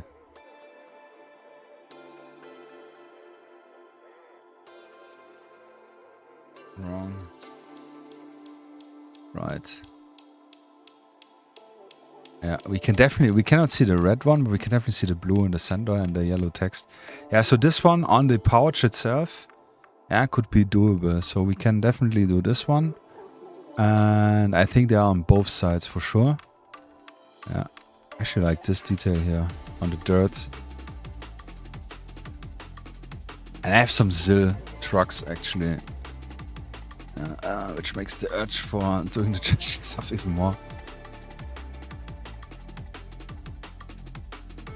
He does not. Some fancy render here have again some more SMK.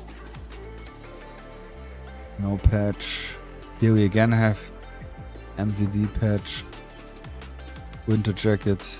Yeah, but this is a newer MVD, I think, with the flag on the top.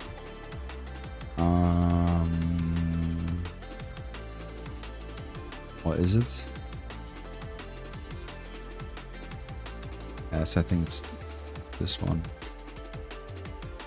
But technically I cannot paint so detailed, and I won't do it so detailed. So what I will do is technically just a black shields thing. Try to do the yellow outline, which will be already pain in the ass, painting on black. Yeah, some flag in the center. And then some yellow stripes on top, on bottom. Yeah. So it doesn't matter all the details, but this is, I think, it's legit. It is a legit. Kolonna nie abganiat. Something. Don't come close, maybe. I don't know. Colon? Not colon. Colon. Convoy. I mean, yeah. Don't. It's probably don't overtake. Yeah. Obgoniat. Maybe. I don't know. I have to Google it later. If I remember, which I probably won't.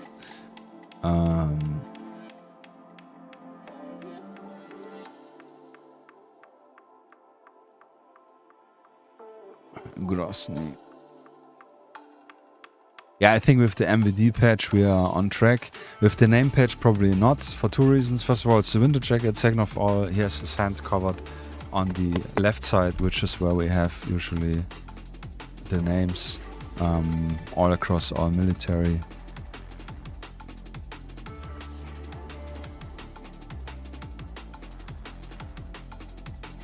And also, I don't know, probably in first Chechen War they don't have patches. On the second Chechen War they maybe had patches.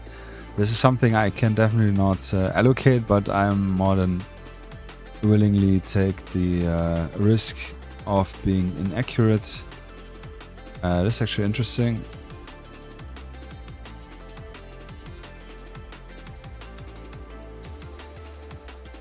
Yeah, this is something else. Was it a horse? Yeah, it's a horse. Those are probably Ammon, special police.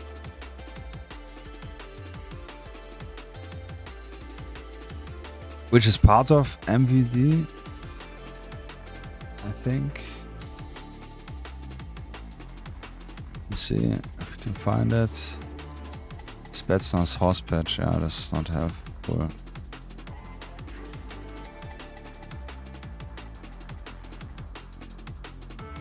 Yeah, I think this is what's now called. I don't know if they're called Amon. Yeah, actually they were called Amon. Yeah, which is the special police. Yeah, like SWAT.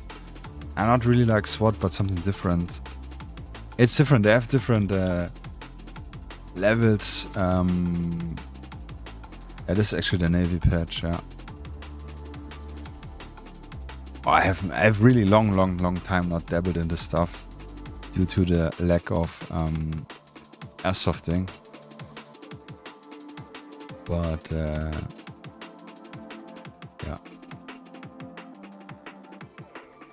So yeah, let's do the classic, like this one on the side. Column don't overtake. Yeah, yes. My Russian is not too bad. I obviously I changed the picture. The Obgeyut or something I thought is like running, like Bigit, something like this. So that's why I was guessing in this direction. Yeah, here we also don't see any patches, but yeah, I think we're fine. We are good to go. Oh, this is actually also nice. Blue jacket, green pants.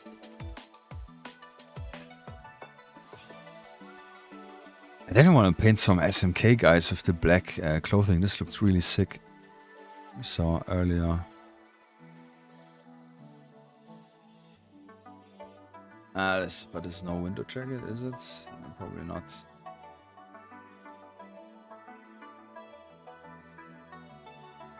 Iconic blue tape. Even on the handle.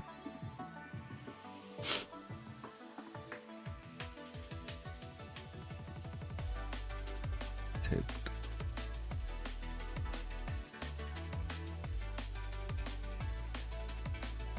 Yeah, this I think is airsoft actually. Not probably not airsoft, but definitely some reenactment. Red one was this text police.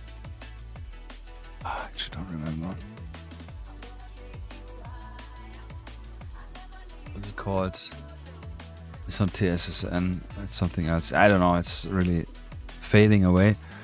But just quick revisit. If I can find it.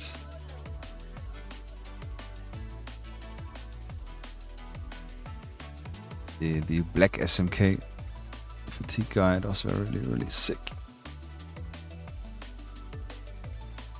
Nah.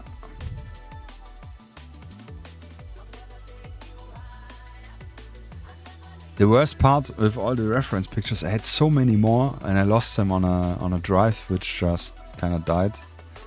Which was, yeah, those actually. I think this is cool. The vests in this SMK camouflage and then just black stuff. And I'm not sure with the black, they're probably tank crew. If it is black, could be. But I'm not seeing a tank. If there would be tank crew, then I would probably pose next to a tank, I would assume. Who knows? But still a very cool vibe going on here. Yeah, long story short, let's paint on the patch and the ice and then call it a day. It's already 0:30. This would be my ideal finishing time.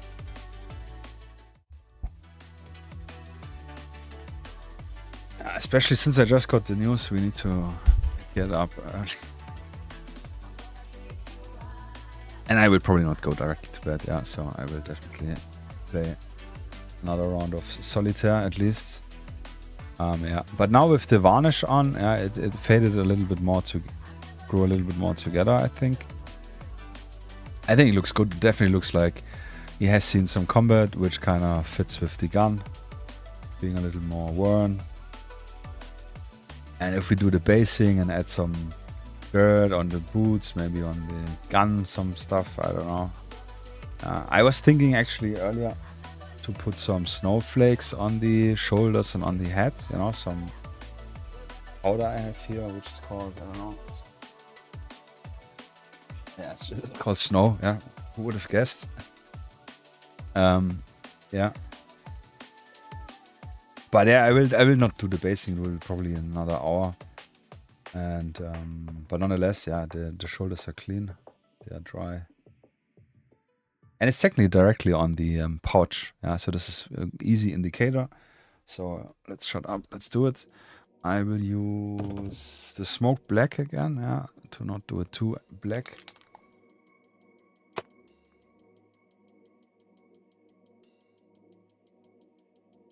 The bloody yellow. I need this yellow. I probably will do an order next week after Christmas and order this atomic yellow, atom yellow, I think it was called, and the Fanatics War Painter yellow. I definitely wanna. Those are the two I heard they have really, really good coverage. And I have only 3 yellows besides the gold and the other 3 yellows here. Yeah, so I have 6 yellows without the gold. That's it is brown. I should never use this. I used this already once. Yeah, I have lots of army painter colors which I really didn't use much, if at all, for buying them for specific recipes. For warships, which I never painted on. I never painted the ships. But I sold them, and the guy who bought them a long time ago, it was Cruel Seas from Wallet Games. And the guy was so, I don't know, excited, whatever. I mean, it's a reason if you buy them secondhand, he definitely wants to have them. But he was so cool, and he sent me a picture of them all painted, like a little bit more than a week. And this was really nice to see them all painted up. Yeah. So it was good that they found someone who took care of them properly. So yeah, this is definitely smaller than I anticipated, which will be a pain in the ass even more. But yeah, just try our best.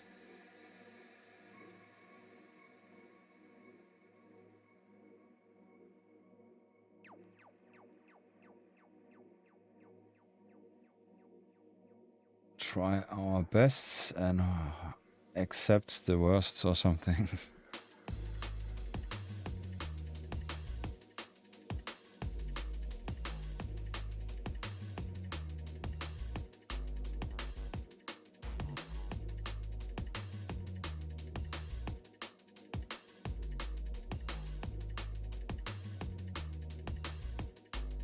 Super easy.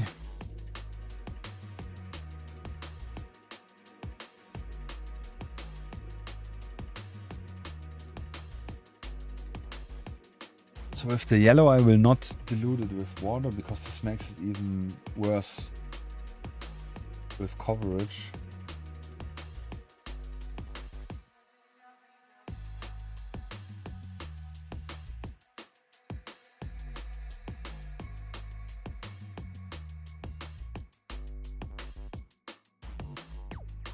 So painting on the border will be next to impossible, I think. So I will just put it on the top, something and on the bottom. Or do I manage border? Yeah, more or less. Yeah, but painting the flag in will be really difficult.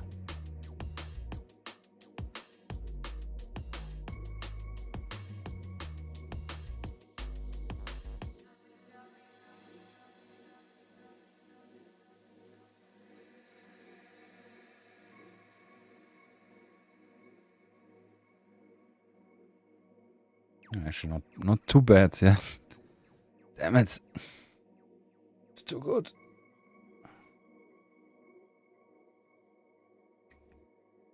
So now we need some white. Blue we already have. And red we also already have. Where's the brush now?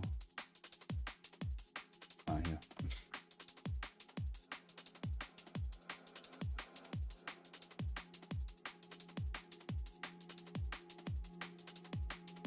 So I would say it makes sense kind of start with the blue in the center, and then we can kind of align the rests top and bottom to balance it out. Maybe just an idea. I'm gonna use the blue here. Wow, this is friggin' tiny. Yeah. So I'm just gonna do a rather thick blue stripe here.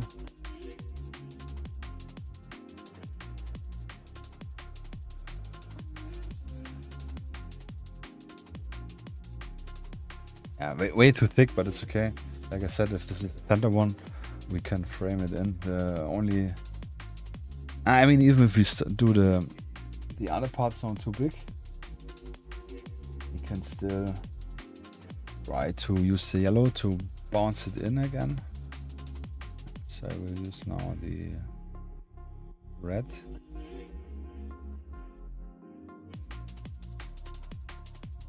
And red goes to the bottom, just to make sure. Now it looks actually like a Ukrainian patch, funny enough. And actually, I don't like to paint flags, to be brutally honest, on real-world military figures. Just because you make them only usable for the specific conflict. But with this clothing and camouflage, who cares? Not who cares, but it only works for this. It's literally only this. So I mean, more like if you do multicam US soldiers. But I also have painted US flags, so that's actually bad. I would say probably on my PMC guys, I never paint flags. Yeah, this is actually what I mean. So, make or break.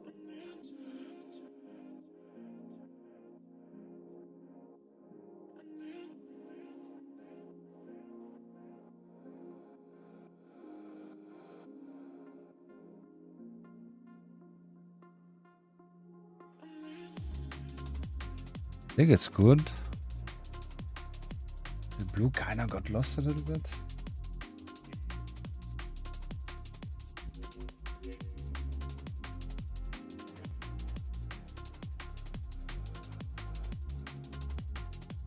Try again, tiny coat of blue.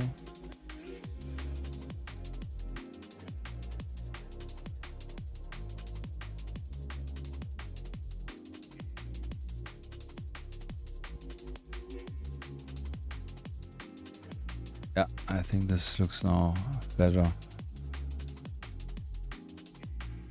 I mean, it's definitely not DK level patch, but it is a patch. If you look closely, you can see the all relevant color, especially with the yellow. Here we could add maybe a little bit more yellow on the bottom.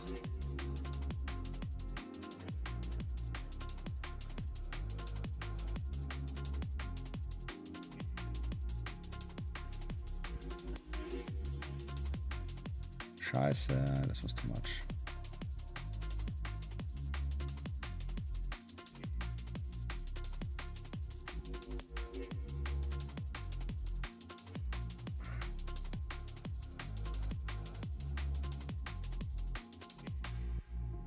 Yeah, so something like this.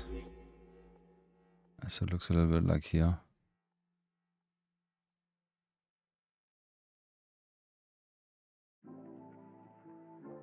Yeah, I think this is good. Let's do the eyes. For the eyes, do also smoke black or any dark gray. You can also pure black, but I think this is very hard contrasting. You could technically also use blue or whatever pupil color you want to have.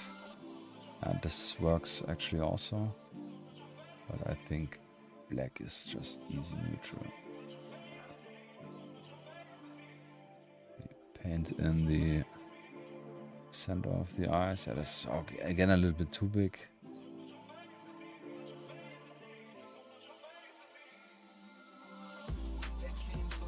Can keep it black for the death stare.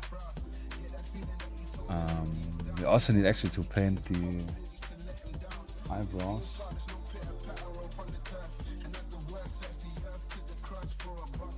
Just the same color, so I will just paint the eyebrows a little bit now. And regret it. Actually, I will not paint the eyebrows. We'll do this later. First the eyes, then the eyebrows, yeah. So.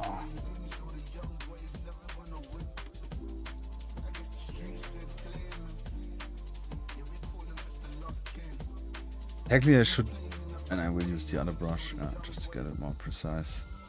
So I have this O0 or O brush. I also have a double O and double 0. But this one I really only use, and you can see there's still some white on the tip.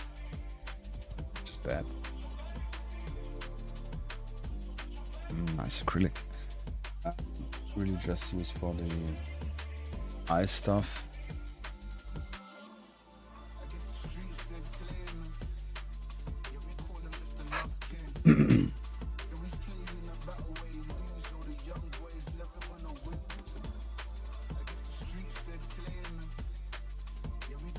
Son of a bitch.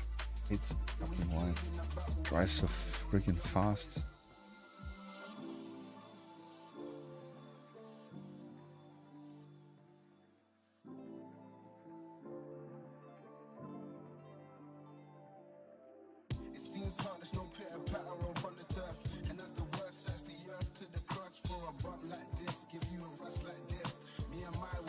Yeah, but here you go. More or less. This right eye is a little bit bigger.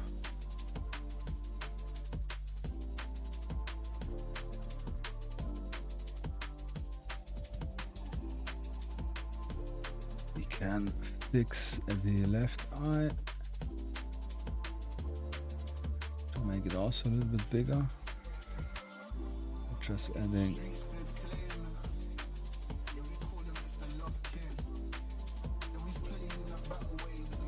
a little bit more white here.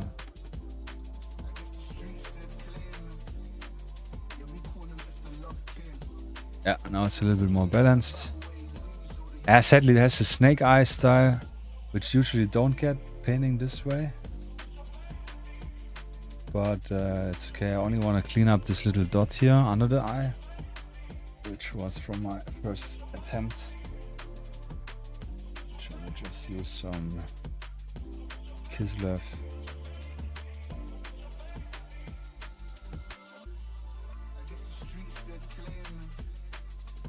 Yeah, and here we go. And I have some.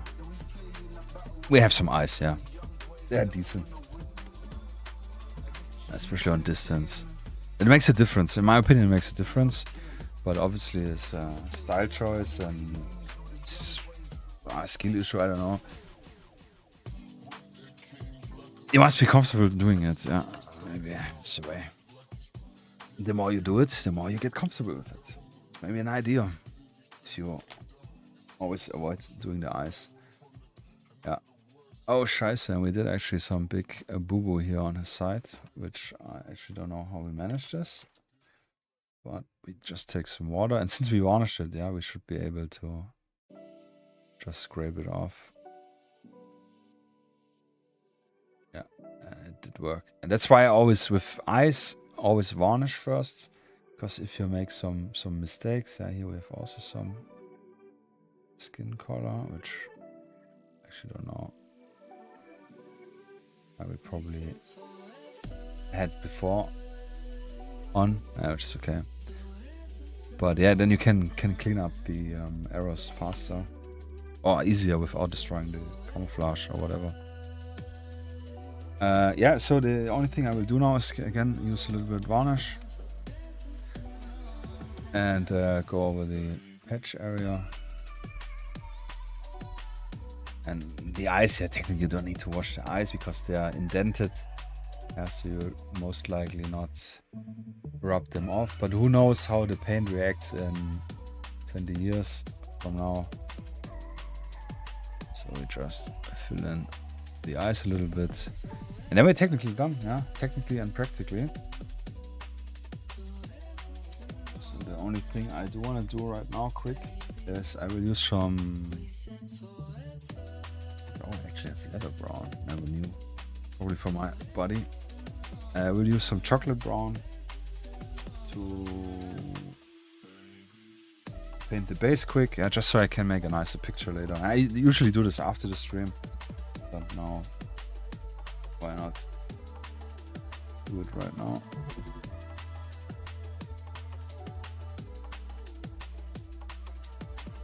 And then later I will probably, to make it a little bit more frozen muddy look, would highlight, and not highlight, dry brush. Wash it first of all with maybe probably Grex to make it more darker, and then highlight it with some flat earth.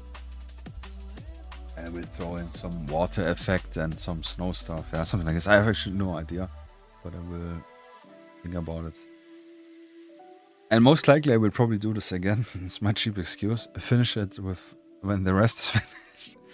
Nah, but I think this is a very good starting point mini to try things out, which we did. So I think trying also the basing out would be for me a good thing. Yeah, like I said, off stream, we'll not do it now. Yeah, so chocolate brown. The base.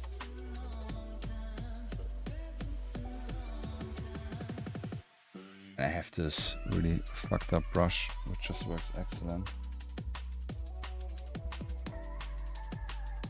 for cornering.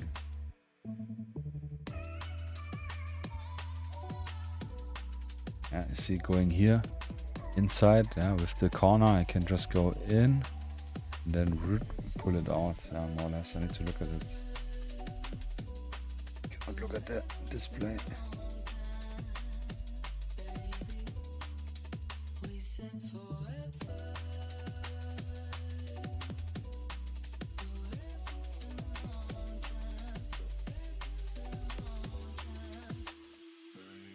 And I can already start, and this is what I often do. I just add in some dabs here, you know, on the boot for the mud stuff.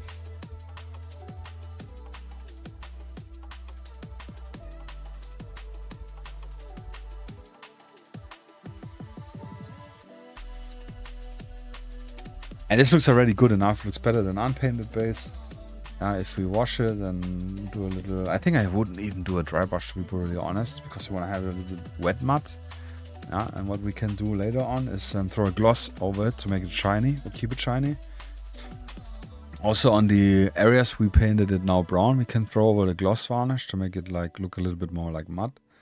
An easy way to get very nice mud look is obviously buying any of those pastes you can buy, or you can use literally just a plaster of Paris, not plaster of Paris, plaster of Paris, and mix it up with either brown acrylic and water, or with enamel paint, brown enamel paint, yeah, and then you can have really thick mud. Yeah, this works very well with a toothbrush. Obviously for miniature a little bit difficult, but for vehicles, or with like a hard bristle brush where you know, sprinkle it off so it shoots against the area, and this looks very nice. I have one vehicle which I really don't know where it is, where I made this, and this looks fantastic. Yeah, this is actually,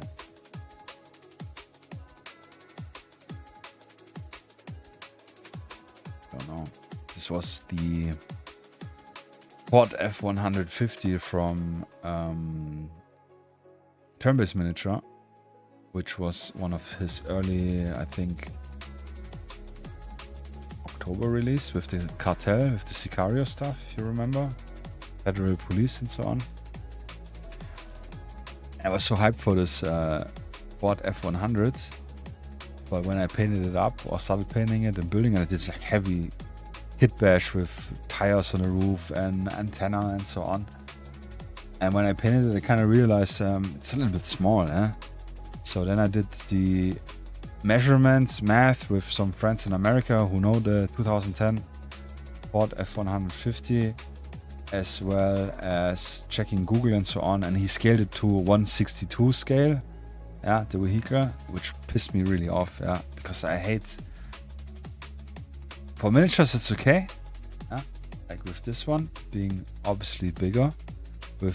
I mean, it's a 32mm. That's not fair, but they're still working good together if you're gonna play. Yeah, it's not such a massive difference. Also, with the rules I'm playing, it doesn't matter how tall the miniature is really. With my rules, yeah, which I know I'm more than 3 months behind than promised. But nonetheless, with vehicles, I'm super annoyed because I worked so much with vehicles and I don't know, interested in vehicles and cars, civilian cars to be specific. That the scale difference there makes me really annoyed. Yeah, so little side story. But there I used a lot of this mud and this looks fantastic. Still really great miniature. And I kind of said, okay, it's no F-150, it's just Ford Ranger, yeah. It doesn't look like a Ford Ranger, but this has more the size of this one. Which was also a good learning lesson, yeah, because this made me check every vehicle I want to print for its proper scale and scaling with a miniature and with other reference vehicle. Yeah. Because if you knew it or not, my preferred vehicle scale is actually 152.5. So between 152 and 153. With the miniatures and my base size, which is just 2mm, this looks the best. And I dislike 150 scale vehicles if they are trucks or tanks. They look massive, they look way too big. Yeah, so annoying. Annotation, or what's it called? Annotation. Yeah. So yeah, there you have it. This is our little smoky guy. Sergeant Ogurets, which is cucumber. Yeah, I think it looks great. It was lots of fun. I hope you guys enjoyed it as well.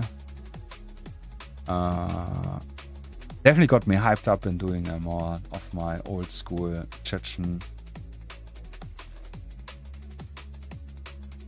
not fetish, but like interest in theater of war. Yeah, so maybe sooner or later. And this was actually cool because I will switch the camera because you looked at the miniature now enough. I just was waiting a little bit for the base to dry. Can do this spinny thing here. Where are you still awake? I thought you went to bed. I hope you have the day off tomorrow. That's actually the wrong thing. Yeah, thank you, man. I appreciate it. Yeah, I hope I did justice with the little patch to your satisfaction. Are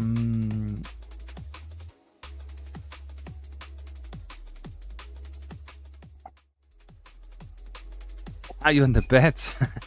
Looking with the phone. Yeah, I know this. Yeah. So thank you, man. I appreciate it. A quick tiny story about Chechen and miniatures. When I just drink and return to spirit, yeah, the good old water. I hope, yeah. I remember when I found first time about miniatures for Ultramodern miniatures for playing. Yeah, this was not obviously, but I mentioned this already. Spectre miniature, and I bought the old school. Actually, I can switch over and we can actually have a quick look. Miniatures, Russian glue. Yeah, I'm not sure if I can find the old one. There's one page, I forgot the name. Mini set, yeah, here we have it. Russian forces. So I was, I don't know, scrolling the page looking for airsoft stuff, and I don't know what and why I found actually those, yeah, the really old Spectre ones, especially this one. I think this was also the one I saw first because we were trying to measure the shield to build one for airsoft. Yeah, water, very good. Yeah. Gotta hydrate where you. So I found them with the what's it called, Alpha VM, I think, shield, and I was like, "Oh, what's this? That's a cool miniature. That's exactly what I like." And then I checked the website and I saw this one with the I already forgot what it's called. Yeah, but with the smaller one. And then I saw those, which I really thought cool. And I'm a big fan of Altin helmet. I built my own. What is DIC? It's for you. DIC is Dynamic Infantry Combat. It's my rules I'm writing for playing. Yeah, I have this already in a very play-ready state. It will be. I will make a closed beta so people can get the rules and tests and play. And then I make an open beta, and then when it's ready, I will make the whole base rule set for free as a PDF. Yeah, but yeah, it's Dynamic Infantry Combat, just as a funny abbreviation with DIC. Yeah. So yeah, I have to write it. I have it finished, but I need to write it so people can understand it. Yeah, so Jane, yeah, gladly join. And if I have it ready, I want to have it ready maybe this month if I can manage. Actually, to get it really soon ready, because I have a friend who will maybe use it for his demo game in a convention. But I will contact everyone by email and just send the Google document link so they can join. Yeah. So yeah, thank you for your interest. This is yeah, another passion project. Yeah. Merci. But yeah, I saw this and I made my own Altin helmet back then in days when you couldn't get the real one because they were too expensive, still too expensive, and you couldn't get any replicas. Yeah, so I did my own replica. So this was like, oh shit, I need those miniatures. They're so freaking cool. And still, I think the old Spectre ones are still extremely cool. Yeah, and this one I have, which is still one of my favorite ones. Yeah, you write rules too for World War II. That's actually cool. I think my rule set is now specific for Ultramodern, yeah, for today and yesterday. But it will be technically work for everything which has firearms, from probably World War I or even earlier to the future. Just need to adjust a little bit the weapon profiles, so to say, like which category they go. But yeah, that's actually cool. Yeah, if you have the rules, the name, send me a link. I will definitely have a look at it. Oh, and this one I liked a lot, yeah. And also, this is what I mentioned earlier, with the miniatures being painted up, is such a tease, yeah. Just like, oh, they look so good, and it is written, yeah, you need to paint them yourself, but it's just so much more attractive. Yeah, this one actually, I like this guy here with Ace Val. Yeah, so I ordered all the Russian Spetsnaz back then in 2018. And then I was kind of looking, okay, how can you play? And I understood that Spectre has their own rule set, which I also ordered, but I kind of had a hard time. So what I did, and this would actually be funny if I can find it on YouTube. I was looking at Spectre gaming, you know, something like this. So if we check a minute, it was Force on Force game rules wargaming. I don't know, Chechen, and this guy who made the video, and this was really old. Wow, this must be. It's probably this guy here, actually. Yeah, I think this is even this guy. 9 years ago. Yeah, 100%. So, Mr. Rolf Astley. I will just briefly show that. I definitely don't wanna get any copyright issue, which I am probably sure he won't do. So, thanks to this guy and this video in specific, explaining the basis of wargaming and his massively beautiful table. Yeah, so cool. And seeing him having an assault with Chechen style, Chechen Wars figures from Red Sun. I have bought those actually. Hyped me so massively up that I got so invested in this hobby and painting miniatures and painting miniatures. Yeah, so actually, besides reading up on I think on the charge block, I'm not sure if this was the first point where I read about Spectre. I think I saw this on some special forces websites where they said they tried to use Spectre miniatures for like testing some military stuff. And then reading and seeing this specific video, and I should have this actually on my private channel. This is on my private channel, saved in the stuff. Yeah, I think he's explaining what's the reason.